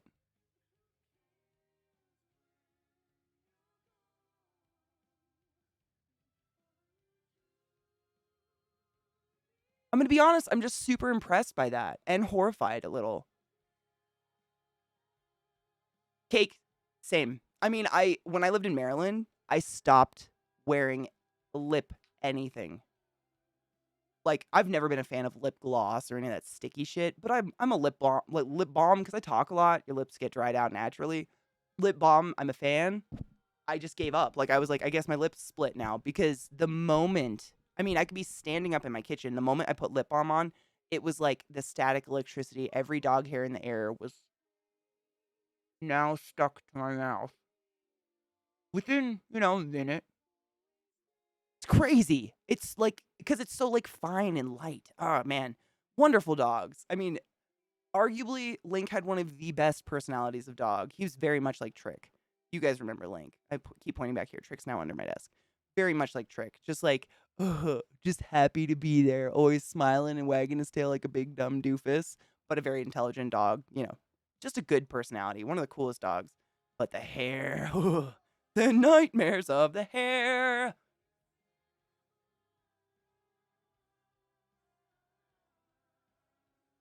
A hairy vag cake? What? For real, though. It is. That's what you feel like. There's 2 director styles for Final Fantasy game. There's whoever is responsible for tactics, Vagrant Story, and 12, which seems to be more serious and medieval-like, versus the other entries, which are not as intricate. The other ones are the ones that look more kiddish, right? More like everyone's like a child with a giant sword that looks like a butter knife. I never have a good thumbnail for stream. You know this. It's usually like me. It's never a good picture. Twitch doesn't do that. Unless you can pay them or something. I don't know. They take a lot of my income. I don't know. Is that paying them? Kind of. What did I get back to? We were talking about eating dog hair on accident because of all the dog hair in our lives, but how we'd rather eat dog hair than not have dogs. I said that when Millie was like 4, by the way. I've been saying that since she was very young. I'm not just saying that because she's passed. My mom's always like, my mom loves to make comments like, you just say that because she's not here. And I'm like, Millie was a perfect queen and was forever, and you shut your filth whore mouth. I'd still eat the pug hair and take her back. KPP can sing a song to that. Wait, pulling the hair out of her butt? Stop it. Or the thumbnails. Because same. I mean, who the fuck? The only way you can have, like, a cute thumbnail on Twitch is if you are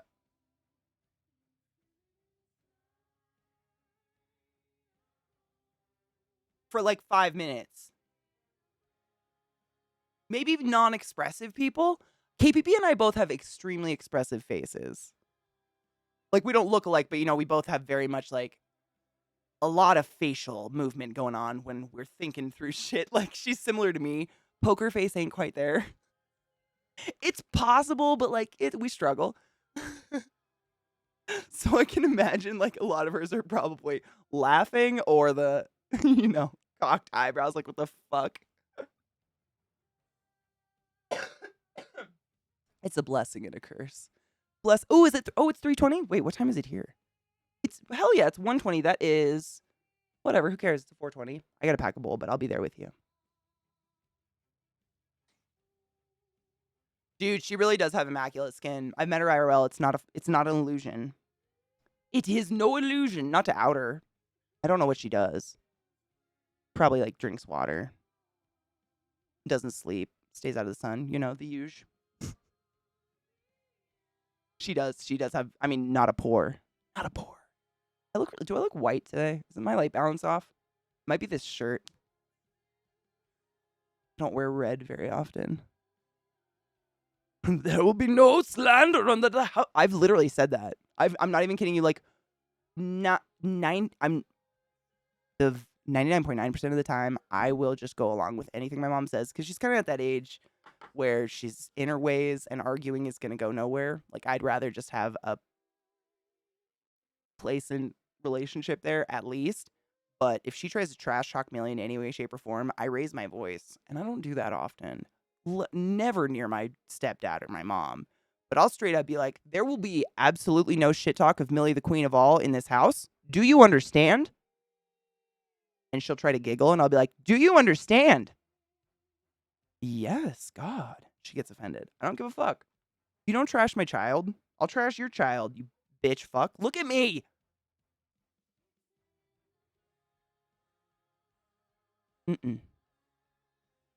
How dare. I get feisty about few things. My moose is one of them.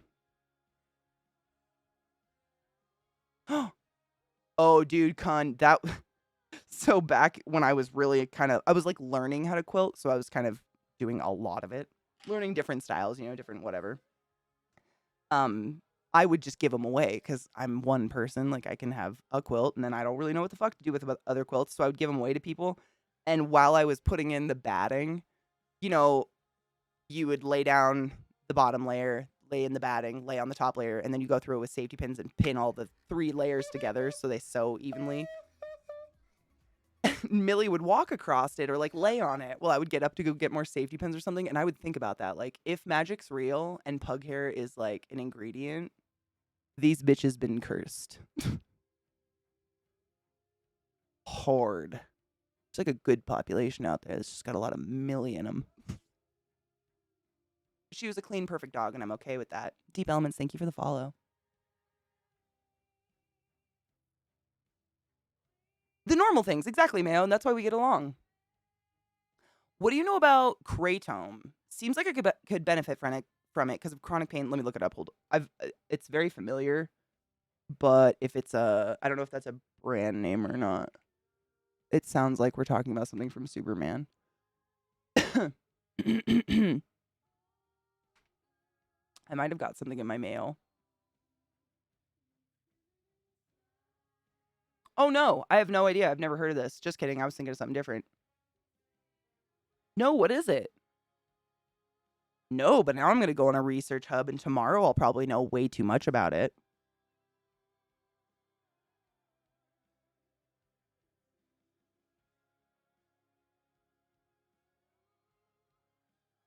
Oh, we do. We do to a certain extent. It's a delicate process when you got, siblings. So you gotta it has to be very personal. It can't be just about the kids in general because then it can turn into a cry fest. But I think we've got it down. We're pretty good at it at this point. My sister and I it's been years of dealing with it. I've been on, oh dude, CJ, look, Scrappy just said, I've been on Kratom. Am I saying it right? Kratom. I've been on Kratom for 8 years. If you have any questions about it. So I actually was sent an email from Hopkins. I still get a bunch of journal articles and shit from Hopkins. They keep you in their network forever. And they sent me this a couple years ago about Kratom. I was familiar with it. I just didn't read it too in depth. But this is an article from Hopkins that they sent to my email. If you guys are interested in, some doc's point of views, I will go read it later as usual, as well.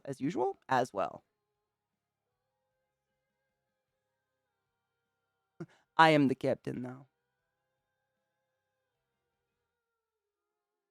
I have friends' babies who are swaddled in blankets. I crocheted the very nice baby yarn and cat and doggo hair. Oh, yeah.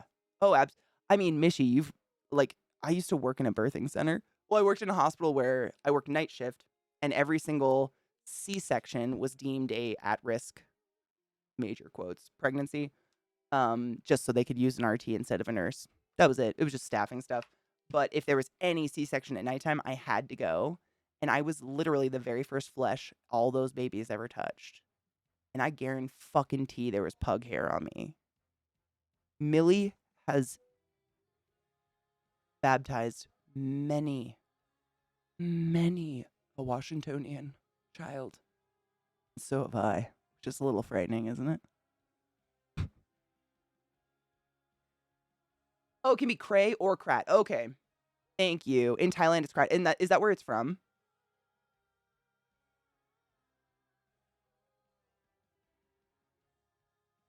It's banned in your state because it gets people out of Oh.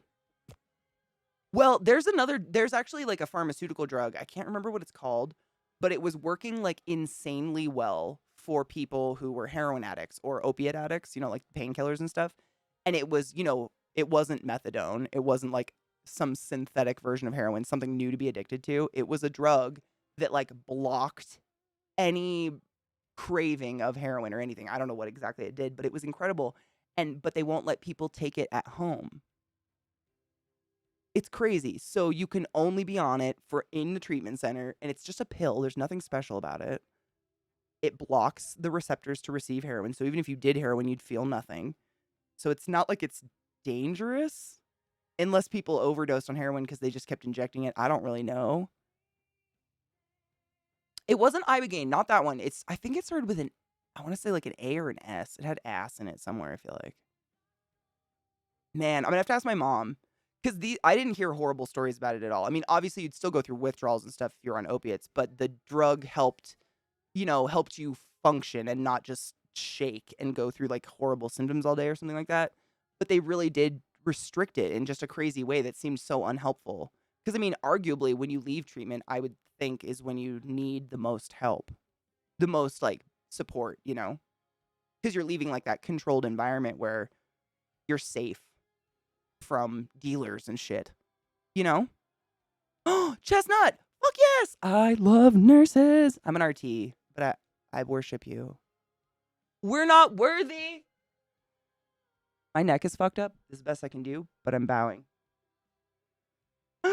This is super interesting. After taking care of tons of addicts, makes me sad this is readily available for outpatient use. Sounds like it could change lives.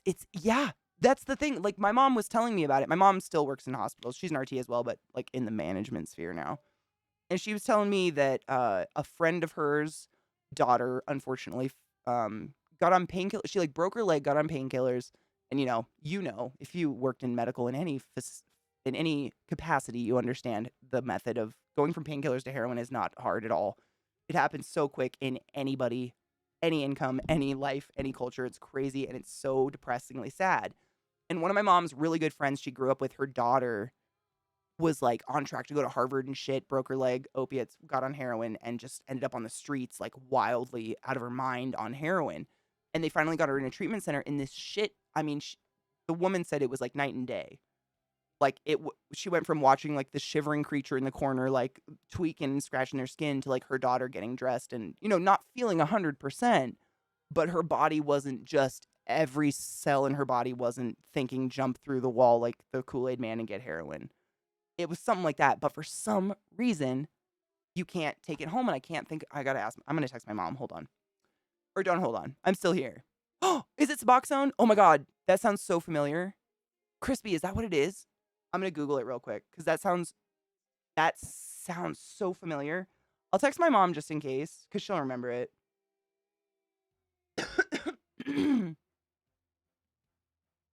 That sounds really familiar though, but I just like. I mean, I can't think of a downside to cutting off the effects of heroin, except, people like way overdosing because they don't know they've taken it. But I obviously I'm not in that sphere. Like I can't. I'm not supposed to make opinions about those things. But I think addiction is a tragedy worldwide, and I think all of us need to be aware of it and to not be so fucking judgy and cruel of people who are homeless and hooked on these life-altering, in bad ways, drugs. I think it's a horrible, horrible attitude a lot of people take. Like, the not in my backyard bullshit. Mom. Mom.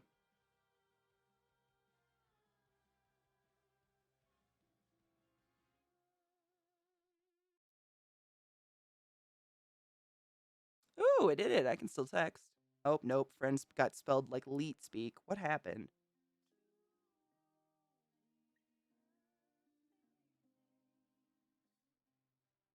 Boom. We'll see. Suboxone sounds it sounds like that though. Is that a similar, does it have a similar effect? Because there might be like a class of them, honestly. I don't know. Oh, dude, CJ, I mean, would it be feasible to talk to your doctor about the interactions of them? Because I just wouldn't want to, like, I'm all about integrating Eastern and Western medicine, but talking to your doctor is really important, and or your NP or your nurse or whoever's, in charge of your meds and stuff, because little tiny interactions, even with a natural substance, can be big, i.e., taking activated charcoal pills to purify your stomach absorbs birth control. So if you're on birth control pills and you're taking some fucking charcoal supplement, your birth control is not going to be effective and you're going to get preggers. Same with antibiotics. It'll soak up antibiotics and they won't work on whatever you're taking them for. And that's just not regulated by the FDA in any way, shape, or form. Anyone can go to the fucking supplement store and be talked into eating charcoal. You know what I mean? Little things like that. So it's important to talk to your doctor about that stuff because that's what they're there for. Sometimes they're not the most personable people, but they're like a dictionary. They should be. I mean, most of the time they're very helpful. Same with nursing. This is why I worship my nurses. Like, they just were encyclopedia. To me, like, respiratory therapists, we go into the heart, lungs, blood. Nurses, the pharmaceutical knowledge in that is just fucking psychotic to me. I respect.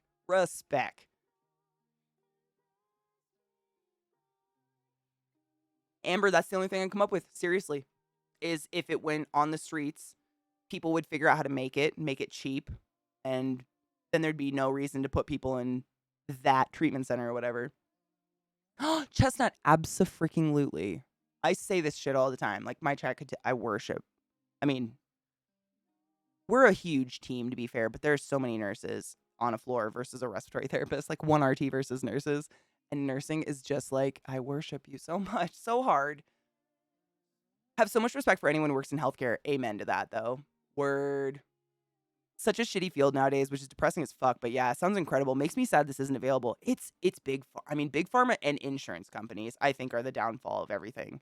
I think insurance companies need to be like kicked in the, you know where, the taint. I'm not afraid to say taint. I just couldn't think of the word because it taint the balls and it taint the ass. The little stretchy highway of flesh. Because that. Yeah, you guys know. It's fucked up. Shit. It's so hard because, the vast majority of people who go into healthcare go into it because we genuinely care about humans and want you to feel better. Hi, Samoka, my love. How are you? And then you're just blackballed left and right by, that insurance company won't cover that life-saving drug. And you're like, but it's life-saving. The insurance company didn't say so, but all the studies and the hospitals say so. Yeah, but the insurance company didn't say so. So they can pay us 30 grand for a pill or die.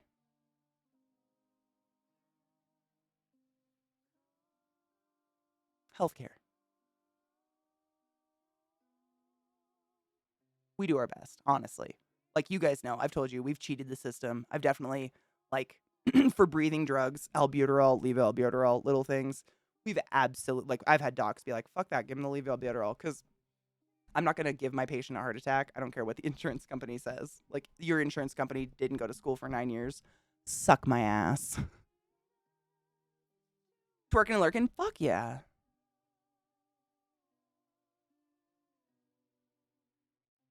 Does your dad love it, or does he see the nastiness of it? Most of the people I worked with in healthcare, I smell something like my oven's on.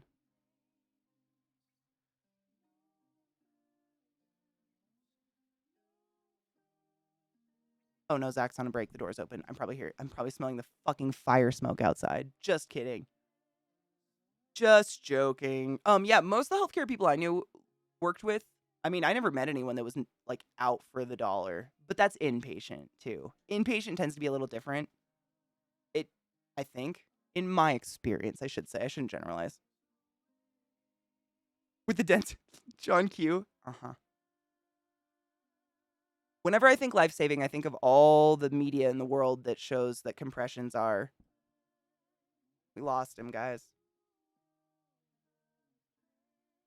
Shit. Did a whole millisecond worth of those. That's when every bone in my body shatters on its own. I just learned something the hard way. I'm now aware that sulfuric acid should never be left in metal beaker. It's an oxidant waiting to happen. Why would you leave it out in anything? For fuck. Oh my god, I hate you. But for real, why would you leave it out in anything? I hope someone doesn't do this. That's a joke, but don't do that. Sorry, my chemistry brain just got real serious hard and I did not get the joke. You just...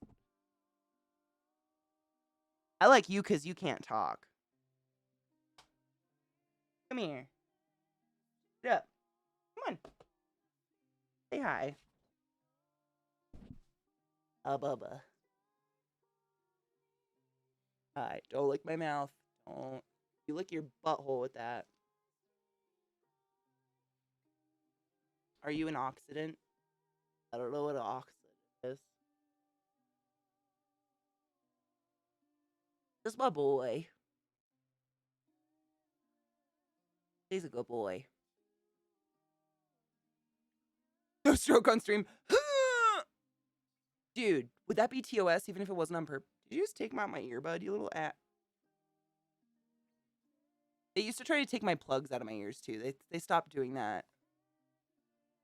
Activated charcoal is what we use to absorb toxins if we run out of all other options. Yeah, literally. Exactly. They use it on animals too, I believe, right? If dogs get into like poisons under the sink, they'll give them charcoal.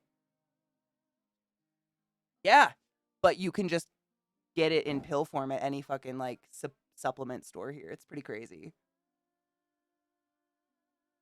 Dude, Cake, I can't. Like first thing in the morning, I'll wake up, my alarm goes off, you know, and I wake up and I'm stretching and I just hear like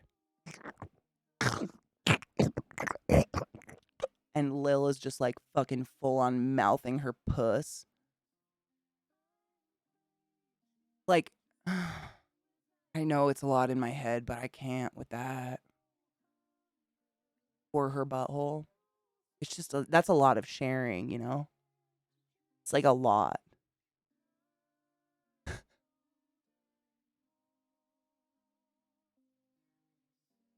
I love me a base joke, to be fair. Especially if you can get me with it.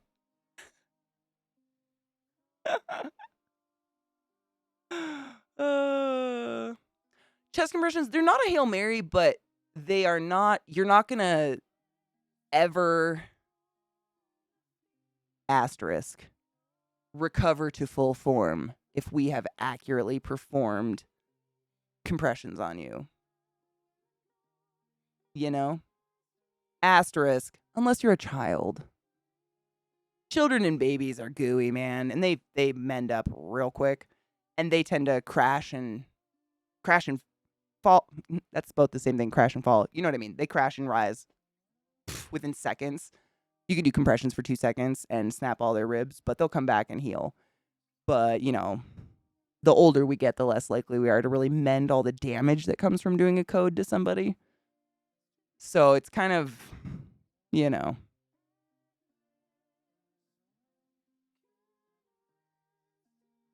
I don't want to get too graphic. I feel like I'm going to like go into the graphics of it and freak people out. I don't want to scare people.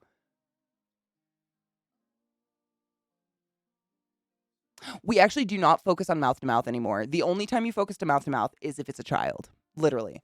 Because I think the literal percent is somewhere in the 80 percentile. It's going to be heart related when a person goes down. And if you are performing deep enough, fast enough compressions to hit the heart and actually cause blood to move, you are also, just by chance, going to be squeezing the lungs, which will be, you know, vibrating and getting a little bit of oxygen transfer across. But the danger of that person vomiting in your mouth and or just spit transfer in a disease is high enough to make it that we don't really focus on that unless it's a child. Because children, more often than not, don't have a heart problem. Like, they haven't been alive long enough to develop a heart attack or something. So if they're down, they're probably drowning or something. And you can dry drown. Like, there's many ways. We could go in. It's graphic. Again, I don't want to freak people out. They are two. They turned, like, literally 2 on March 25th. My little Aries babies. What happened? I got the wrong dog here now. You're not Trick. You smell like a toot.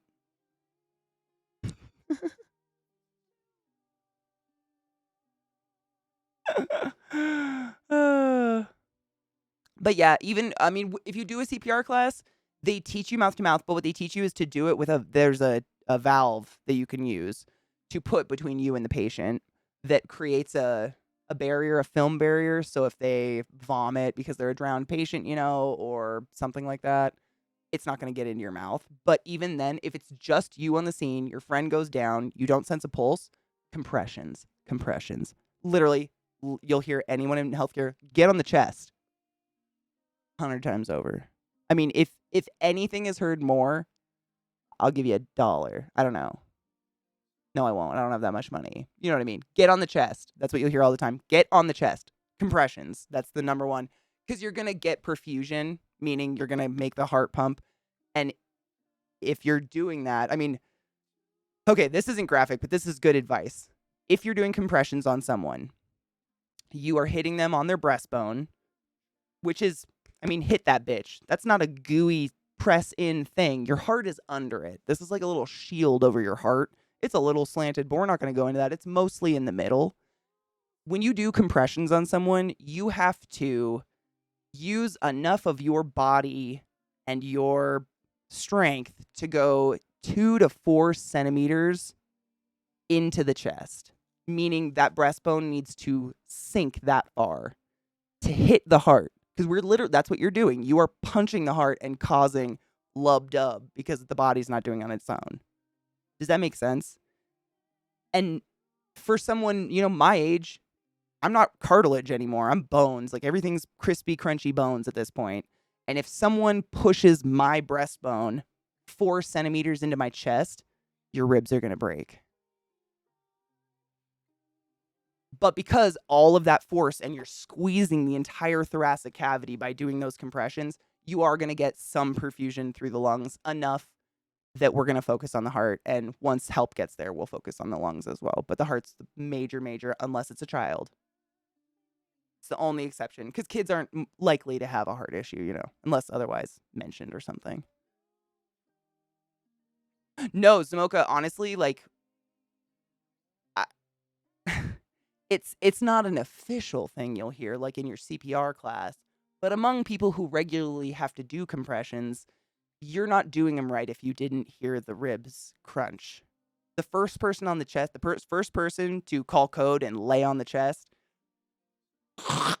you're going to feel some liquefying going on. And if you are not doing them correctly, get off and get someone else. Don't be ashamed. There's no shame in it. There's no embarrassment. You are saving a life. You're being very mature by realizing you're not strong enough. Seriously. I'm being fucking dead serious.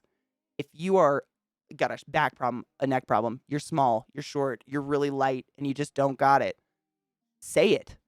Don't ever fucking try to prove something when it comes to saving someone's life. For fuck's sake. There is no shame. There's nothing. There are so many jobs in a code that you could be doing that don't involve compressions. Compressions are made for people like me.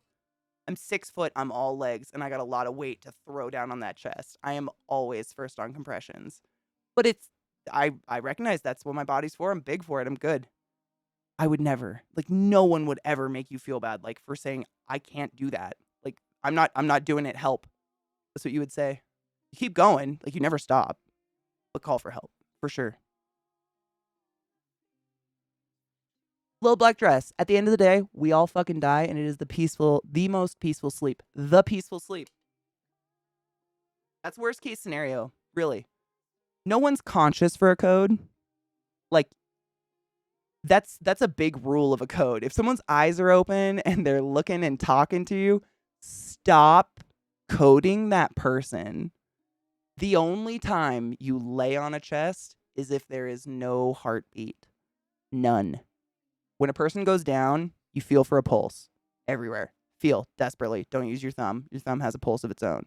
Feel for a pulse. Feel for a pulse. Nothing? You got nothing? Feel some wrists? You got nothing? Scream for help. Scream for an AED. Lay on the chest. Heart stopping and no pulse is medical death. Your brain can be dead, but we'll still kind of consider you alive because your heart's kind of got its own brain thing. It does its own thing.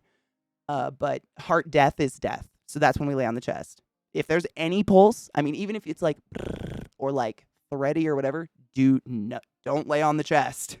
Don't be snapping up ribs for no reason. Call for help. There's other things we can do. But for real, like, if you're getting compressions, it's because you're not there. You're not looking, talking, and smiling. Like, that's not when compressions happen.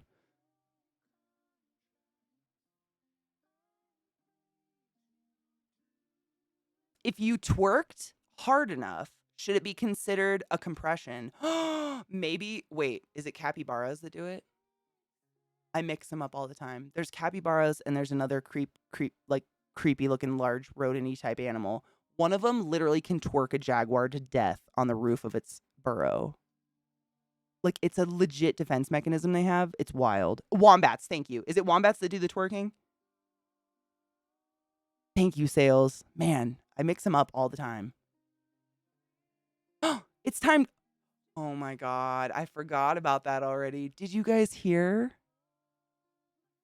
Internet Explorer is finally, I mean, I guess, allegedly, they've fucking kicked the bucket and decided to stop forcing themselves on us. What was the deciding factor? Because outside of hospital environments, I have not seen Internet Explorer used on anyone's computer that knows what the fuck they're doing.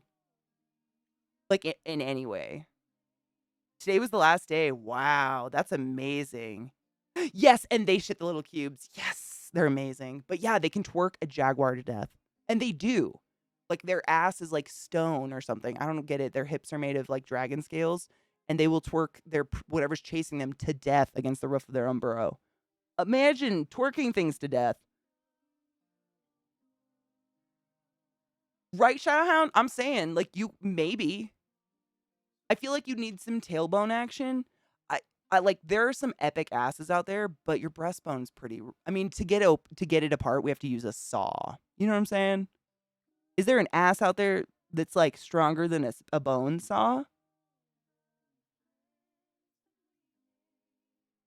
It was great to download their browsers. Seriously, I wouldn't doubt that was their number one function. Yeah, I think it's called Edge. I don't know. I'm not even going to give it a chance because I just don't want to. It's not, I don't like search new browsers for fun. You sucked when I got into computers. I'm not going, like, I don't need to go back. I think that was something they just couldn't get into their heads. They kept pushing it on PCs. You couldn't uninstall it. You couldn't delete it. And it was like, when I have a Saturday afternoon to myself, I'm not like, let's try new browsers. No, I open up my fucking Firefox and I go, thank fuck for all these bookmarks I've had since I was 12. Not really. Internet hasn't been around that much. Let's see, like 25. I don't know. I've had them for a bit. But they're just reliably there. I can log in on any fucking computer in there. Why the fuck would I try any new one unless I get a problem with Firefox? And they just were like, no, but we're good. Love us. And I was like, oh, but why? You know? I've heard it's not terrible. But they just kind of fucked up at the beginning, you know? They were like the least user-friendly. I feel like back when browsers were kind of like all coming out, like Opera was out there, Netscape, AOL, CompuServe. They just were like one of the shittiest in terms of like getting viruses and getting fucking malware on your computer and stuff. So we all just got a bad, icky taste for them. But a lot of those other browsers survived. And they were like, but we survived too. And it's like, sick. Nice flex, bruh. You can import bookmarks. This is true. But why would I? See what I'm saying? Unless there was a problem with Firefox. Which I have yet to have. Like, it's just an unnecessary what? Why? I'm good. Bill's just down here, like, begging. Look at this. Are you jelly?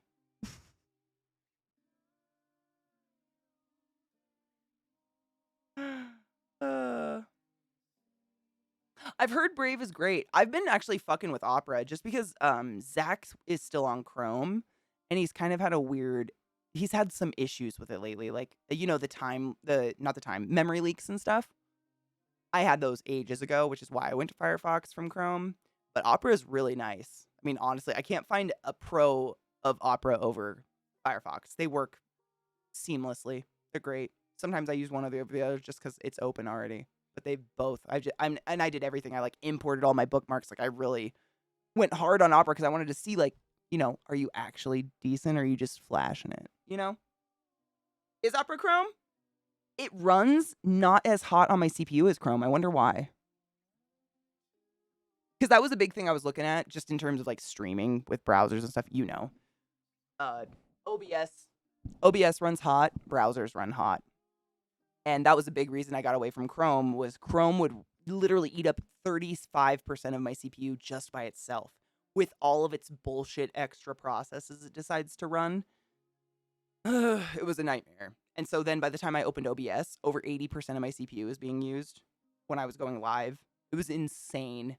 Insane, which is originally why I went to 3 PC systems, so I could actually play a game while I streamed once in a while, for fuck's sake. But Firefox takes up way less. Like, Firefox only takes up like 6% of my CPU. Opera takes up like 13.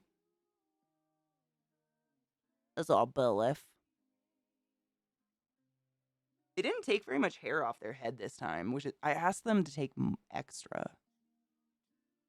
Because it's hot out. I was like, you can still leave them a little poofy, but like take a little extra off the top because it's hot out. It doesn't look like it looks like they left extra.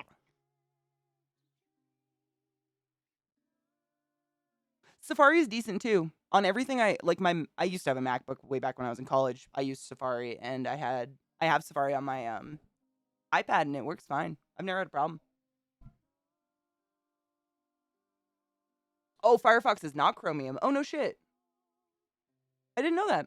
I've just never like had a problem. The only time I ever think of changing things, because I'm a creature of habit, when I don't want to think about my browser. I just want to get to Twitter or get to Pinterest or get to where I want to get, Netflix. I don't want to think about the browser. I'm a creature of habit and it's just very seamless and it's not overcomplicated and I don't know, maybe I'm just used to it. I think everybody feels that way about the browser they've gotten used to, which is why we get used to them, right? Kind of makes sense. Oh my God, we need to take a break. Holy shit, Sales, you right though. Jesus Christ. I love this cute little... I love the Internet Explorer not responding. I just still have it up. It's just precious. I've been fucking around with a new emote design just to switch out a couple emotes just for funsies. Not that we got any new ones. That's never going to happen. Don't worry. But I made like a cute little like chibi character that's a little Reaper with blue hair and it's really cute, but it won't work in emote form yet, but I'm working on it. It's hard. Emoters are talented. I am not in any way that talented, just broke. So here we are. But it looks cool if it was small enough. Hail Satan, motherfucker. Thank you. Hopefully I can, it's weird. It's like you got to shrink it so small that you no longer can tell what it is, and then you edit it again. It's the whole emote, I've watched a lot of YouTube videos on it just because, when you're poor, you learn how to make it yourself. And it's not like, I think there's a talent with it. I think some people just have an eye for like, they can look at it this big and know what it's going to look like this big already. I'm not there. But I'm working on it. But it's cute. It's just for funsies. Why not? Why not? My mic, I need a new mic arm, man. It slowly like turns until it's faced that way. All right, let's take a break. It's time to stand up and stretch your dicks. Get a drink, a beverage. I don't know. Do what you do. Rub one out. Whatever. I'll be back in a few. I'm going to go poop my dogs, stretch my neck. Stretch your necks. That's important. Oh, because man, is it terrible when you can't. Oh, but wait.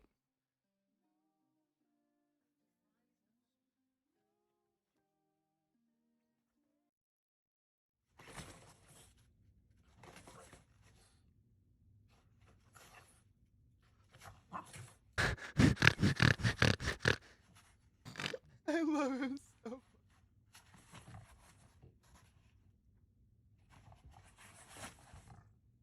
I can't stop. It was still up. How do I turn it off? You have to rise. He's just...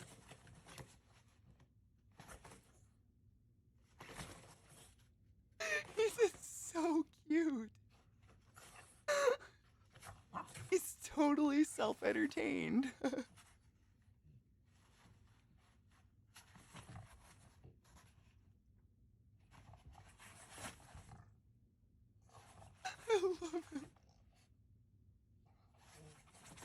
God, sales.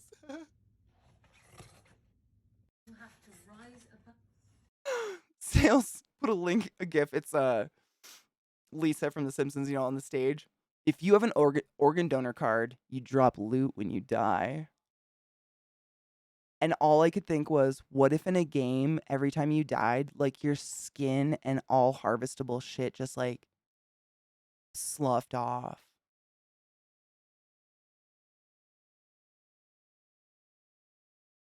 And then someone walking along could just like loot it.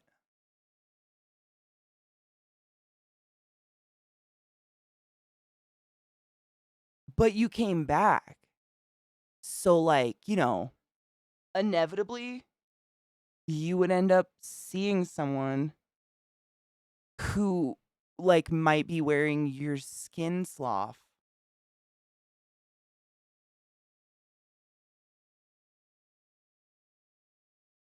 Right?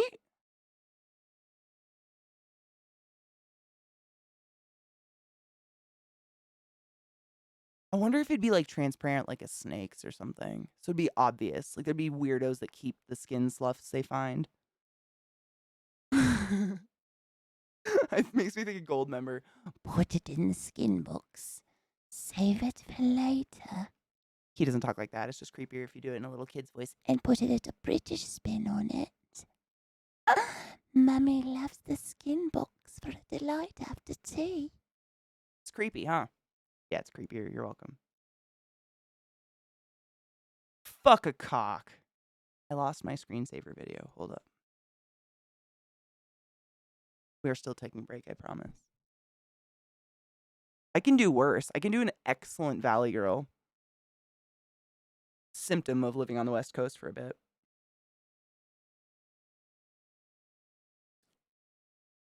Most people will leave my channel if I do it. I take that as a compliment, to be fair. Takes talent to scare people away. Just the tone of your voice. Hello, doctor. I know jive.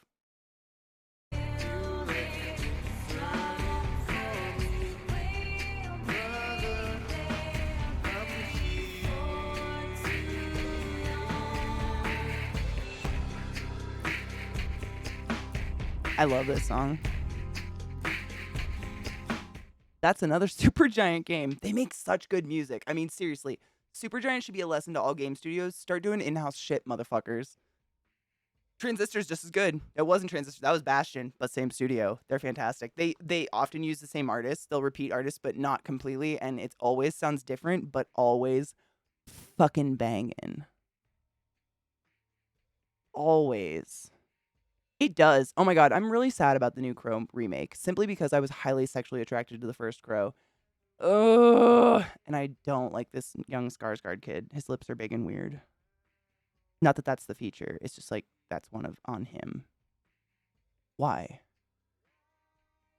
I'm upset about it. What up, beautifully? How are you, love? Supergiant. Really, though? They're just everything. I played Hades yesterday again. Not our playthrough, though. I haven't touched that. Brendan Lee was just... He is the Crow, right? I'm not the only one that feels that way, right? He just is the Crow. It's like if they cast someone different from Bette Midler as Winifred Sanderson. You can't. I have a really hard time with it. Why did we need another one? And how are they going to do it? Like, same. Like, how are you going to do it outside the 90s, like, rainy Gotham atmosphere without cell phones? Is it going to be drugs? I don't know. Brendan Lee, such a... I mean, seriously, that should have been when guns were not used on set anymore, honestly. That should have been the day that everyone was like, you know what? Let's make a fake gun noise, because we can fake everything else. We literally have CGI movies that are better than real life nowadays. They won't say that, but I'll say that. We can't make a gun sound. We still got to use a gun. Poor what's his fuck? What's his name? Oh my god, it just was in my head. Fuck my ass. The guy who used to play Trump on SNL all the time. 30 Rock. It was like there and it just skipped my brain. I think about him all the time. I can't imagine accidentally killing somebody. Alec Baldwin. Baldwin was, I had it. I was like, "Bleh," and it just went away out of my head. Baldwin. Alec Baldwin, yeah. I think about him all the time. I just got icky chills. Let's cheers to that poor man's soul. I just can't even, can you imagine, dude? You guys know my worst nightmare. The reason I drive responsibly is my worst nightmare is a child runs out of their yard and I don't see them and I hit a kid with my car. Like, worst fears. I'm a very, very defensive driver, offensive, whatever. I'm very aware when I drive because of these things. Accidentally killing someone, like, ugh. There are a lot of Baldwins. This is true. The other ones are kind of goofy, though. I feel like Alec kind of got the not goofy face. Or maybe they just play it up. They're always like lazy mouth, maybe? That's it. I don't know. They're cute, but Alec Baldwin has suave. Since Beetlejuice, I've had a thing for him. I just feel horrible. I really can't imagine what it's like to act. Ugh. Guns have a time and a place, and it's not on a movie set. Cheers.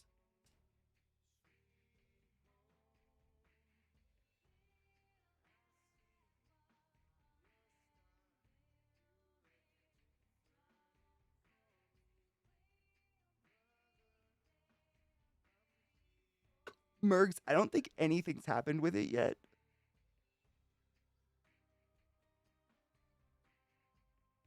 I don't think I've heard in and out little things like about the young girl. It was like a 20-year-old girl was in charge of the gun. And apparently there was a group of people on set that were playing with this gun, actually putting real bullets on it and like shooting off set. So there's a lot of sketchy shit about it. I don't know. I didn't honestly I saw him in Beetlejuice. And Beetlejuice, I have like a weird attachment to it. It was like my first adult-ish themed, adult humor themed movie I ever saw when I was a kid. So I like clung onto it really hard. I was like, ooh, dirty. And death has always been interesting. And, I can't remember the first thing. I think it was like SNL, probably SNL or 30 Rock. I saw Alec Baldwin and I just did not put them together. I didn't realize that Beetlejuice was Alec Baldwin because I was a kid. I didn't care about like actors' names. I didn't know anything. And when someone mentioned Alec Baldwin in Beetlejuice, I was like, oh, he was in Beetlejuice? And they were like, he's the Maitland. He's what? Whoosh. It's just the dark hair. He just looks so fucking different.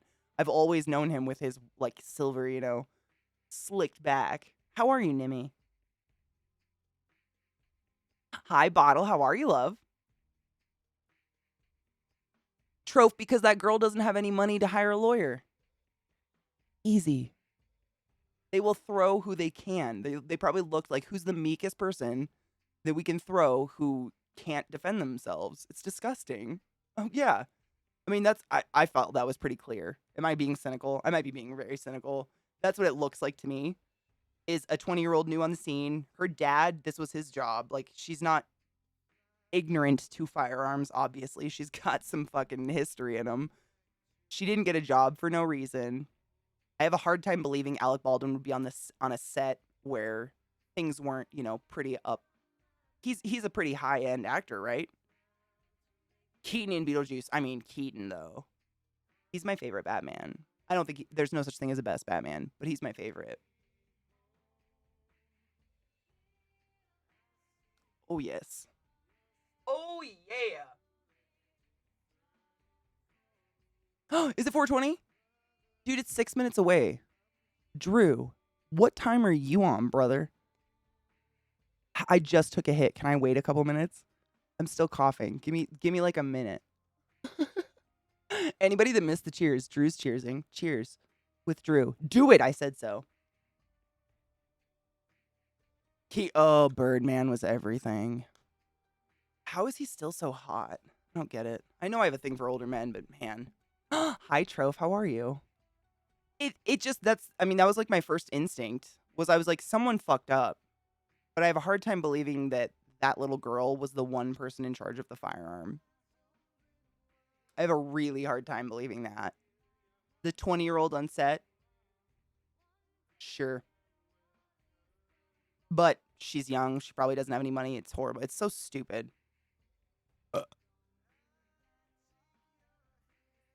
Change jobs again, no shit. I mean, it sounded like hell. It did not sound like a fun job. I was just glad you had a job. I mean, that's always been my mindset. Like, as long as I have a job and everybody has a job, like, I'm like, at least you have a job. Because that's, oh man, having a job nowadays and just keeping it and keeping your sanity is gift enough. I saw the first Batman movie 8 times in the theater. No shit. What was the first Batman movie for me? I think it was Dark Knight. I think that was the first one I was old enough to go see in theaters. Or that, you know, we didn't have a theater when I was real young, so we just didn't know about it. But I think that was my first one. Still a good movie. But I mean, Robert Pattinson did a phenomenal job as Batman, I have to say. And he looks in eyeliner and smudgy makeup. I did not see the Beetlejuice musical. However, I did see somewhat of a Beetlejuice stage show when I was down in Orlando. It wasn't terrible, but it's really hard for me to accept anyone as Keaton, except Keaton. Like, it's just not Beetlejuice, you know? I'm at work, but we fucking smoke here all the time. Who wouldn't? I have a really hard time believing people at shops. I mean, unless obviously they're not sitting in the parking lots token up because you'll fucking get your shop shut down. But I have a really hard time believing people aren't high. How would you work there and not be high? Like the jealousy would seethe. Bol V, how are you, my gay love? Now I'm running a CNC machine. What's a CNC? What is that? Help me. I'm really bad with acronyms. That movie set him on the map of stardom. What movie? The movie where he shot someone recently? He wasn't already a star before that. He was on SNL all the time. I figured people already knew about him. I just know about him because I fucking loved 30 Rock and Beetlejuice. I feel like you know, I was in a little corner of comedy where he just happens to live, though. I used to ride my bike down to the shopping center, buy comics at B. Dalton's, went next door to the local pizzeria, ate a slice, and then go see Batman. God, I wish. I'm so slow today, so I'm watching streams. Hell yeah. Do you guys have like a computer you guys can put them up on? Because that'd be nice. When my friend worked at a vape store, all they did was play video games and vape while waiting for clients. I mean, those stores aren't. It's not like food, you know, where there's a rush hour. It's like people go after work, before work, and then you get like one person every once in a while. I feel like, and that's just me being a consumer and what I see when I go. Keaton did a lot of romance stuff, which did poorly. He auditioned for Beetlejuice as if I bust here, I'm going to quit acting. No shit. And it legit did put him on the map. Wow. Good for Beetlejuice. I love Beetlejuice. I cosplayed as Miss Argentina one year. It was hard, but it was really fun. They have way better body paint these days. I'd like to try it again. Oh yeah. I assumed he was already big because he got into Beetlejuice, but that's just my child mind idolizing Beetlejuice. Dude, I try to talk up CBD all the time, Drew. You've heard my stories with my mom and her knee replacement. Like, I can't think of something that you have that's more painful than a knee replacement surgery that I've witnessed. Like, watching my mom heal from those. And the fact that CBD lotion could get her off Percocets, that was enough to sell me. I was like, and now her and my dad, like, they have a huge leather couch in their living room that has recliners built in, and they each have a side where they each have their own like side table where their laptop is and their piles of shit. But both of them have a CBD lotion tub this big of like I don't know, thousands of milligrams, fucking huge. And they worship it now because I think a lot of people don't realize a lot of pain is caused by inflammation. And when we're just piling it with painkillers all the time, we're not actually doing anything about the inflammation. And CBD is just phenomenal at inflammation. I.e., I bathe my womb in it once a month. Crazy.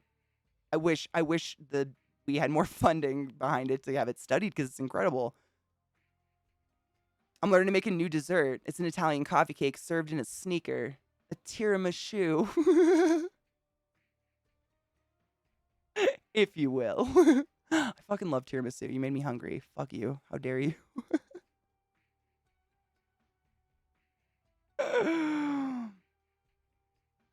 I remember Mr. Mom. I don't think I saw Gung Ho, though. Dude, Drew, absolutely. I mean, I keep CBD around just in case. I don't have to use it too often, but it's good shit. I always suggest anybody that smokes pot should have CBD in their house, just in case. Really, CJ? I mean, at least you get to rule it out, you know?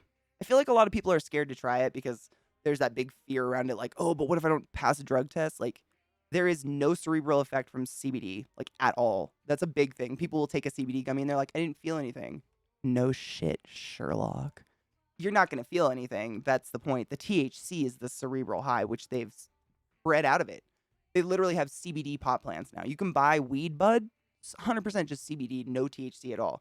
But there's that fear that, you know, our workplaces have fostered where, like, you fucking, if you stand near someone smoking a joint, we're going to drug test you the next day and you're going to get fired kind of bullshit.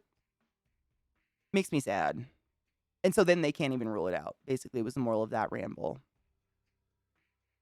Dude, they have weed lube. I believe it. 420. Cheers, bitches.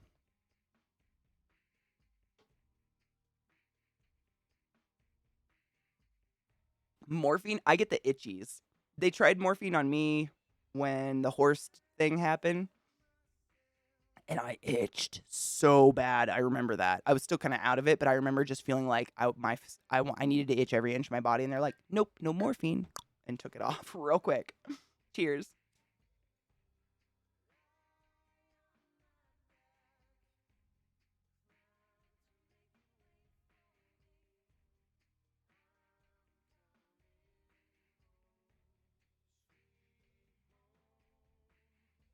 Fatal. Why two?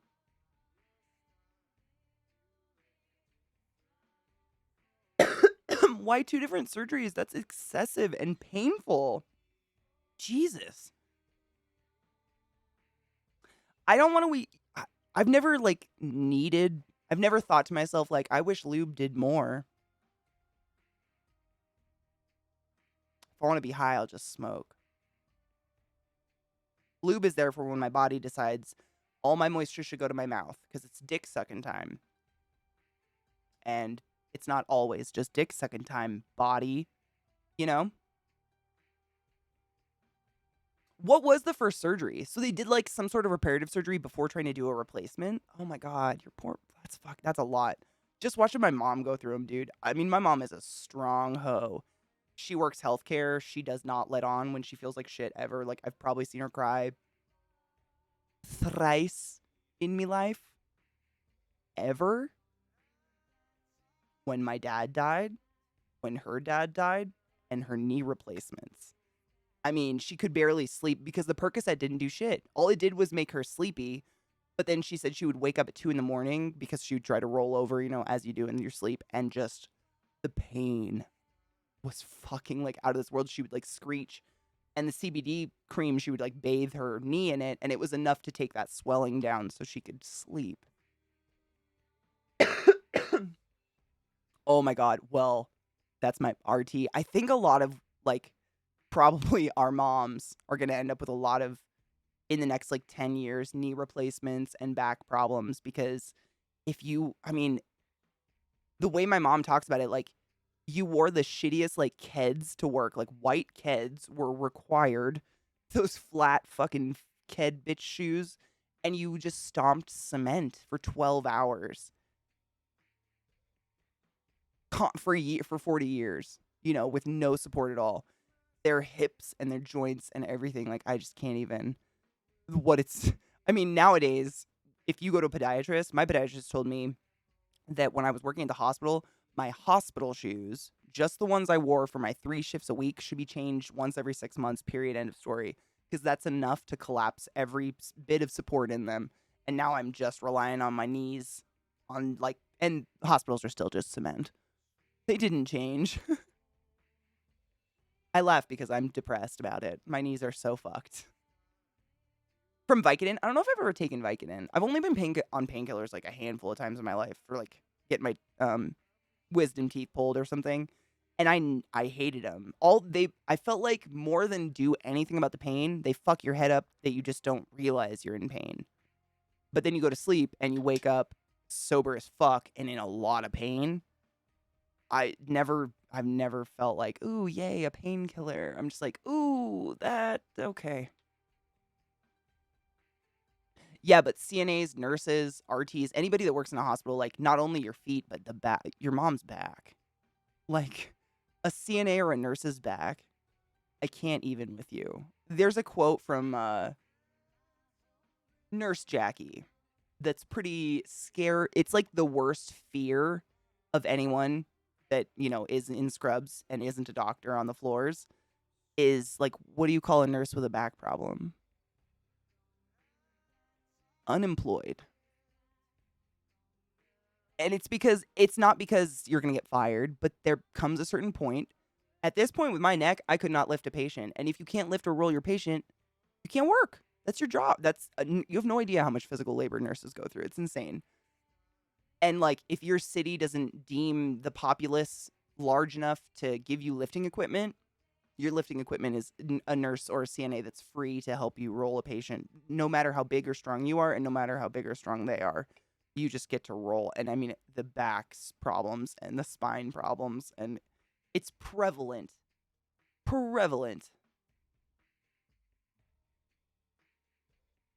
Exactly, fatal. Yep, fatal literally ripped it out of my mouth. Not to mention all the patients to flip. Exactly. Your backs and arms. I mean, I guarantee that's what I'm suffering from now is like the fucking shit I've done to my back for the past whatever amount of years.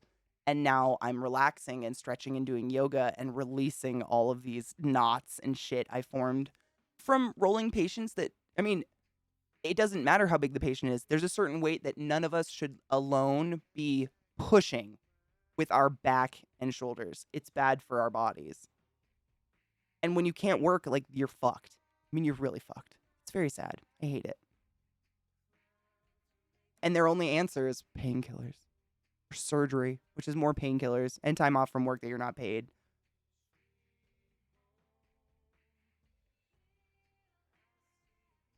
Percocet's what they gave me for my wisdom teeth, and it didn't kill pain at all. All it did was make me sleepy. I remember my mom actually took the bottle back to the oral surgeon, and I got hydros instead, which at least did something. I feel like this was years ago, but I was in college at the time. Beers, cheers. Cheers, sales. I packed a really tight bowl, so it's like, look at these cute little neat hits.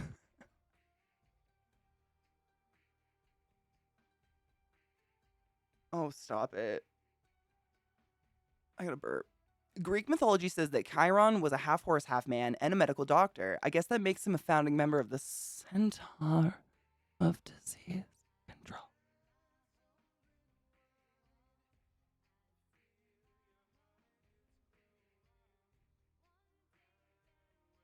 Well done. It's well crafted. Am proud. Cheers. Side note, was anyone else pissed that they completely left Firenze out as a teacher in the Harry Potter movies? Or was that completely irrelevant? I'm the only one that really wanted that to be in the movie. Cool. Oh, fuck yeah, Merman. Cheers to you.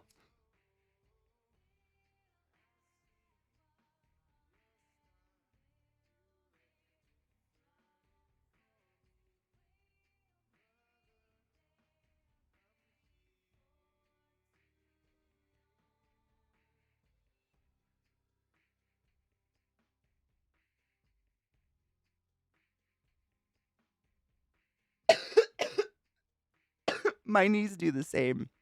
I've always described it as wet gravel or like Rice Krispies that you've left in the bowl a little too long. Like they're still popping, but not nearly as vigorously. Every time I squat. I mean squat and stand, both motions, it's just like they're done for now. I mean, I don't have as big a lung capacity for my height, which shocks me too. I did a PFT to myself. My mom was like teaching me how to do PFTs when I was learning how to do them in the clinic. So of course she did one to me.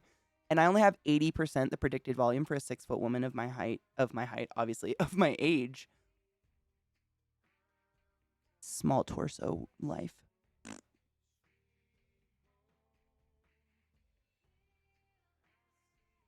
Yeah, it's like that, like wet, thick, but gravel. And you don't feel it. Like everybody gets grossed out by it. If you don't have crunchy knees, it grosses you out because you think we feel it. I don't feel shit. Like if I'm not paying attention to it, I don't even know what's happening unless it's a very quiet hall and it echoes a little, and then I'm like, oh, you know what I'm saying? But like I don't feel it. They just do it. That sound. It's dying cartilage or something. I don't know. Years of running. How many people should it take to lift 250 pounds now? How many lift points do we have? Honestly, I've seen nurses do over 300 by themselves. Because if you need to change your patient's linens because they've oopsied themselves and there isn't anyone to help, I don't know a nurse that would make their patient just lay in shit. I've worked at a few different hospitals in my life of varying sizes and prestigious. I don't know one nurse that would be like, you know what? I'm sorry, Mr. Brown. You have to just lay in your brown. Because there's no one to help me roll you. Like, they will fucking... Like, usually, honestly, as an art... Even though I'm just the RT, I always offered to help. Always. Because they're always strapped. And, like, I can't stand to watch a patient lay on their own shit. Are you kidding me? Who could? Who with the soul can watch that? For fuck's sake. Nobody. But sometimes you just don't have help. Ooh, floating on your bed? I don't like that I feel like I black out portions of the day. Like when I cracked my fucking rib, that was terrible. The last time I've been to the hospital, it takes a lot to get me to go to a hospital. Cracked my rib, got stuck in a bathtub, couldn't sit up, horrible time. And they gave me painkillers because literally there is nothing to do other than lay on your back and wait for it to heal. Breathing hurt. I mean, it was terrible. And so I was on painkillers for that, but I felt like my huge portions of my day would be blacked out. I'd be like, what the fuck happened? And I wasn't sleeping. Just gone. It was I hated that. I don't like that. David, happy time zone love. How are you? Always close to shift change. Yep. Close to shift change, or like the time, if you're on nights, I feel like it's always like around like 8:39 when all the nurses are giving their evening meds. Like the big old dose, the big like, this is what we're doing. This is like going through and scanning everything. Like every fucking nurse is busy. That time, it's just, you can't, no one with I mean, you don't have to be a nurse to have a soul. And no one with a soul can watch a human being lay in their own shit. Simply because they're so broken and in the hospital, they can't get up to shit. No one would do it. But I've seen nurses struggle bus to just try to help somebody because there's no one to help. One gotta have some minus levels and empathy for that shit. No pun intended. Word. And I've seen it once, and I reported. Every hospital ever has like that. This is for people who don't. If you don't work in a hospital, if you work in a hospital, you're like, Katie, shut the fuck up. Every hospital I've ever worked at has an anonymous reporting system called something clever and cute. I don't know, like Safety First or something. But it's basically where you can report anything. Either the patient did it, patient's family did it. Like if you think, a patient's boyfriend is delivering heroin to a patient in the hospital, you can do this, and to keep yourself safe and anonymous if you feel the need to. But it's also a way to report your fellow coworkers if you see them do something really scary, and anonymous is safe because your judgment might be off. Maybe something was going on and you don't want to like ruin that personal relationship. But I never did it because I was just like, I don't feel like I know enough to judge what any nurse is doing. Except one time, a fucking traveling nurse was making a patient roll himself by his sidebars, and he had a flap. A pectoral mandibular flap. This was the third time redoing it because it had already failed twice. And like a horror movie, I walked past the room and I saw it tearing and just bleeding because he was, without getting too into it, you can see the problem that I saw, and I ran into the room as quick as possible and assisted and sat for an hour in tumultuous, like, what the fuck, and I reported that, and she was gone quite quickly. But that takes a really, like, you really have to have a lot of conviction to report a coworker. That's fucked up shit, man. And she was kind of a bitch. Like, she was a standoffish, but I was like, there was a ton of help. Like, there were so many nurses available to help, all at the nurses' station. There wasn't, I mean, there's no excuse. I just can't with that. If you don't know what a flap is, it's basically like, so what happened with this patient specifically, they had mandibular cancer. So we cut away all that mandible, all that muscle tissue, everything, so they can take a chunk of pectoral muscle, literally swing it up, sew it onto the mandible, and, slowly cut away at it, do multiple surgeries. It's really fucked up and sick. If you're into that shit, you can look it up. I won't go into details. But we can literally transfer tissue that is vascular and healthy tissue to the area we've removed tissue from, and it will reattach and grow. And, you're not like missing a huge chunk of face or something.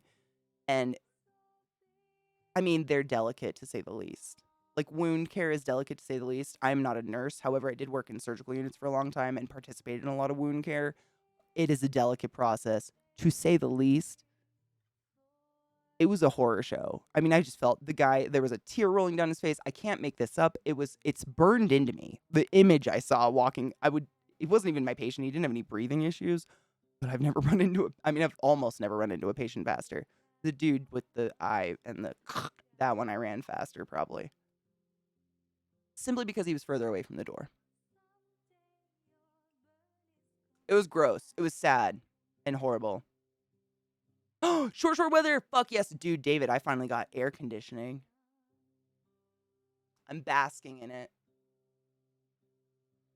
And I don't feel just some freezing cold Arctic blast at my feet, which is what I've been just dealing with because all I had was fans all the time. It is just so wonderful. So wonderful. Mr. Brown, you've shut your bed. Although it would be possible for me to assist and change your bedding, frankly, I feel like you wouldn't be a valuable lesson that way. You wouldn't learn a valuable lesson. You'd learn nothing. I'm headed downstairs to smoke. Come check on your progress in 15 to 20. Toodles. Imagine if he, backwards pooped. Did I learn my lesson, nurse? I just saw a video about a post-World War hospital where they invented that type of procedure where they involved living tissue from one part of the body to the other. It's amazing. Correct me if I'm wrong, wasn't it a plastic, one of the first surgeons to kind of consider themselves a plastic surgeon to create this method? And I think it was post-war victims, people who had been shot in the face. He was literally creating flaps. I mean, it was completely a pioneered science.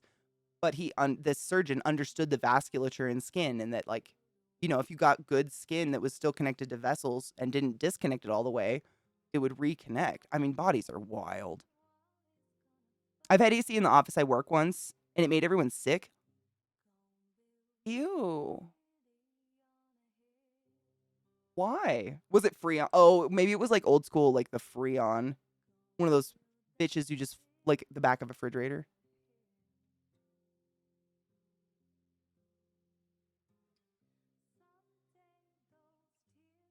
Dude, I've been in a million of them, though, Pagan. They're all over the place. It'd be too long. It'd have to be a series. My last experience in the ER was terrifying. I saw people lined up and down the hall waiting for rooms, and one patient had severe swelling on his skull. He literally had blood pooling under the skin on the right orbital, and that was the same size as his actual head. Jesus Christ. How big is your ER? How many beds? Just curious. Yeah, they're called, Sierra again, they're called mini splits. And I think they're Korean. They originated in Korea, and they're a really good way of cooling your house down in some green fashion. I don't believe Freon's involved, but correct me if I'm wrong.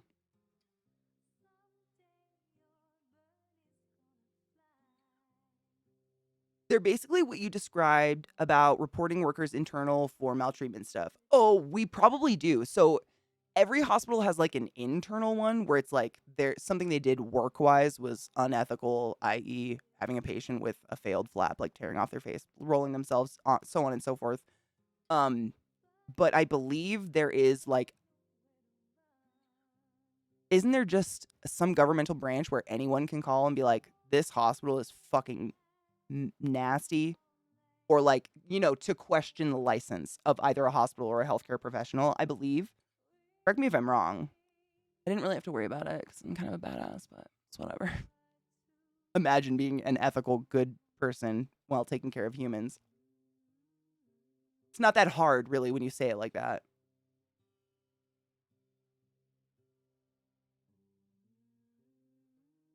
It was. Yes, I knew it. I think I saw like a preview for a documentary about this guy. I'd love to watch it. I think HBO's doing one. And it's so what this is like this flap thing I'm talking about. It's pretty recent in terms of medicine and science and stuff like that. I think it was post World War One. A surgeon he like took volunteers of gentlemen who had been in the war and suffered like horrible injuries to their face, i.e. like some of them didn't have a face. Some of them, like the middle of their face had been caved in from a mortar or something, no nose. And they had it, were they called themselves the guinea pigs or something, didn't they?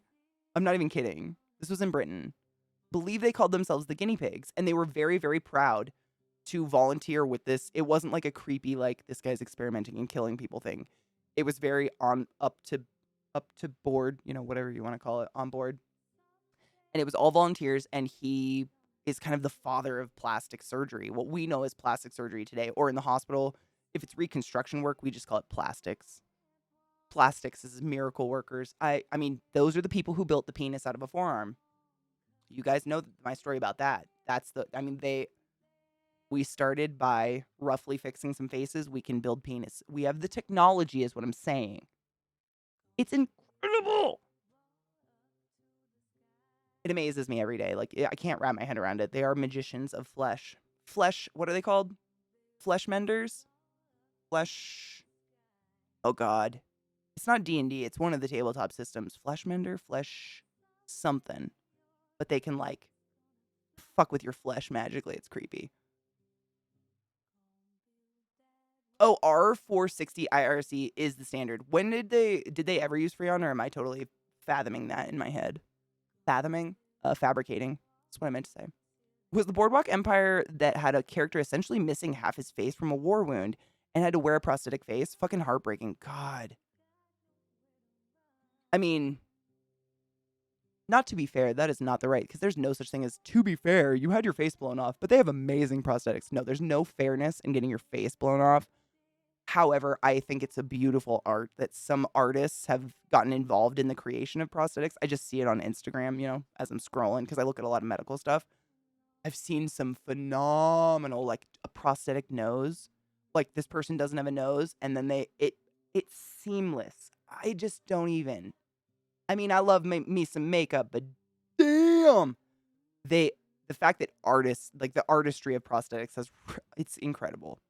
It in no way justifies at all having any piece of yourself blown off or removed. It's like one little sad silver lining to it, if anything. That was the last. Wait, I'm not going to lie. Ultimately, that was the last day of ever wanting to be or work in the medical field. No shit. Was that recent? Was that like COVID times? Because people talk about, during COVID, like the halls are lined and ER is lined with people. But it was always that way at Hopkins before COVID. Like, we had the same. We would have patients literally on gurneys being treated in hallways because it was just overrun constantly, all the time. Short-staffed, overrun, not enough rooms. I'm not doubting it's worse during COVID, but it's not anything new by any means.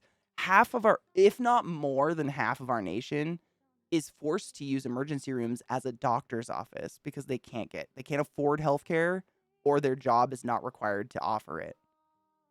So when their kid gets sniffles and has a really high fever, they have to go to the emergency room. They don't get to make an appointment with a pediatrician. That's insane. It's always been that way. Not that that makes it okay or better, but the fact that it took a pandemic for people to realize hospitals are a little fucked is a little sad. Oh, is it VTM? Is it VTM? They're the flesh ones? There's one in Unknown Armies. Yes. We're all aware of the flesh. Is it Flesh Mender? Flesh Crafter? I really can't remember the name. Oh, it has a name. Nocturne might have had one in it. My expectation is that is that Freon was phased out before the development of mini splits. Freon was the original refrigerant in ye old fridges. Yeah, I remember people used to worry about it for some reason. Like, you didn't want to lay your fridge on its side or something because all the Freon would go to one side and you'd have to put it upright and just leave your fridge for like 48 hours upright so the Freon moved. This is way when I was a kid, though. Is this a video? Oh, fuck yes. Thank you. I'm going to watch that. I love Absolute History. I've watched a lot of their videos. They're great. I mostly just listen to them unless they're specifically talking about something like, oh, look at this. They're great. Really good. I love that they talk about details that no one else has before. They're not just regurgitating the same bullshit we've all read in books or heard on podcasts before. It's nice. Oh, it's Puron? What an interesting name. I wonder if Puron's dangerous. Probably. No one was treating the patient. That was the biggest grief I had. I'm sorry you had to see that. It's so gross. I haven't seen that yet. I haven't seen a patient literally just go neglected in a hall, thank fuck. But that doesn't mean it's not happening. We did, Troph, you probably heard about it. It was in the news. This was like 7 years ago? 2014 or 2015-ish. It's been days. It's been time. Time doesn't mean anything to me anymore. I don't know. But one of the hospitals that was not Johns Hopkins that I don't want to like bad name, but one of the other big hospitals in Baltimore, Maryland state deserted a patient in their hospital gown in a bus stop because their insurance cut off their treatment and they didn't have any family to come pick them up, and that was it. They got kicked out and they left him at a bus stop in the middle of winter. And I think it was like an Uber driver or taxi driver. Someone drove by and saw this tiny woman hunched in the middle of Baltimore winter, which is cold, if anybody didn't know that, in just a hospital gown in a bus stop, like sitting on a bench freezing. America, a metomancer. I like that so much better than flesh worker. Metomancer. It's like everything's just bacon if you think about it hard enough. Oh, cinnamon biscuit edible? Go fuck yourself. I'd put that inside me in places it probably shouldn't be. Me too, Pyro. All the time. They're one of my go-tos, for real. Like, I've gotten to the point where I'm like on repeats. But some of them you have to listen to a couple times. There's a lot of info. Or you don't have to, but I like to. The healthcare here was on its knees before C-19. It really showed how dog shit they set the whole thing up. Not to mention how they went totally palliative with elderly care and prioritized them away for some strange reason. Is it that strange that a government wants to eliminate a population that isn't useful to them anymore?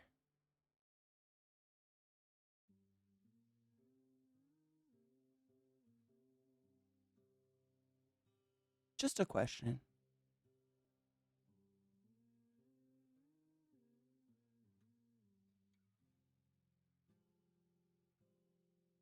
No shit.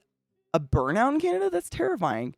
I was in the ER 3 times. When I broke my arm when I was very little, when I had a massive concussion, and when a friend fell off a horse and didn't break her ankle. I can't tell you how many times I've been in the ER. However, I can tell you that more often than not, they misdiagnosed me and all my siblings. My brother Corey went with a broken arm, like a compound fractured forearm, both bones, for, I want to say 6 weeks before, he showed my mom the black band of bruising starting to develop on his forearm and was like, maybe we should go back to the doctor and force them to x-ray it. Multiple things like that. Yeah. Wow. Damn. They did that to me when I broke my arm. They sent me home. And they were like, it's fine. Suddenly my arm just started turning black over a couple days. It was sick. And that's just blood pooling because it's trying to fix what's wrong. And your body can, but the point you go to the hospital is if the compound like offset the bones, they can reset it in place, put a cast on it so it heals, the way as much as the way before as possible. Whereas like a little kid playing and shit, it's gonna like heal all fucking like an angle. Oh my god, ghetto, that would be amazing. Can people not cross the border right now? Bummer.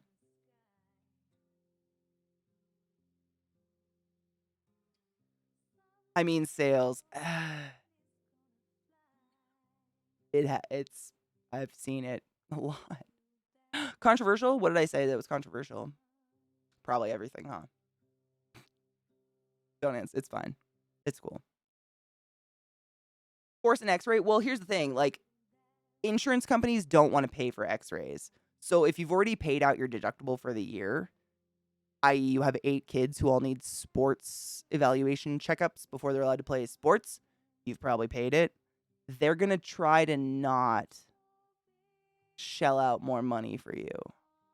You know?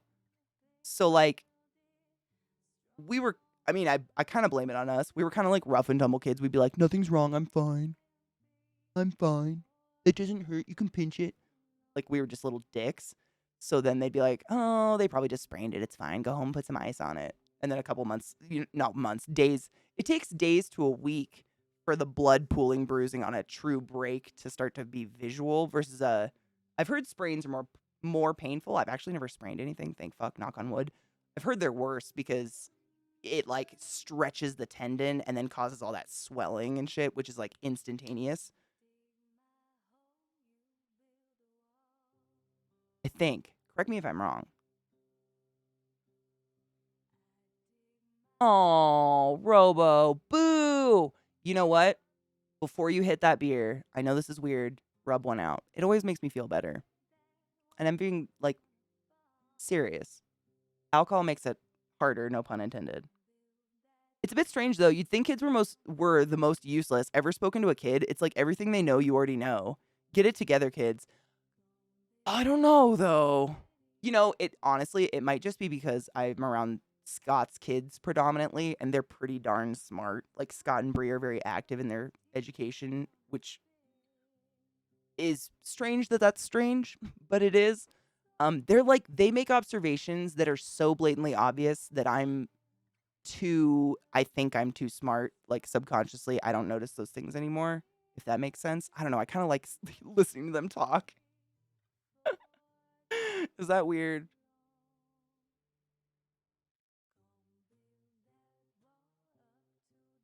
Oh, fuck. All right, Robo.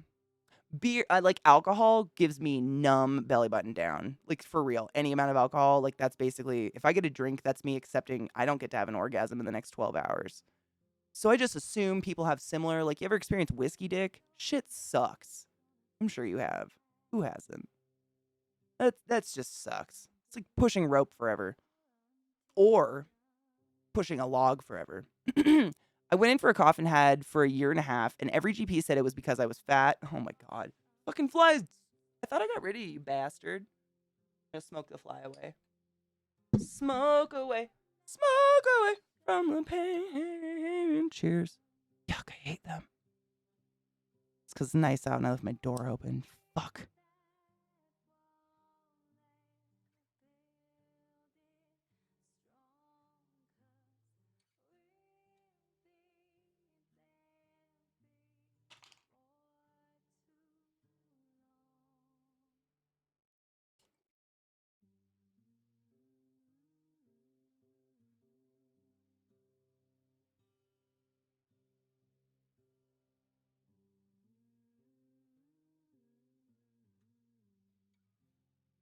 I need a bigger whore hole. They wanted me to go to a dietary personal thing until someone finally checked my lung. Wait, you went in for a cough and they said it was because you were fat?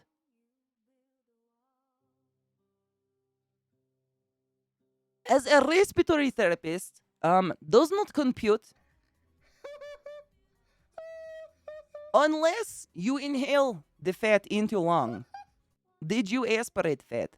Did you take bacon fat and you were like into lung cavity? Because then maybe.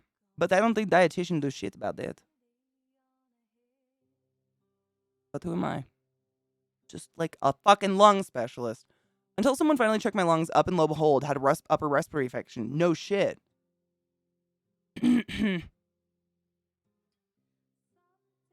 have a lot of opinions about that.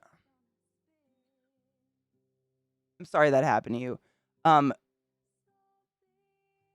It's hard, man. It's hard to shop, quote unquote, for a doctor or find a doctor you trust to actually listen to you.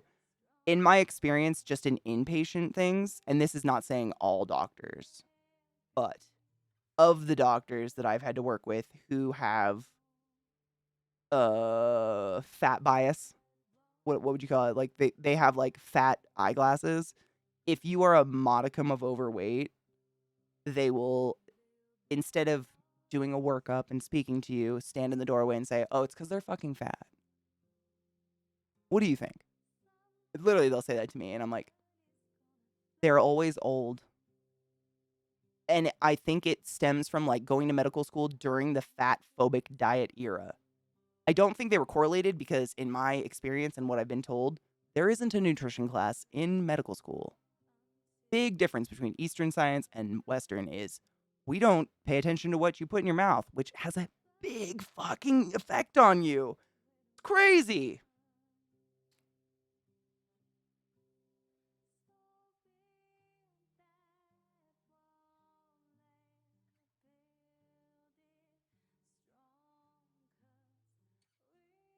David, have you ever shown them Zifrank? Thank you, Fax. I've always had pretty large lungs, to be fair. I did opera and swimming. I swam. Maybe that's it. I can hold my breath for a long time, too. Yes.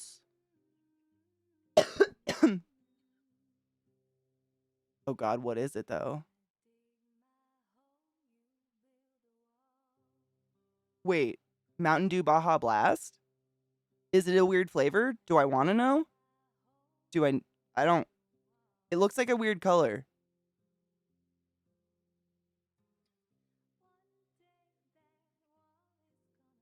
Baja Blast Dew, trademark, with a blast of natural and artificial tropical lime flavor.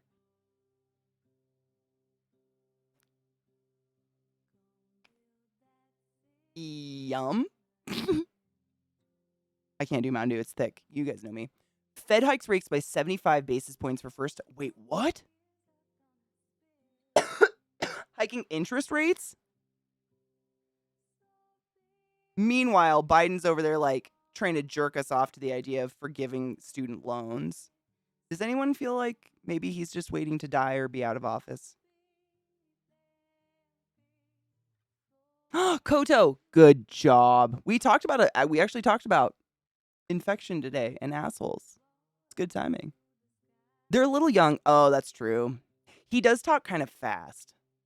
So I imagine if it wasn't your native language, yeah, it can be kind of hard to follow.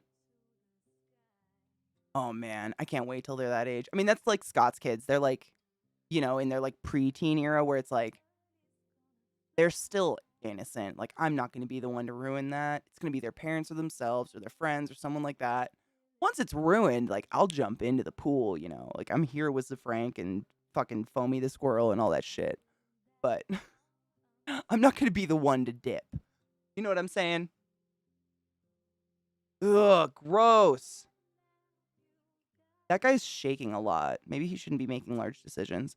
The Federal Open Market Committee, the panel of Fed officials responsible for settling interest rates, said it would raise banks' baseline interest rate range from 1.5 to 1.75%.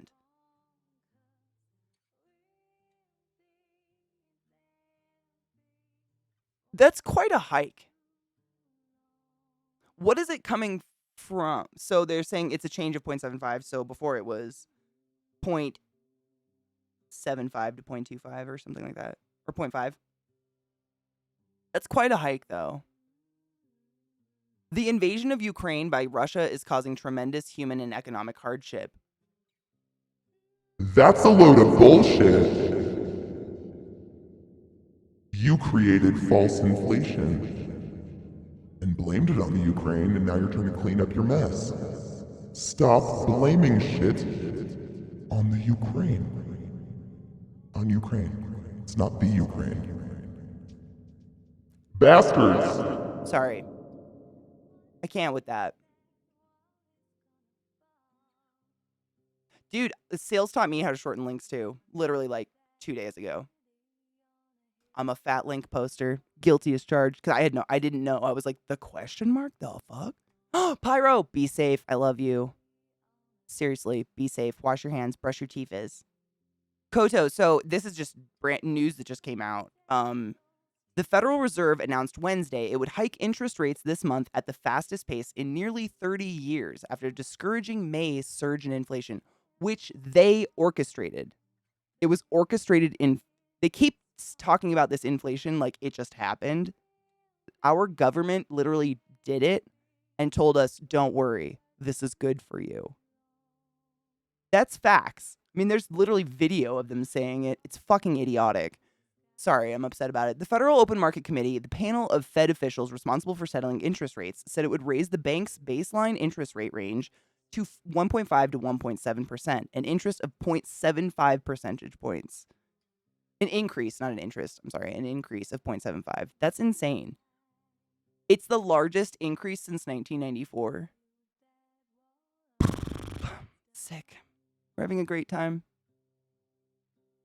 That gets people to buy shit. Let me tell you. Hike them interest rates up. Watch me bathe in the dollars. They're trying to slow down inflation, but they did it.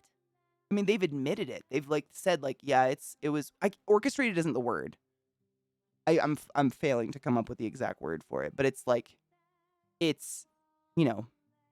facilitated. They did it on purpose, to boost the economy, they claimed, or something. And we were all like, but we don't have any money. So you made everything super expensive. So now those players are even more poor because we super didn't go buy anything. Facilitated, thank you. Is that the word? Facilitated inflation. Kind of like my cock.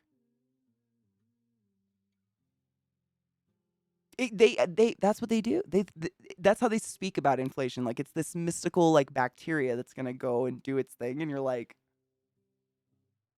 stop talking to me like I'm stupid.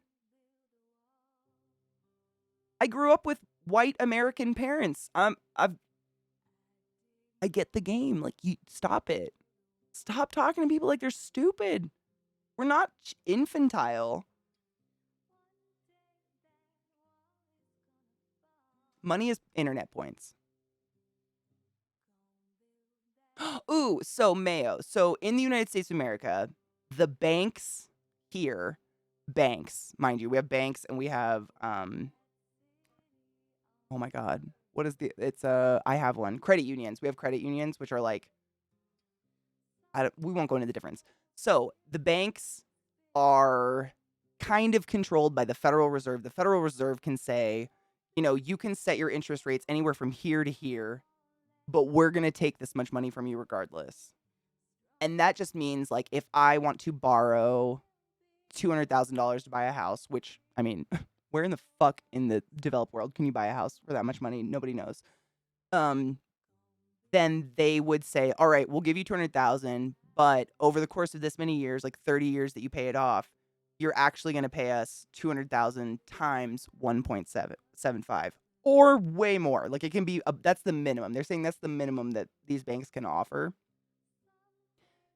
Most of the time, I mean, what's the usual on house interest? I've never purchased a house. I don't know.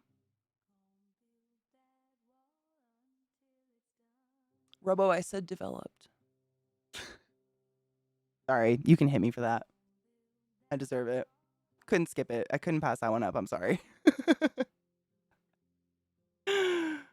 Oh, fun fact from JP Morgan Research. Anytime the Fed raises interest rates twice in one quarter, there's a 60% chance of recession in the next 18 months.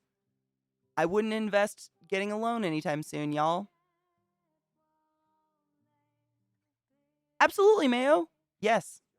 I've been experiencing it my whole life because that's literally why I ended up in over $100,000 in student debt. Was my mom put all of my student, the money that my biological dead dad set aside for my college, she put it all in stocks, low risk stocks. I'm not mad at her for that. Most people do that just so they would grow a penny or something.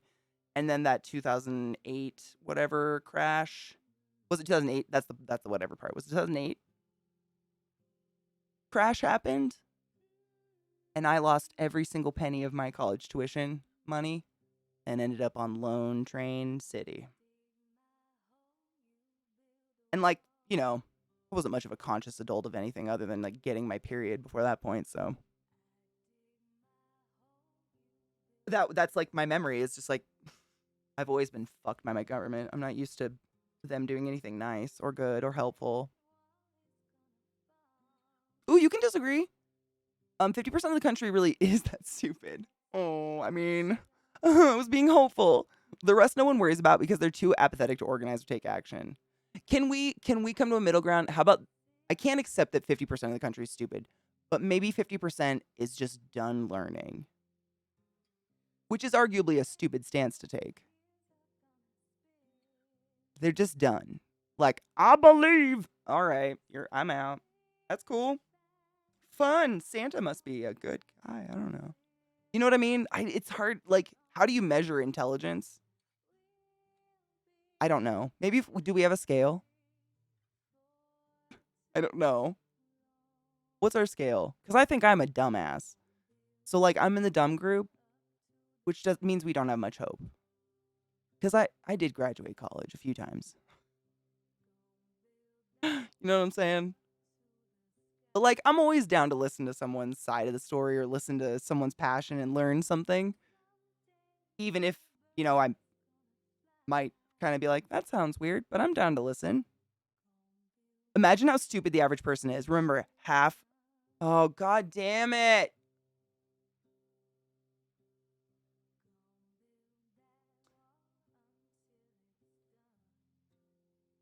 Touche, bitch. Too fucking shay. Oh, I always forget this. It's like I didn't take maths or anything in school. Sales said, imagine how stupid the average person is. Remember, half of the people even more stupid. No, that's just math. That's facts. I can't. Oh, I hate that I can't fight that one. It's just hard for me. It's really hard. It's got to be lack of like resources, right? 45.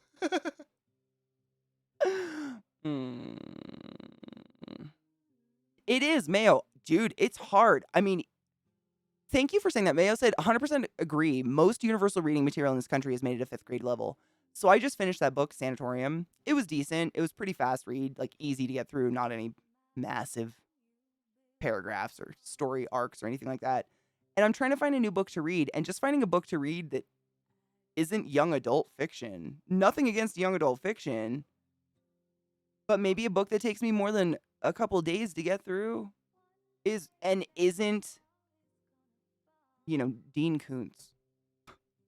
I don't know. One of the big mystery authors every fucking bitch has in their bathroom. I don't like them. I'm not into them. They're just not my thing. But it's hard to find just a big, like, where are they? I need to go to a bookstore. They all closed.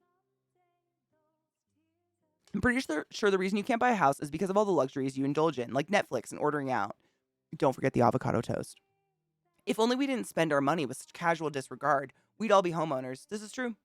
It's true. David is absolutely correct. That is facts. Was it the New Zealand Prime Minister? Correct me if I'm wrong. I don't want to trash a dude who's not guilty, but one of these upper echelon dudes was like, people were complaining about rent going up, and he was like, why don't you just buy your house?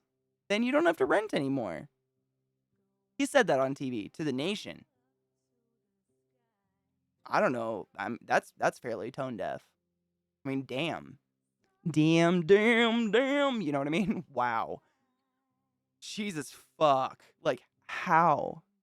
I think to get your average house in the US, mind you, is quite a scale. Because like Robo was saying, like, you can get a mansion in Texas for 200 grand.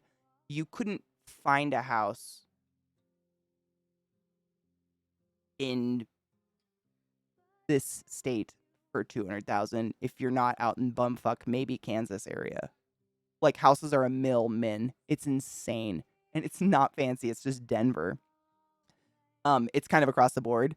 But I think on average, like, you need like $20,000 to $25,000 saved up in cash as a down payment to prove to your bank you'll be able to pay your loan off. Who the fuck can do that? Avocado toast be damned. I'm excited if bills didn't wipe me. And I think that's a lot of people. That's most people. We're just like, ooh, Mommy can buy cheese and peanut butter this week. Goody. You know? And I'm not sad about it, but like that's life. That's most people. I don't feel poor, like legit poor. Like I say it very facetiously. I've been very poor. I don't feel like I'm missing out on life or anything, but I'm not like owning a jet or shit. The inflation has not increased only because of government actions. Ooh. While inflation in the US is especially bad, it's more so because of corporations have free reign to raise prices. Abso-fucking-lutely. Just to point out, oil and gas right now, 100% is just them independently raising prices because they want to. They've reported higher earnings in the past quarter than ever in the history of their companies. It's asinine. Inflation is rising a bit everywhere. Oh, no shit. Like worldwide, you mean? In the sticks. I mean, I'd live in the sticks. Go fuck yourself. I'd live in a mansion in the sticks. Give me internet. War supply chain, short-term thinking, globalization that helps the few, etc. Inflation happens when sellers raise prices. Sellers raise prices when the bargaining power over sellers increases. TED Talk. No, dude. I'm not an economist. I pick up like what I see, on my late night talk show hosts and what I read on Reddit and stuff, but I appreciate people breaking it down like I'm 5, like Mayo said. It's hella helpful for someone who's like, that is not my area of study, that breaks it down into a way that I can metabolize it, I really appreciate that. And I strive to do that stuff for you guys sometimes because I myself appreciate it. You can't assume everybody like wants all the deets. A 3-room apartment here to buy, not even a house, is literally 5 million in our currency. A 3-room apartment. Wow. I mean, to be fair, I have seen condos that are more expensive than houses. It really depends on location. I feel like in most places I've lived, like even in Baltimore, like arguably one of the most trashed cities in America, has $1 million homes because they're right on the water. Beautiful views, but right behind you, like kids are like starving and being shot and shit.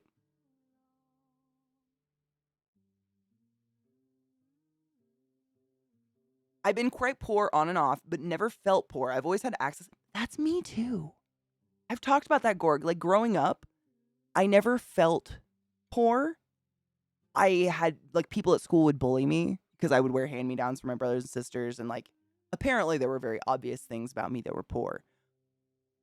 But I never felt poor, ever. I never felt like I was going without, ever. I don't know. It was weird. I still don't feel that way. Like, I feel like there's excess, and then there's what people who live in excess call poor. And they deem us like a tragedy. No, there's actual tragedy. Like, homeless people addicted to heroin being disacknowledged as humans. That's tragedy. I love Kraft macaroni and cheese, and I'm not afraid to cut up a hot dog in it.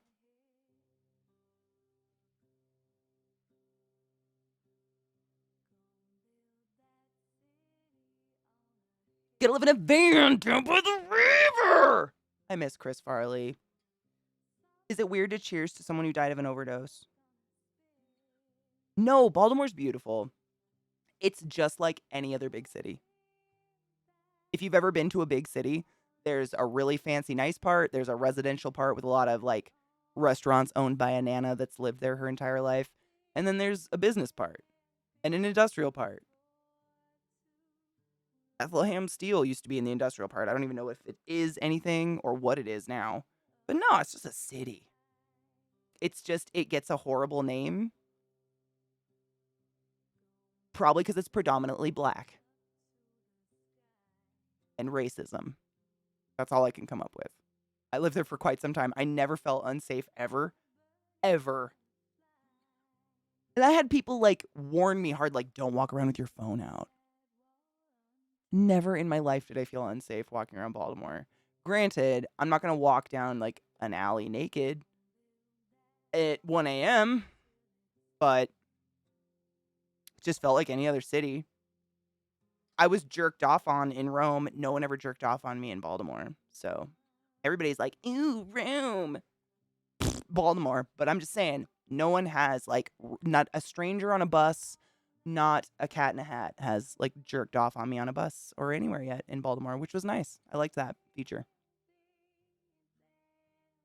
Also, we have negative interest rates on our savings accounts. So the bank is telling us that they won't loan us money so that we can invest in something like homes unless we save up. But they're also siphoning off us saving up. Yes. Isn't that insane? Like, it's like a negative feedback loop. So you're forced to have to save up, but also paying the bank for the privilege to save up. And then an added one on top of just being American for us, David, is when we do our taxes, say you're saving up to buy a house. So you're saving a large sum of money.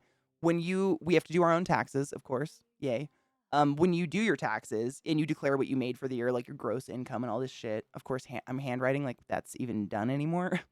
You have to fill in, it'll say like, I think it's a box that says like, do you have over 25,000 in savings? And if you do, you must declare it. And they fucking tax it. And they'll tax it every single year, no matter how long you keep it there. And you're saving up, because who the fuck can save up 100,000 in 1 year? I don't know. I can't do that. Or whatever amount you're trying to save up for a house. You know, but basically with buying a house, what I understand, if you're buying through a bank, the larger the down payment you can make, the lower your interest rate's likely to be, and the less money you're just going to be giving to the bank for the rights to have the loan, you know? Because it's going to be for a shorter term. But again, I have not bought a house.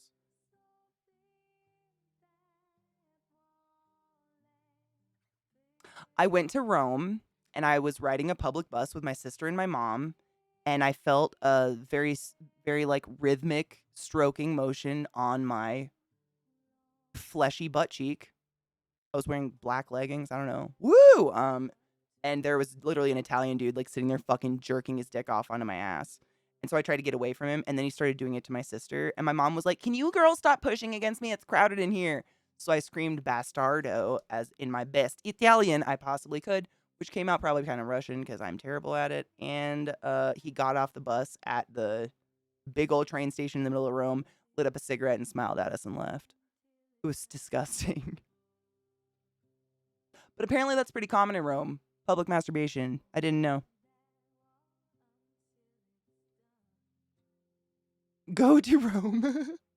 A beautiful city. I mean, but it's literally every big city, New York, LA, Seattle, Baltimore, every big city I've ever been in, they're exactly the same. Shit tons of traffic and a lot of people very angry about it. Human traffic and cars and otherwise. And everybody's mad and horny and hungry. Is that a joint filing? No, I've just seen it on the box every time I filed my taxes. There's always like, how much do you have in savings? But I've seen that like literally forever. Maybe because my mom told me to look for it because she always has savings. She's a big saver. Oh, is it savings over a certain amount? Yeah, I can't remember the amount though. But I mean, imagine when you're trying to buy a house, it's a lot.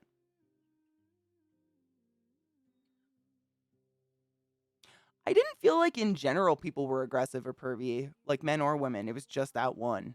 It was blatant as fuck, man. It was sick. If my sister was here, she could tell you it was gnarly. I mean, it was so weird because we were sardined in like a bus, like we were standing holding a bar. So we couldn't get away. Like we were literally like doing the wiggle between people just trying to get away from him. So that's why I was just like bastardo, but in way better accent because I was in Italy for weeks. I kind of had it. It's gone now. Oh, I did a backhand on him. I mean, I'm not a clever, witty person. And when shit like that happens, I kind of freeze up. I don't know what to do. It's weird. It's happened to me a couple times, like just not being masturbated on in public, but like I think you've heard me tell the story, Murgle. The dude who came up to me at the airport. I was waiting for my little sister to get off the plane to visit me in Baltimore, and I was just standing there with my little backpack, a gray tank top and shorts, and just standing there innocently. I was kind of excited. I think I was bouncing. ADD plus excited means bouncing at the place where the people come out, you know, because you can't go meet people at the airplanes anymore because terrorism, whatnot. And a little old, and I don't say old lightly, a little old man, meaning he looked like over 80, like white crown of comes over and asked me, I can't remember his exact wordage. He was like, "Are you here to steal luggage or children?" Thankfully, he was fucking old, so he like stood there and stared at me long enough for me to think of a retort, which was, "I'm not hungry right now," and then he waddled away. But people do that shit to me a lot. I feel like more often than most. I don't know what it is. I don't feel like I have this menacing, "I'm gonna eat you" personality. I'm just doing my own thing, for fuck's sake. That was a weird one, but I did freeze up. If that was a person who was like cleverly just trying to insult me, they would have already walked away by then. Both. It was weird. It was weird. Or I get shouted out in the streets. Blue hair, mental health problems. That happens a lot. I don't think blue hair equates to mental health problems. Unless it's natural. In which case, like, you've got something going on. You should get it checked out. I did that. This. I'm not hungry right now. But I mean, again, he was probably the one white person other than myself in the airport. They're just mean. I don't know. He was a mean dude. Little old fucker. Probably dead by now, to be fair. He was really old. Yandy. Mentally unstable, apparently, according to a couple people that have catcalled me from windows. Stuff stolen children into stolen luggage. I mean, maybe. Why the fuck would I want someone else's child? I don't even want my own. Ew. Koto, I don't feel like I'm like a scary presence, but I feel like my height does make people just get the fuck out of my way. I think they think I'm going to run them over. Like I won't see them. My mom used to make jokes. There's that fly. My mom used to make jokes about it. She's like, people part like a C when you walk through. I'm like, I might not see them if they're below my eye level. I mean, what are you going to do? I just take advantage of that one. I'm just selfish and I like to walk fast. That's kind of how I feel here, Yandy. Honestly, I have not seen another human being in Denver with vibrant hair colors yet. I haven't seen one. I don't know why. Like when I went and got my hair done over a year and a half, I don't know. It was a bit ago. That long ago? More than that, because I bleached my own hair. Probably like that long ago. Like that long ago. They were so, like, I went in and I had green hair at the time. If you guys don't remember, this was really long time ago, but I had green hair at the time. And it was like to here, and I got it all chopped off and dyed red. But I had my eyebrows like colored in green. I did my makeup because I think I streamed before the appointment or something. And I've never seen so many people fight over getting to do my hair. Because none of them had gotten to do a vibrant hair color in like a year. It was like, I don't know if I want to be here anymore. And that was like red. But for some reason, I'm always friends with all the homeless people around every neighborhood. Oh, I mean, that's probably like good character, to be honest. That breaks my heart. It's too many homeless people, man. It's just sad. Too many homeless people, so many deserted buildings, so many obvious like answers to helping these people. And I firmly believe having a roof over your head and somewhere to call mine truly helps your soul if you want to quit drugs. It's quite hard to quit the only thing keeping you going, living under a bridge in freezing cold rain. I don't know. Thankfully, I've never been addicted, but I can't even imagine. I try to sympathize. When I'm touristing somewhere, people usually ask me for directions. I do too. I always get asked for directions. Same with when I'm in stores. Like if I'm in a grocery store, or any store, people assume I work there. And I think I did work retail for a long time. I do have a habit of just, if someone accidentally makes eye contact with me, I smile and look away. Like, I might be busy, don't ask me a question. You know, if you worked retail, you know the look. But I think it guts me sometimes. Kind of outs me. Trope, I've never understood catcalling of any type, but I've had a ton of weird catcalling in my life. I've had people just scream thighs at the top of their lungs as I walk past. Like, that was it, though. Like, what did they achieve? I just get in my car and drive. I don't know. Catcalling is a very strange thing to do, in my opinion. I've never looked at people on the side of the road unless they're quite bizarre. I'm focused on my music and my driving. and said he had a coworker who sweated like that all the time and just up and died. The fuck? You don't just say shit like that. Dude, I had an eye doctor tell me that, Fatal. I went to an eye doctor one time because I don't know if you remember that. This was years ago. I was still working at Hopkins. I had like a busted blood vessel, like, or something. I still never figured out really what it was, I don't think. But basically, one half of this eye was just bloodshot for weeks. It didn't hurt. I wasn't affected. I was still working at the hospital every day, doing fine, streaming. But everybody on stream was like, Katie, it's just not going away. Like, it's been weeks, and this side of your eye is just completely like all the veins were like, ah. So I went to the eye doctor. And without doing anything, like I sat in the chair and she goes, oh, usually this only happens with people with lupus. You might have lupus. The eye doctor. I mean, didn't even touch me. Glanced at my eye in a dimly lit room, declared I had lupus, and tried to send me home. I was like, I'm positive this would not be my first symptom. Please look at my eye. Turned out to be a cornea scratch from a dog hair. But boy, did I Google lupus after that appointment. I know, and this is the thing. I hadn't seen House, and I did not know the joke. Had I known, fucking missed opportunities, my dude. I was in call. I just didn't know. I didn't know. I didn't have the tools. I did not have the tools to make the appropriate sarcastic remark. I'm upset about it still to this day. I wish. It would have been a good time. Would have been an amazing time. I don't even remember her name. She was just some blonde woman. I'd never seen her before. Like, it was kind of an emergency appointment because I was just worried about my eye. Because, you know, that can be a sign of, like, a blood clot, heart attack, creepy shit like that. So if you, little things that might have happened, you might not notice, but here's a huge sign of it. And I didn't want that. But how is bloodshot eyes, like, the first symptom of lupus? I'm sorry. This is a Wendy's?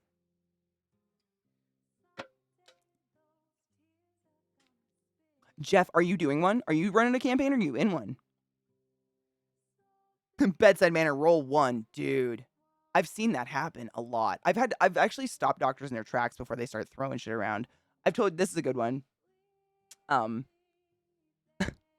good, but it's funny in hindsight because everyone's okay. I would never laugh at a medical story where people did not end up okay because that's sociopathic, and I'm not even that heartless.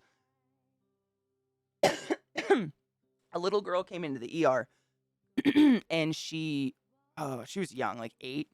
And her mom and dad were there, but they were like from Italy living in America. They spoke very little English yet, very good Italian.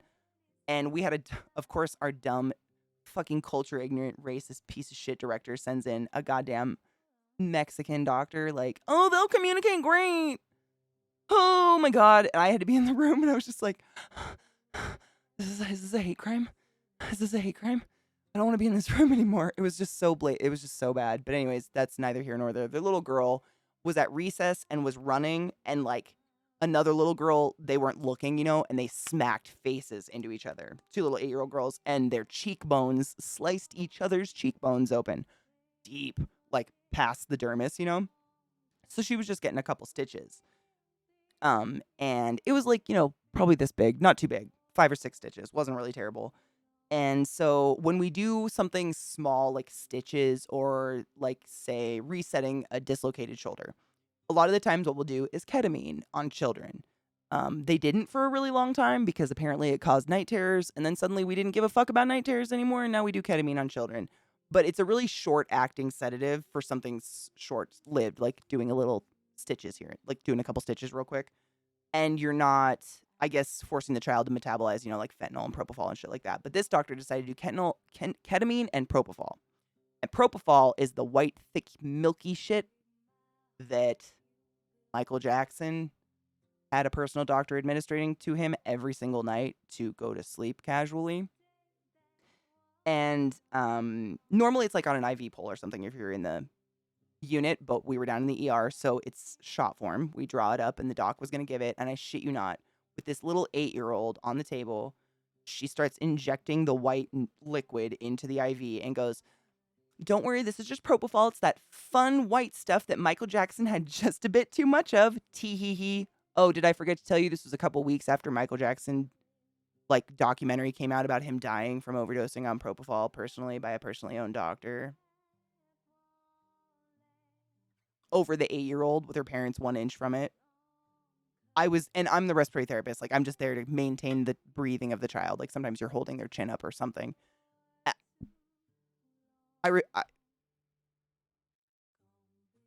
It's like a seasoned ER doc did this.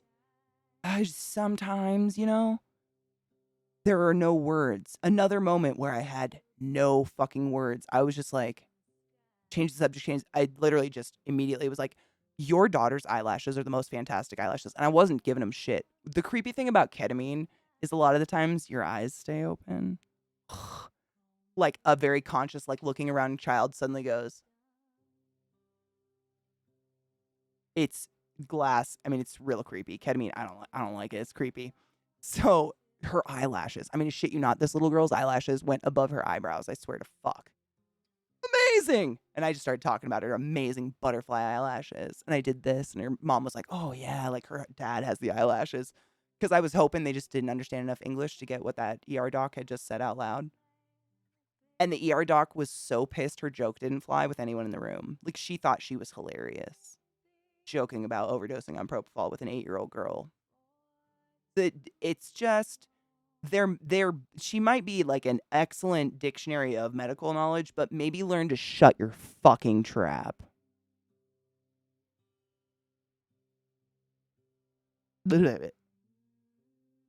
Send in the foreign doctor, David. That's exactly what it felt like. It was, and you're wearing the scrubs of the hospital. You're representing the hospital. I felt gross. I was like, I remember afterwards, I literally walked out into the like nurse's station where the charge nurse was there, and I was like, who here thought Italian and Spanish were the same? All right, who here thought Italian and Mexican Spanish were the same? Can we have a chat real quick with the ethics director? Like, I'm a dumb white bitch that I should not be the one noticing that. Fuck, well, maybe I am the one. Maybe I'm oversensitive. I don't know. It was terrible because there was no communication at all. Are you kidding me? In what world? That's like being like, oh yeah, English and German are both Germanic languages. That's the same thing. Get a German person in here, translate for the American. They'll get it. Same root does not equate. New drug, shut your fucking trap. Seriously, I wanted to duct tape her like those people do on airplanes these days. Oh, she was so cocky. She was good. I mean, she did her job well. She just did not know when was, like read the room kind of moment. Sales, you right. I know stitches.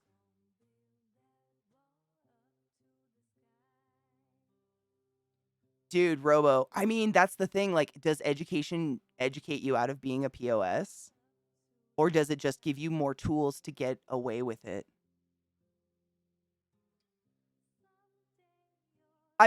The biggest, like, I don't fault the doctors for it, really. It's the system.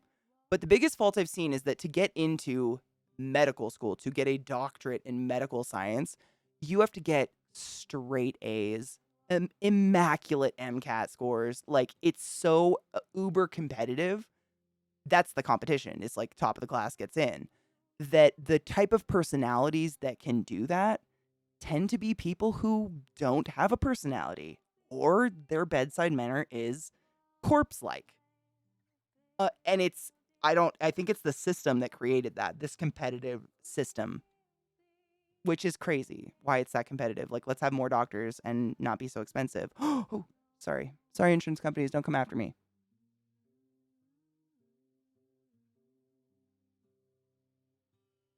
If someone makes a weed strain called Shut Your Fucking Trap, oh my God.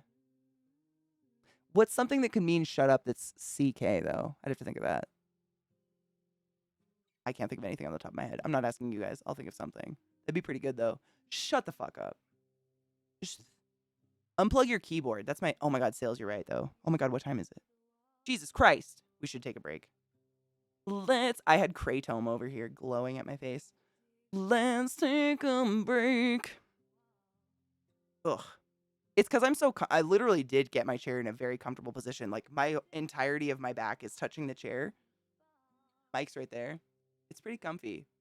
I haven't felt as antsy with my neck and shit, which is nice.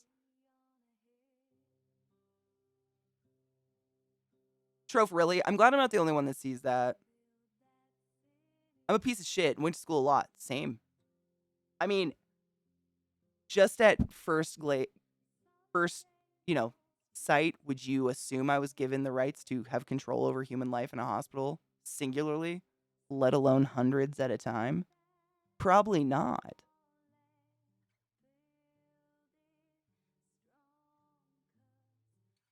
Robo, be safe. Seriously, I hope you have a better night, Honeybean. I'm friends with an ER nurse that told me that convicts that had to go to the hospital that were pieces of shit, they would straight up put a catheter in them for no reason. Oh my God, never.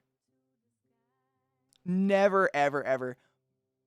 So, I mean, I can't speak to your friend's hospital. I've worked at a few different hospitals, not hundreds, but across the country. I've moved a bunch and moved to different hospitals. And every time we have a convict or someone who's going to go to prison or is from the prison, like it's serious enough they had to come to the hospital, they always have police detail with them 24/7. And on top of that, they never tell us what the person did. Ever. Like, we never know what that person did. We only know they're literally a convict or something because they're handcuffed to the bed and there's a cop. It's the only reason we know, but they won't tell us because they think, even though we have amazing intentions, subconsciously, if we knew it was a child molester, we might give them less quality of care than we would someone we don't think is a child molester, so on and so forth. So I don't know if it's a rule, but it's kind of an unspoken thing. The cops will not. I mean, they'll never tell us what they did, and we just don't ask. Because to be honest, like, that's my job is not to judge what you've done or why you're in cuffs. My job is to get you the fuck out of the hospital. Because regardless of where you are, you're on my taxes right now. Go away. I made you better. Shoo. Fun fact, before I take a break, I'm going to pull up this fucking screensaver. If you're ever about to get arrested and go to jail, say you have chest pain, they are required by law to take you to the hospital, and we have to hold you for at least 48 hours to make sure you didn't or aren't going to have a heart attack. So it keeps you out of jail for 2 days. Not forever, but 2 days. Fun tips to stay out of jail from Katie. I apologize for being me. Don't go to jail. Do good things. Seriously. Like, for fuck's sake. What? Stop it. I was trying to find different music. Not this one again.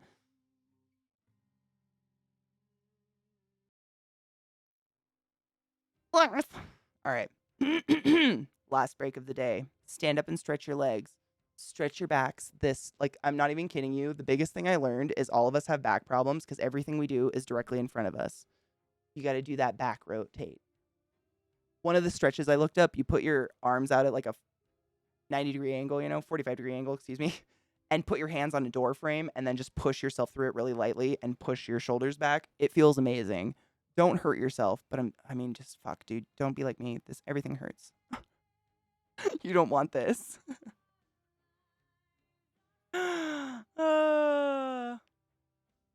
She's a phlebotomist? Fuck yeah. She gets so pissed at nurses that don't even attempt to draw blood or do the basic job to care. I've never known a nurse that would do that.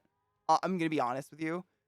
Like, let's take a break, but I want to know more. I've worked at a lot of different levels of hospitals. I've never, ever known a nurse that would sacrifice their level of care for anything. Like, and I mean this in a loving way to nurses in chat, but y'all are nuts. Like, they are type A perfectionists. They have 4 journals going at once, all for different moments of their existence. They are so, like, fucking on it. I don't even know. Like, I can't fathom them doing that. But I haven't worked everywhere. Like, nowhere's perfect. It could be a horrible culture in some, like, fucking, I don't know. Take a break. I'll be right back. It is truly incredible how cool it is in here without wind happening. I feel like I've been living in the dark ages. Every time I walk back inside, I'm just like, oh, that's weird. It's like pleasantly cool. But I don't feel wind. Oh, it's air conditioning. Forget every time. Take a bit. I got something to get off my chest. People who don't know the difference between entomology and etymology bug me in ways I can't put into words.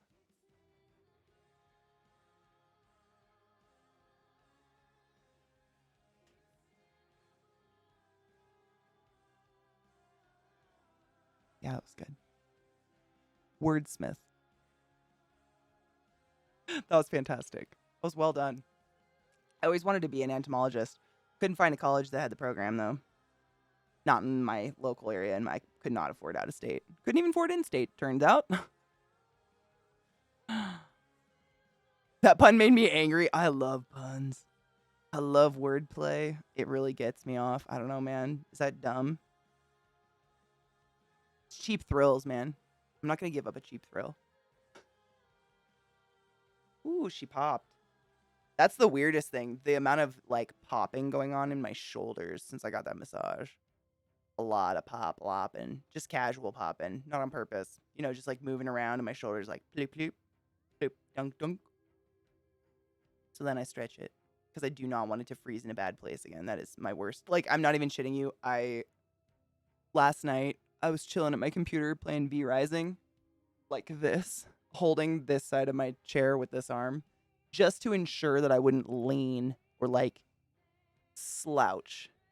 I'm very serious, guys. I don't want to live this way. I hope that's clear. I don't do this to myself on purpose. I'm in like, I cried a lot yesterday. Back pain. Take care of this shit, man. Don't let it get bad. It's so bad. Glad, are you angry for other reasons or pun angry?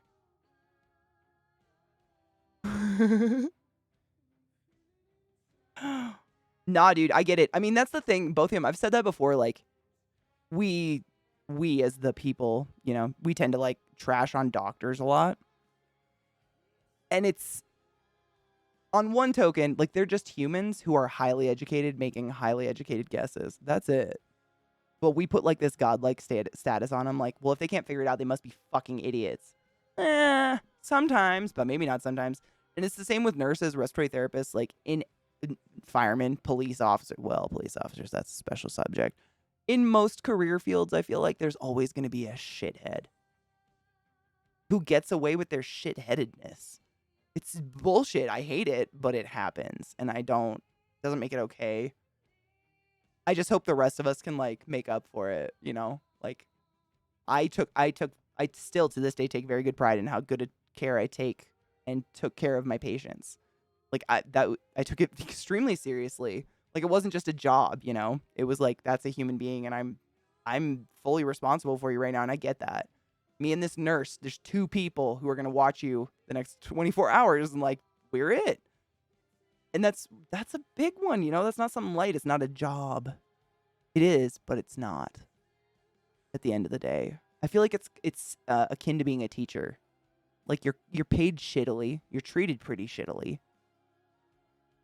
Everybody calls you a fucking martyr to make up for it, but you're doing, like, a really essential job that, like, I don't know a teacher that would just clock out if a kid was sitting in their room, like, crying or something and needed help.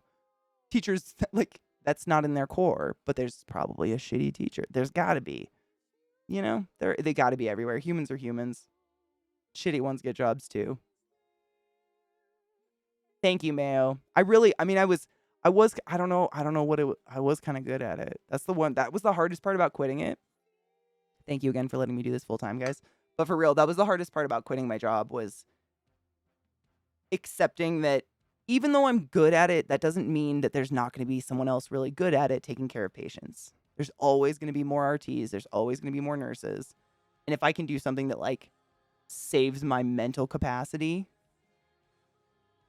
and I can still help people, i.e. education, talking about stuff, whatever, I think that's my right. I shouldn't be, like, guilted by that martyr bullshit. Like, you might not be able to pay your bills, but who else is going to do your job? No one else can do it, Katie. Like, there's bound to be someone else. Like, I can't be the only, I'm definitely not the best, and I'm not the only RT out there that's good at their job or cares. You know? It's a weird place to be. It sucks. Just a pun. Like, damn, that was a good pun, but I hate it. That's why I love puns. Like, you hate them, but, like, you gotta, like, throw respect. You know? I feel that. Nah, Miracle, exactly. Like, and part of our downfall is we think we are. We're like top of the food chain. Sure. Kill a gazelle naked. Show me your food chain topness. Octopi are aliens. I'm convinced of it. They can't be from, I mean, they're just cuttlefish alone. I watched a special on cuttlefish and how, you guys know their skin cells are the special type of cell that camouflages in the way that a lot of people stereotypically think chameleons do. But chameleons actually change color because of their mood, temper, horniness, whatever. Whereas, like, a lot of octopus and cuttlefish can just, like, literally their skin can change texture to look like the texture they're on. But the fucking most crazy part to me was that they can do it in the dark. Like, they can't see what they're in. We know they don't have night vision, like goggles built in, but we can turn all source of light off and their skin will still alter its texture and color to match what they're on. Because we've, like, already mapped it, scientists that do these experiments. Aliens. And we use them as bird treats. Aliens. Yes. Oh my God. You mean is it called the fancy cuttlefish? It's like the elegant or the fancy cuttlefish. I'm obsessed with them. I'm not even kidding. I was like really, really, really, really dumb close to like starting a saltwater tank just to have cuttlefish because I'm so obsessed with them. And then I found out that their lifespan is similar to that of like a jumping spider. And my heart shattered into a million pieces. And I did not do that. I'm kind of glad though. Aquatic shit sucks. I was just upset. They're so fucking cool and cute. And they're actually shockingly like that big. They're precious. They're incredible. Oh, let me hold up. Now I have to show everyone. If you guys have no idea what Ghetto and I are sitting here like masturbating about in chat, allow me to show you a goddamn cuttlefish. Is it an elegant, fancy? Fuck.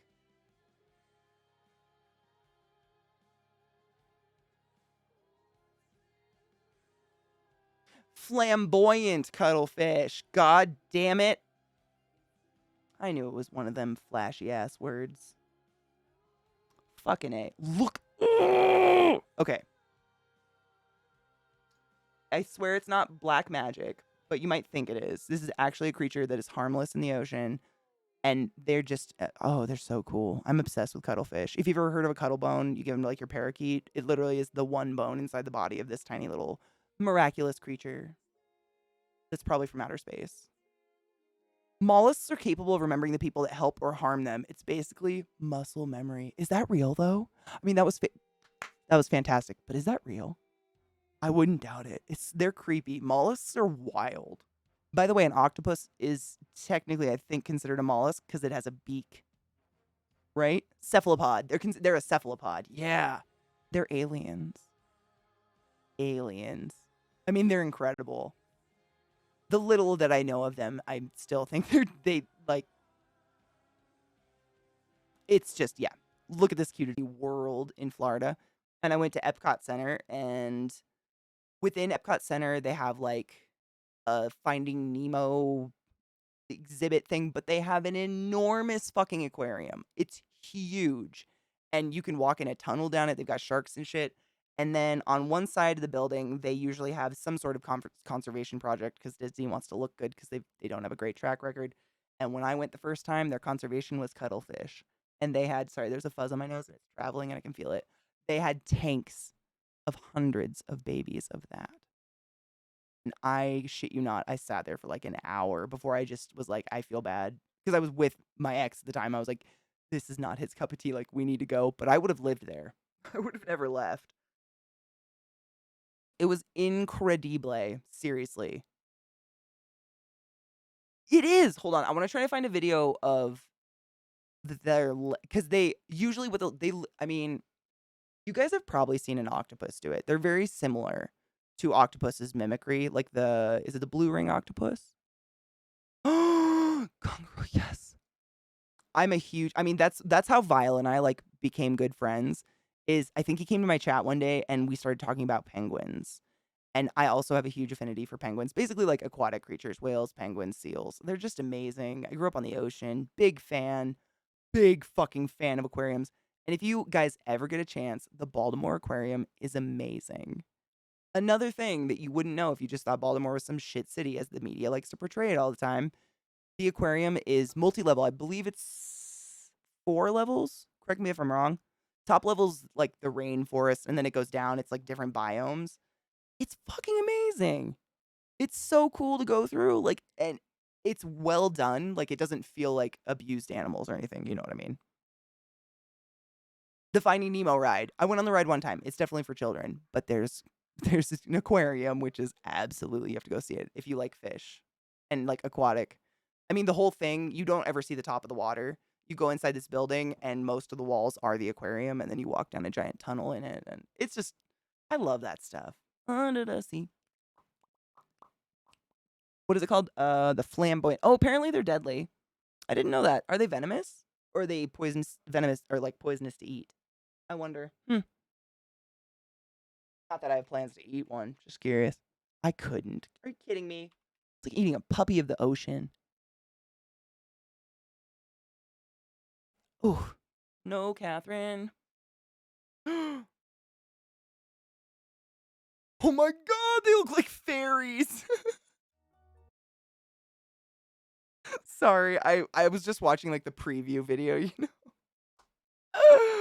The Inner Harbor, well, it's kind of gotten wrecked since COVID, but before that they were building it up and it was really nice. I always like going down there just to walk. I like going to the big old Barnes and Noble in there. It's a really nice bookstore.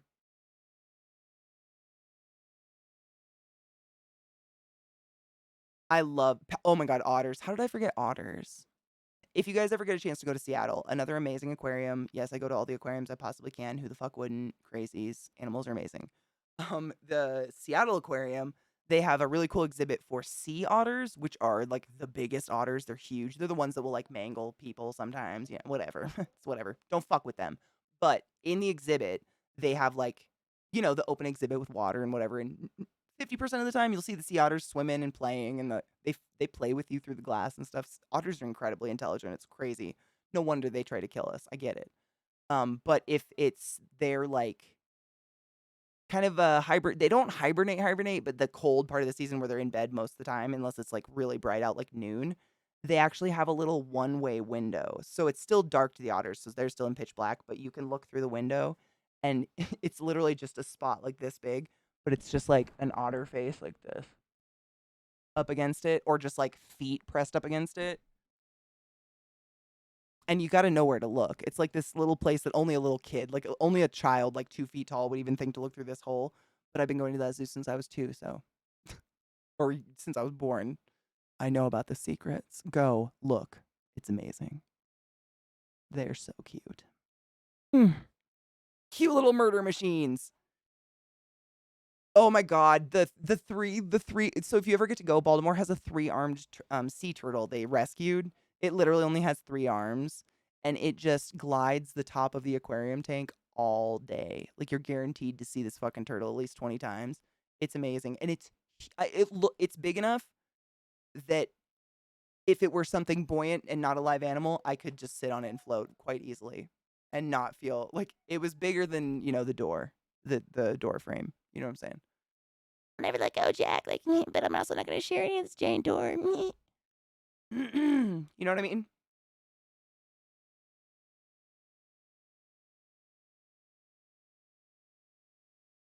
Heard it vibrate. My phone shouldn't make noise. Inner Harbor Aquarium, yeah, I love it there. I love the rays, honestly. Manta rays are one of my favorite things ever to see. Dude, I had the weirdest, like, saddest manta ray experience going to a SeaWorld. Of course it was a SeaWorld. This was years and years and years ago. I think I was 21. I didn't know about SeaWorld. I don't think anybody did yet.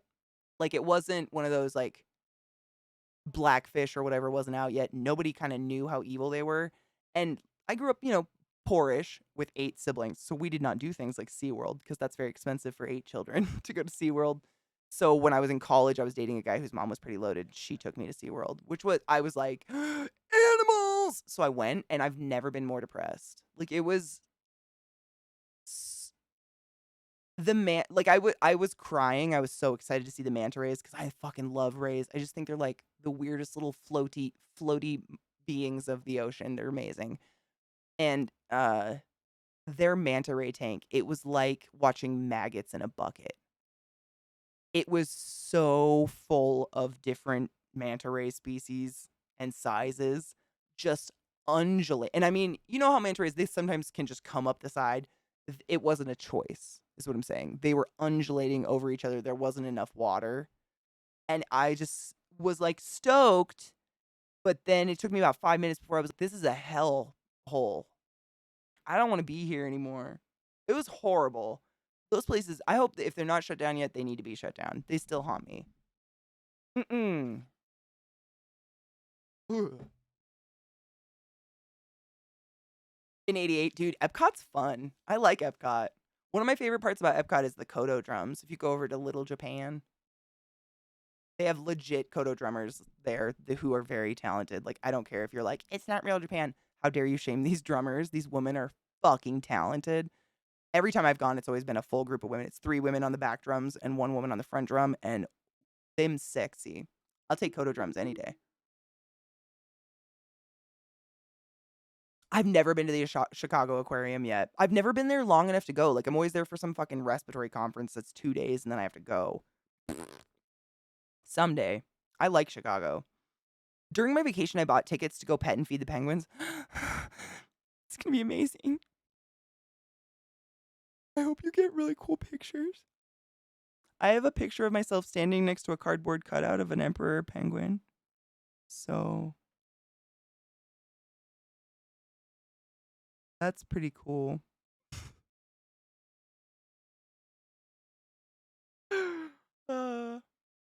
You haven't been there in 15 years? Dude, I mean, I haven't been there in 2 now. But I've kind of mentally decided I will not turn 40 in Colorado. This is beautiful, but it's just not for me. I need my Be More back. What are you doing to that teddy bear? That teddy bear gets raped daily. Poor thing. Oh my god, cute. Vile. Yes. Healthy rays. Oh my god, can we watch? Hold on. I got the cuttlefish and then let me pull that up. We can watch that too. Manta rays that aren't undulating over each other in a tank too small. Oh my god, it's huge and so beautiful. Stop it. No, don't autoplay. Dude, what kind is that? Oh, what kind is that with the pointy face? I don't know. That's so cool. Stop it. Stop it. I'm watching things without you. Let us enjoy these. They're adorable and I love them. First, this is the cuttlefish. This is the one that I was like, oh my god, it looks like a fairy. It's one like, I guess this cuttlefish is hunting, but the way it like just descends, it looks like a little fairy descending in the water, and it's...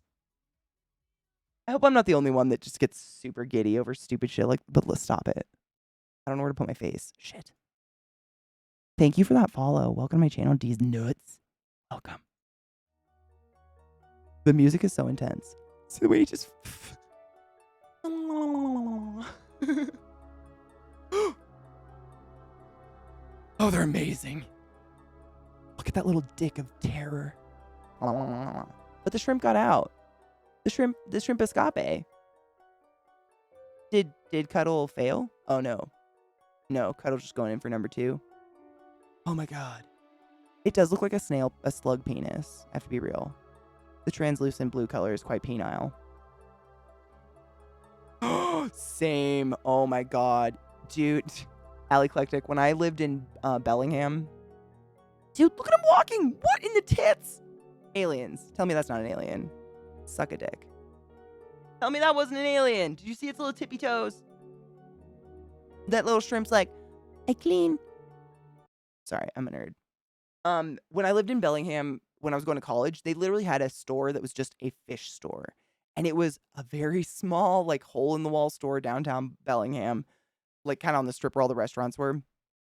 And you would walk in, and it was small. Like, about as big as a 1-bedroom apartment with an attic. But every single wall, from the floor to the ceiling, was lined with fish tanks. Of appropriate sizes, but just of every fucking fish you can imagine. I mean, they had the most exotic, strange fish. They had an entire section. Like, the store was just split by this weird wall in the middle of it. But you could go, it was a circle, basically. And one half was saltwater. And they had tanks there with, like, the strangest seahorses and whatnot. And sometimes I would take a lunch break and just go to the fish store and just watch. Just sit and watch. It's so fucking peaceful. If I didn't hate taking care of a fish tank so much, I would love to have a saltwater tank. Like, just a wall be a saltwater tank. You know, when I'm rich and famous. Because those are expensive.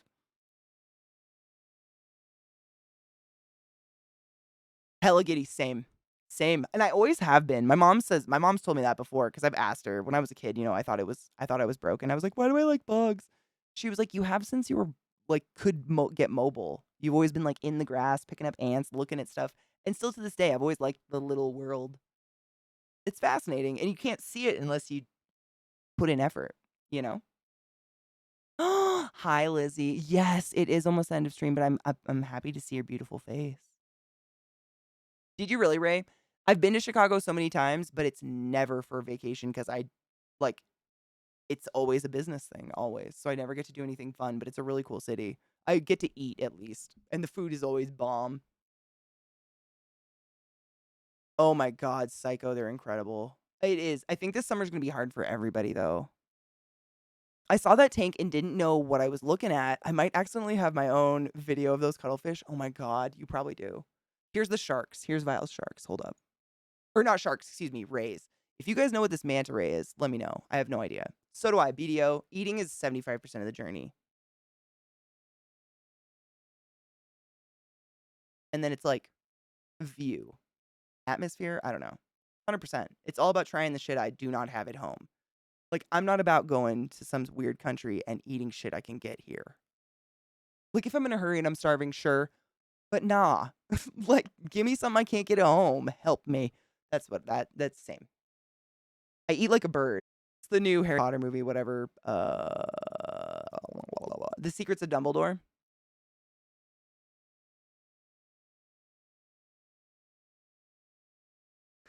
Do you know a lot of countries eat skates, even though they're like pure just urea and taste like piss?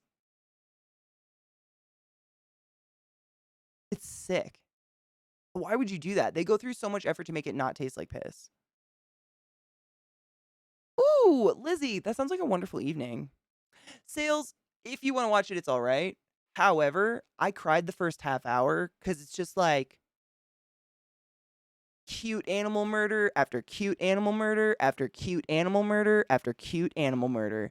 They may be fantastical, mythical animals that are CGI, but am I the only one that thinks that there's literally like there's a million ways you could make me angry and like be on the side of the good guys that doesn't involve slitting the throat of tiny cute animals? That's within the first like 5 minutes of the movie. I'm not spoiling shit for you just in case. I'm just letting you know so you don't spend your half hour crying like I did over a movie you weren't really like too thrilled about because of the turf owner of the material. Know what I'm saying? I feel like I can't be the only one that is done watching puppies get stomped and or as a method of pissing me off to make me on the good guy's side. There's a lot of ways. Be creative. I'm done crying for action movies. I'm over it. Does Dumbledore have a secret stash? Dude, I wish. They're literally just justifying fucking turf bitches post-gaying tweet. Am I wrong in that? Does anybody else feel that way? That's all the movie. I mean, I watched it. That's what it felt like. They're like, so it may not have felt like it in the books, but we're just going to justify what Turf Ho said. Like, Dumbledore is gay. Super gay. 4 of his 5 lines will be something about gay. He's gay. She loves gay. Did you guys know? She likes gay. Still a turf, but gay? Just me? I just really like the magic animals. Newt's cute. I like the CGI animals, but I hate her. I wouldn't give it money. I didn't give it money, if anybody's wondering. I have, ways of procurement. That's what it felt like, seriously. I mean, it's just, I am the first to tell you I'd kill for some Harry Potter shit, but she really killed it for me. Ugh.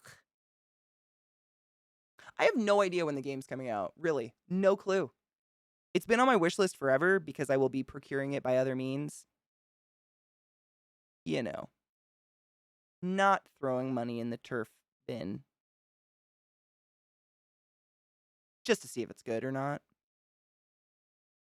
She pointed out the whole Dumbledore is gay a while back before the turf, but the idea that WB is using gay as part of an agenda wouldn't surprise me. She did, but she post-gayed Dumbledore to the book. Like, you've read I'm assuming you've read the books. If you're a Harry Potter fan, you've probably read the books. There's no inkling of gay in the books. Unless you're a creepy who wants to see a creepy between Dumbledore and Harry Potter, sure. But even I've reread them as an adult. Like, there's no sexuality to Dumbledore at all. And then after all the books were done, I don't remember if she tweeted it or if Twitter even existed. Correct me if I'm wrong, because I really don't remember. But she on some platform, she was like, by the way, Dumbledore's gay. And we were all like, oh my God, yeah, she's inclusive. Like, I can see it. Because, we wanted to. But then, we grew up and we were like,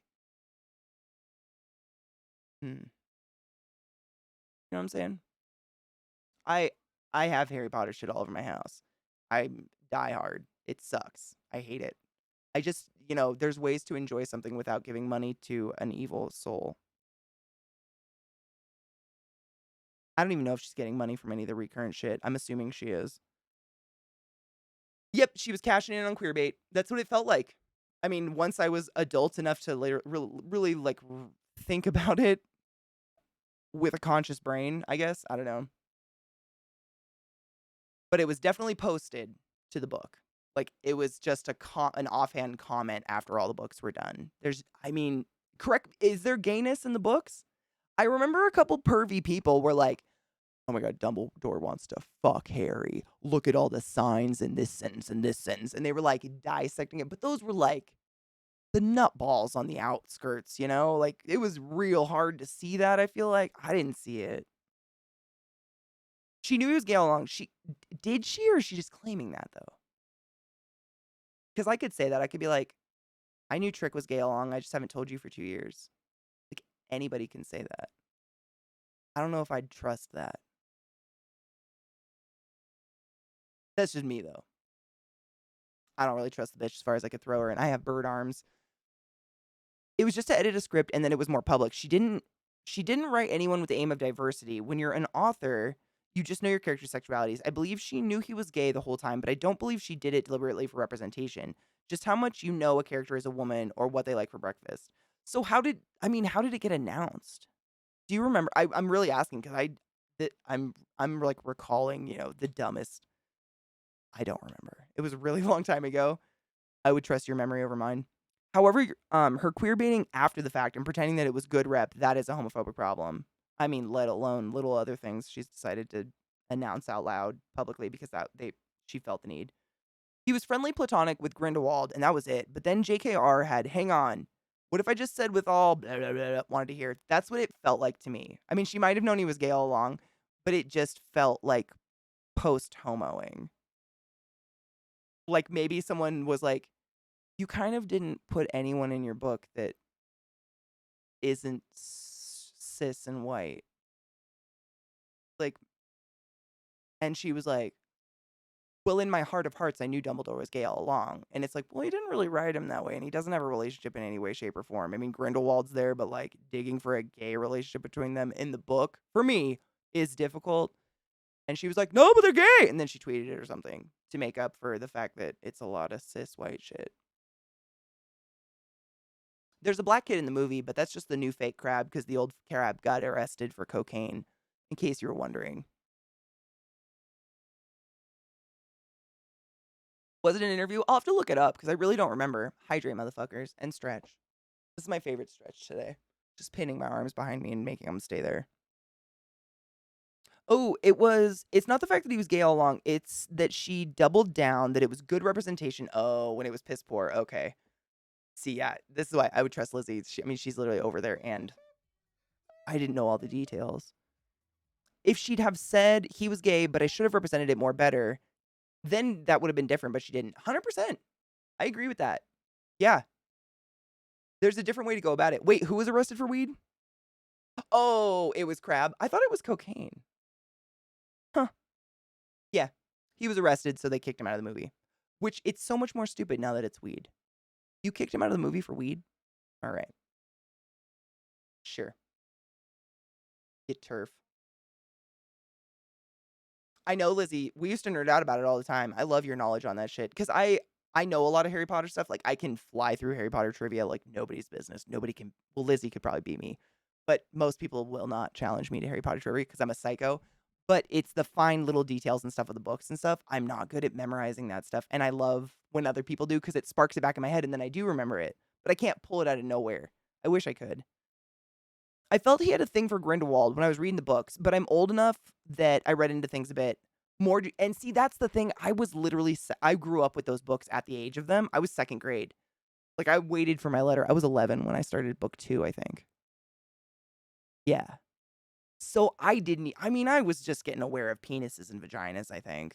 I didn't even know to look for a relationship between them to sense it. But I wasn't young enough to not sense a relationship. Like, I was very well aware of the Harry Potter, nonsense, trying to kiss all the girls and shit. Like, I knew what that was.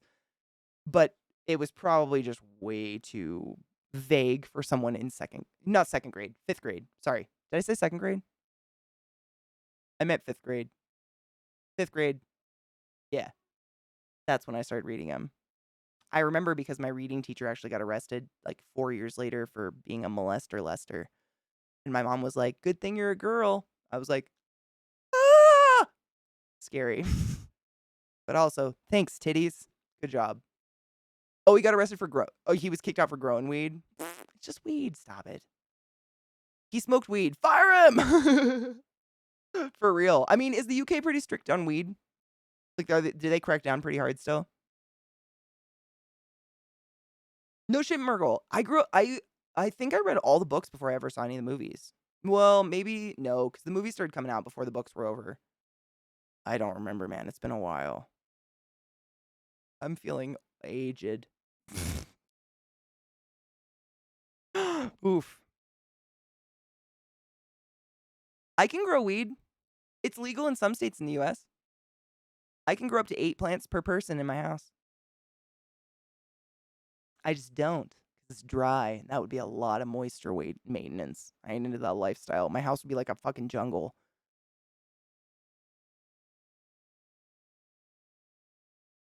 About a bottom-friendly diet. Yucky. You can have 12 per person? Shut up. I'm jelly. I think it's 8 per person here. Yeah, I think it's 8 per person. But you do have to grow indoors. And I think that's because they don't want, like, kids stealing it, like underage people stealing pot from your yard or something. I don't know. I got arrested for having less than a gram of weed when I was 17, but I ended up getting a slap on the wrist. Most police won't bother nowadays because they don't have money to hunt down smokers. But they will. That's kind of sad. I mean, not sad. Maybe that's a good thing. It's 420. Oh my God, cheers. It's my 420. Stop it. No excuses.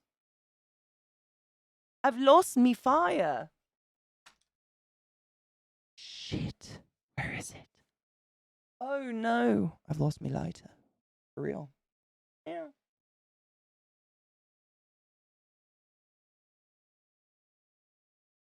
Didn't I just have it?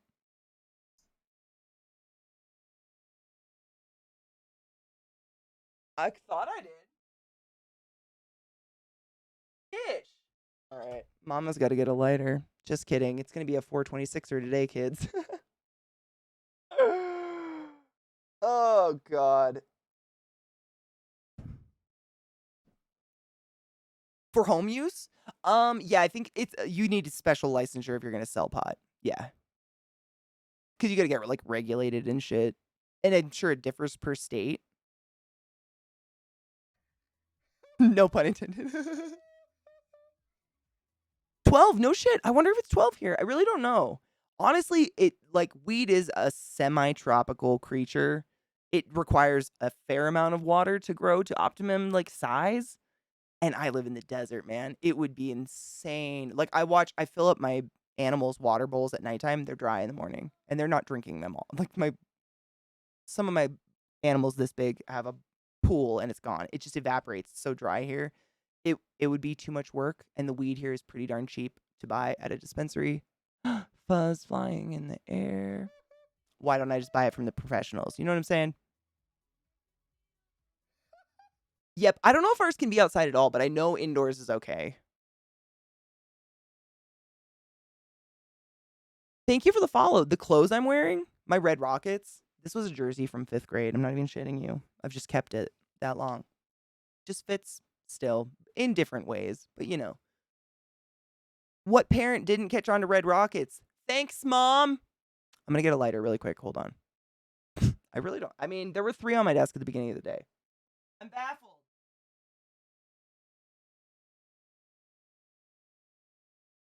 Utterly and mysteriously baffled. I've grown it before. If you live in a humid area, Kung, honestly, it's great. Like, it's almost foolproof. Like, I mean, I allegedly grew a few plants in Maryland a few years back, and it was bar effortless because of the humidity. Loved it. Grew so fast. Amazing. But that's alleged and, you know, probably didn't happen. Sorry, Bill. I gotta find a lighter.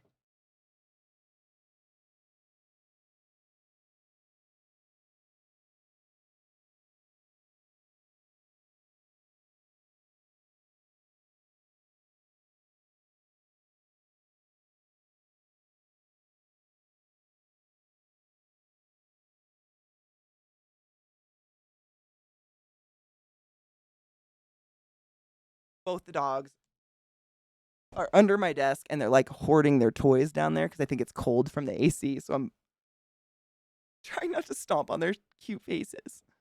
Bless their hearts. Very good. Found one.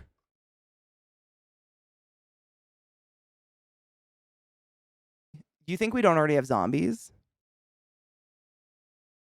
Have you seen the U.S. government lately? They're looking a little pale. And old. And rotty.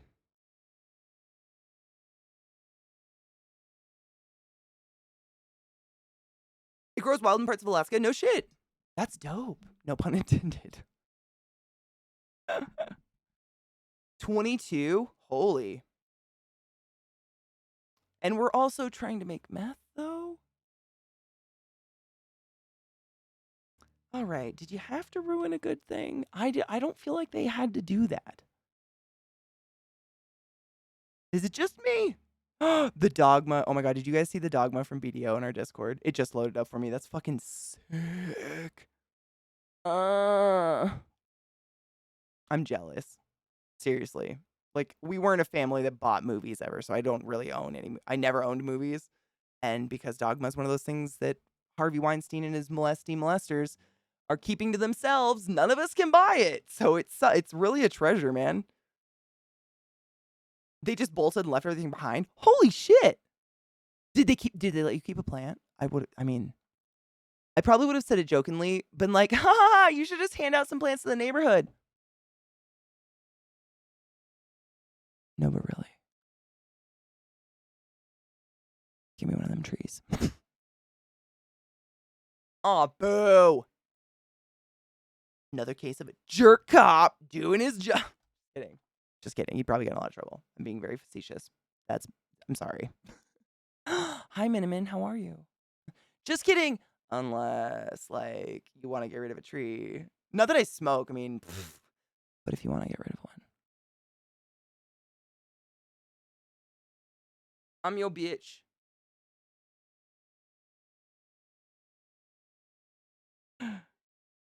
Sup, bitch?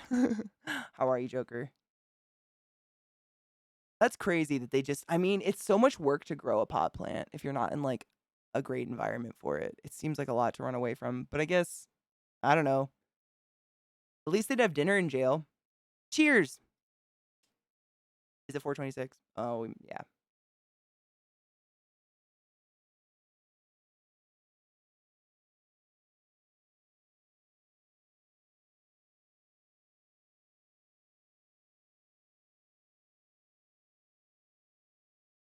Mando, literally, I saw the exact time it turned 420, didn't have a lighter.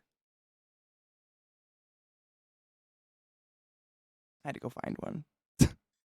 The timing, though. Excelente. Cheers, y'all. Dude, that's too hot. Are you serious, Miniman? Do you like that weather? Gross. I just got AC installed. It's mini splits is what they're called, but it's air conditioning. It's a cooler. It's a cooler for my house, and it's incredible, and I love it so much. Oh my god. It's so nice to not just bathe in sweat all day. Also, I'm not drinking 7 gallons of water a day because of said sweating. Like, it's normal water drinking now, which is really nice.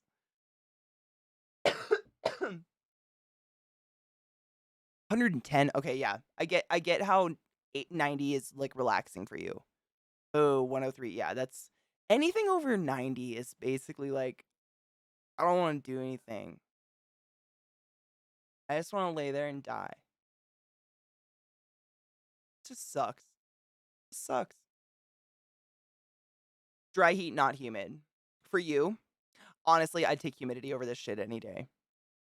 I've done both. Humidity wins.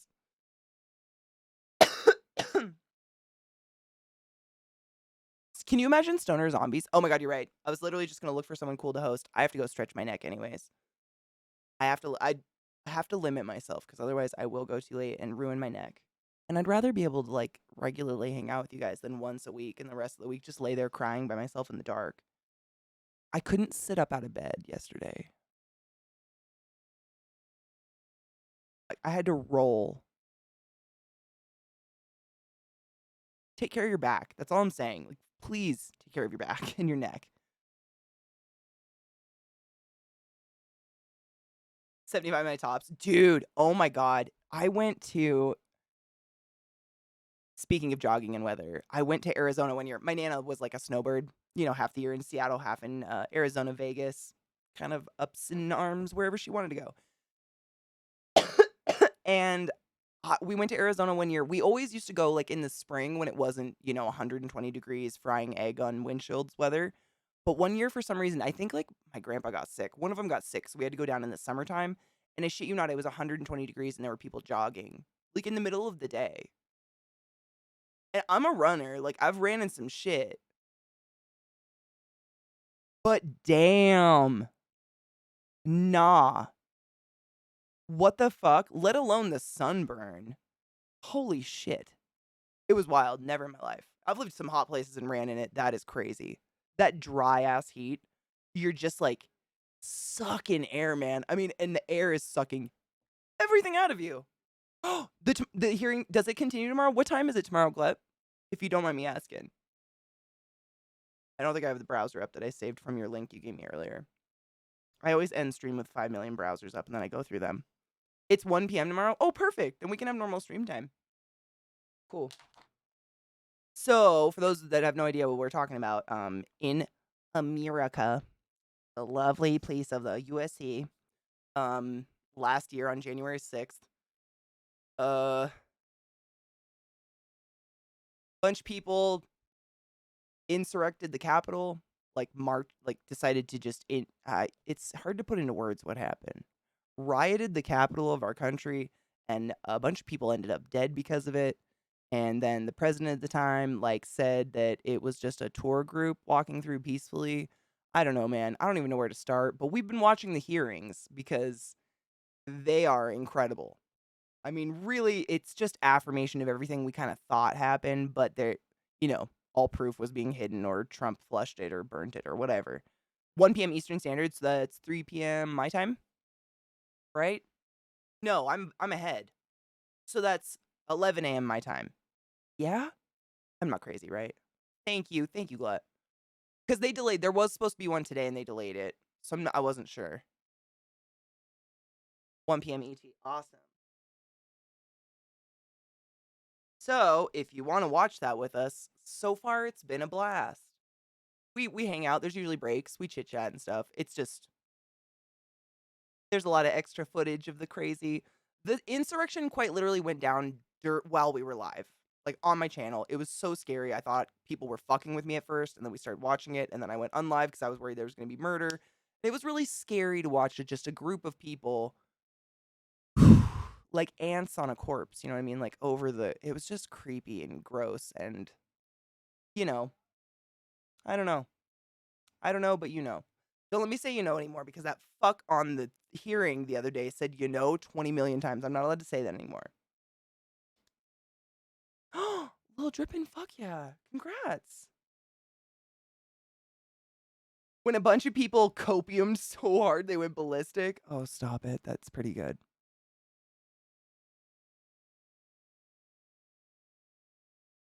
Yeah, the Johnny Depp Heard thing is weird. I don't know why anyone wants to watch a divorce. Hold up. Ooh.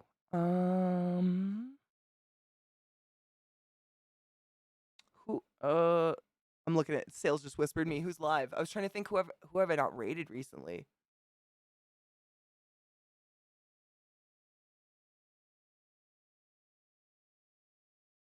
Let's rate Domestic Dan. He's playing a cool game called Icarus.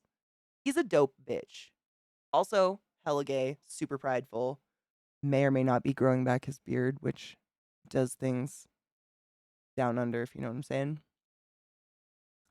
Dan's amazing. If you don't know Domestic Dan, one of my oldest friends that I met on Twitch, then IRL, we've streamed together. We've kind of, I always refer to it as the class. I consider us like the same class of, not class, like we're a high echelon, but like graduating class of Twitch. We kind of got partnered around the same time. We started streaming around the same time, got hired to do stuff for Twitch around the same time. We just kind of grew with Twitch at the same time. I don't know. He's a dope motherfucker. That's all I'm going to say. Such a fucking cool person. I hope you enjoy him if you don't know who he is. But he's playing a cool game called Icarus, and it actually looks badass. So we're going to host him. But I will see you tomorrow morning. Should be normal time, because 1 p.m. ET is 11 for me, which is the middle of our stream. Honestly, that's perfect. I might go live yeah, it'll be fine. Yeah, so tomorrow, normal stream, but in the middle of it will be the third hearing. And so far, the first one was showing all the on the undercover. Actually, the paid for, like the Proud Boys, the people who, the racists, they're a bunch of like white supremacists that insurrected our capital. They paid a film crew to follow them. So we have like, we, meaning the government of the US, people that want justice, have a shit ton of footage that no one's ever seen before, background footage. That's what we watched in the first one. The second one was basically proving that even though Trump kept repeating over and over that he had won and that there was a ton of voter fraud, that he actually knew there was no voter fraud, but still kept repeating that rhetoric over and over at the behest of Rudy Giuliani, who was shitballs trash the whole time. So that was the second hearing. We got to see a ton about that. And also Trump, like, on top of the rhetoric, convinced his voter base that he was raising funds to solve the voting problem, and he just like personally took all the money. How much is it? 250 million? Billion? Million. Help me. I really don't remember. But he just took it all. Like it's, and so they're looking at charging him for million. Thank you. Over $250 million. He crowdfunded to, research Dominion voting machines and all this voter fraud, and just pocketed it, put it into his hotels and his own businesses and his daughter's face or something. I don't know. I have no idea what this one will be though. It was supposed to be today and it got postponed. So until tomorrow. So we shall see. And Glut posted the schedule for it. I am trying to stream all of them. Literally, I will until I'm in London, and then, I'm in London with my sister, my dudes. You're going to get some cute selfies on Twitter and Insta, but I'm in London with my little sister. Seeing Safi and Amelia and Lizzie and all of the amazing people there. It's going to be sick. And Pearl Jam. I mean, can't forget that part.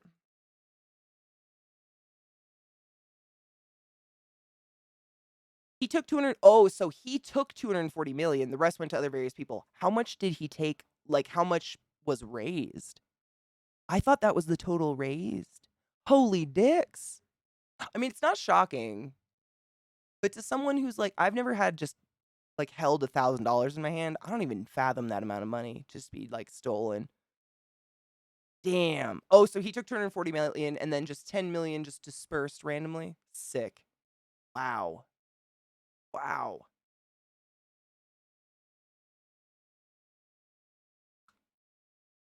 How can you not be mad? All right, go hang out with my friend Dan. I'm going to go walk my dogs and hydrate. I love you. Brush your teeth and wash your hands, you filthy chud. See you tomorrow. Bye.